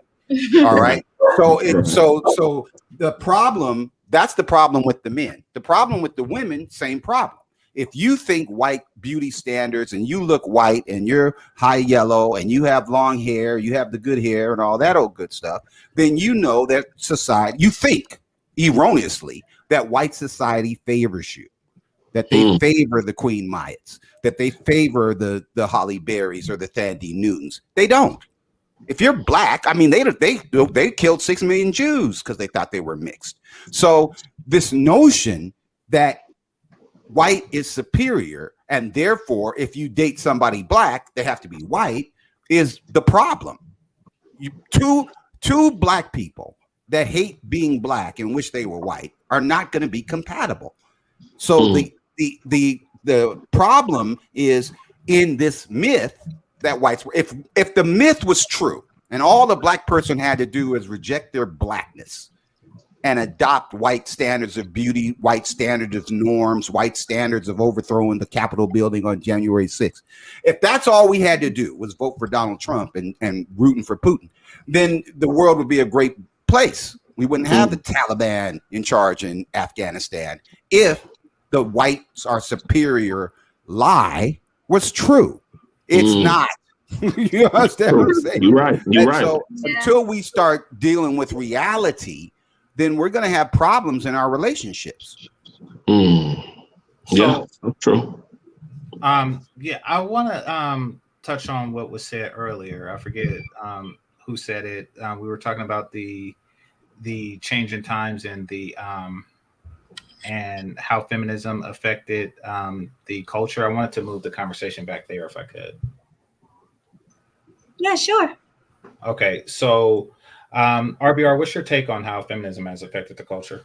I don't think feminism has affected the culture, because the root word of feminism is feminine.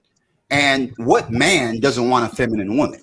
So it's nonsense. When your definition of feminism was inadequate, how come? Because feminine means what? It means a female. So females are feminine if they are anatomically female at birth. Now, what does that mean? It just means culturally, white people would not accept their women in an equal role. Now, equal doesn't mean the same, that you put on a hard hat and you go run a jackhammer all damn day at downtown or at the construction site. No, equal means that your value to society, all right, as a mother, as a sister, as a brother, as a compassionate individual that wants to build families, relationships, and communities, then you will be treated equally to the men whose role might be a little bit more cognitive. It might be a little bit more stern. It might be a little bit more disciplined. It might be a little bit more protectionist of the family, of the community, of the society. We don't send the women into battle and put them on the front lines. We send them in. So I'm saying that we have to value what women have to contribute. This idiot in here at the chat room talking about Alana Van Zant. Alana Van Zant is not a sex symbol. Alana Van Zant is not who Ramil is talking about when he's talking about pumping and dumping. Why even use her? Because you want to shame black women. Because you don't want to accept what the real definition of feminine is.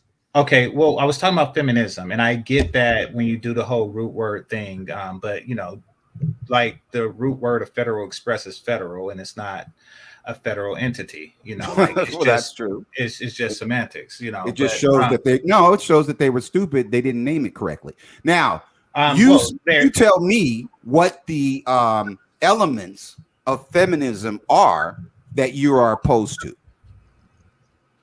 Okay, fair enough. It's not really the tenets as it's written of feminism, because it's written to be fluid. Therefore, they can change the definition to whatever they want as the subject matter intends. However, what it calls for is a separation of families. I think that, they want to liberate men, and they talk about the independence of women. Now, when you are independent of an entity. And in this case, the entity is men. So that essentially they're trying to eliminate the necessity of men and encourage women to do without something that's not necessary. Yes. Now, are these a certain type of women? Because it's going to be hard. It is to a type of separate- women. It's called feminist. Yeah. Well, no. I think it's going to be very hard to separate Beyonce from Ilana Van Zant and from men. I think it's going to be very hard to separate Kelly Rowland from men. Well, yeah, but that they're not feminist, and right. So see, that's my point. RBR. It's an attempt. It's the attempt that's disruptive because right, and that's my argument. Please don't say anything. Like it's the attempt. Just because they weren't successful in the case of Beyonce does not mean that the feminist movement wasn't an attempt to do so. You know, now, even though it will be very hard to separate Beyonce from Jay-Z or any future lover that she may wish to possess, it has proven successful for millions of other young women who don't look like Beyonce, who nobody wants. Thank you. And that's my point. So what I'm saying is just quickly, I'm gonna drop down, but thank you for having me up. Thanks for coming. Bye. All right, yeah, I'm gonna drop down soon too.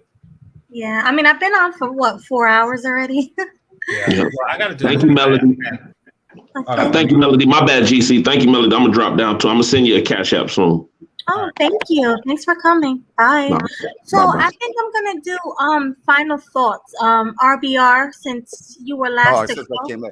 Okay, well, I think that the discussion has to center on black men and black women who like black men and black women. Stop using Lizzo for your excuse that you can't date Kelly Rowland. Stop that. Stop that shit. Okay? You can't date Kerry Washington because Lizzo's fat. You don't get out of here with that. All right. So we as men have to stop playing that game. All right. If you're scared to approach the women that you want, don't bring up Lizzo. All right. You don't want her. Don't bring up Ilana Van Zant. Don't bring up white feminists. You don't want Amber Geiger. She'll shoot you in the head. So as far as women are concerned, women should always date men who love them and want to be in a relationship with them because those are the only men who are going to make them happy. Stop thinking that just because some nigga got some money that you can get half of his money because you ain't going to be happy. Bezos's wife, why she divorce him? He got all the money in the world. Bill Gates' wife, why she divorce him? He got all the money in the world because they don't love him. They don't have time for him. That's why they divorced her. You ain't gonna find no happiness with half of a nigga's money, and you can't be happy with all his money. Stop it. Thank you for having me up, man. I appreciate it. Thanks for coming. It's always a pleasure. Okay, bye. Bye. So let me see who else I have. Chowhound. Yes, ma'am. Hey, what are your final thoughts? My final thoughts is on your subject. Mm-hmm. I'm not leaving the neighborhood. I'm not leaving the community. I have buildings in the community, and I had an option to move in a couple of places, including Beverly Hills, when I got my house. And I decided to stay near the community, so I got my house in the area near where I have my business. So for me, it's not an option for me to go anywhere because the option presented itself, and I didn't want to move there. So I'm sticking around. I'm within minutes with some of the buildings, so if something happens, I can rush over there. If as far as any kind of relationship, hey, if something happens, I'm open for it to happen. I'm not running. It just, I take it a day at a time. So I'm not forcing anything. I just accept it as it comes. If it's something I like, fine. If I don't like it, I just don't deal with it. Okay, well, thanks for that. Thank you for having me. I'm glad you're not leaving. All right, so finally, don't you leave. Oh, I'm not. Right, so I got to finally get you a have cash dinner. app too, by the way. Oh, thank you. I appreciate that. I haven't done it yet, but I got to come off here so I can do it. Okay, well, I appreciate that. I really do. No problem. You take care. Take care, GC. All right. So you coming to movie night? Yeah, I'll be there. All right, GC, please drop the link. Is it tonight? Yes, tonight. Yeah, it's right now. Okay. tonight. Yeah, I need the link. I'll drop down into the chat. Guys, make sure y'all hit the movie night Zoom link. We're gonna be watching a movie tonight. We're gonna have a lot of fun. Come through. We always have fun in movie night. So GC, what are your final thoughts? And tell us what movie we're gonna see at movie night. Gonna see Dreamgirls, and you know, it was so many sub conversations here. It's hard to have a final thought, but thanks for having me. I appreciate it. But I do want to say, like, fellas, they're gonna keep making excuses. There's a lot of aspects that they like about the status quo right now. I mean, it's our job to not accept those excuses. All of these, slavery this, and and fat that, and hair this, and blah blah blah blah blah blah. Look, it's just excuses. You say that you want something, and if they refuse to do it, and it's a reasonable request, it's a reasonable ask, don't accept no.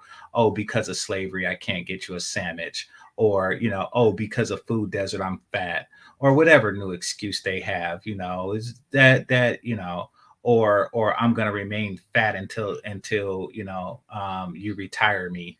Don't fall into that. It's just fat. It's just fake hair, and it's just effed up attitude. So with that, I want to thank the. Oh no, that's no. Say it. Go ahead. Thank you. No, it's your show. It's no, your do show. the closing. No, you want to bad. thank? Do it for me. Nah, I'm good. Aw. But see everybody at movie night. Thanks a lot. Oh, that was whack. Well, I'll do it. I'd like to thank the Cash Apps, everybody who supported me, all the likes, everything. I don't do it as good as GC, but yeah, thank you. And I will see you guys over at movie night. Like on the way out. Bye.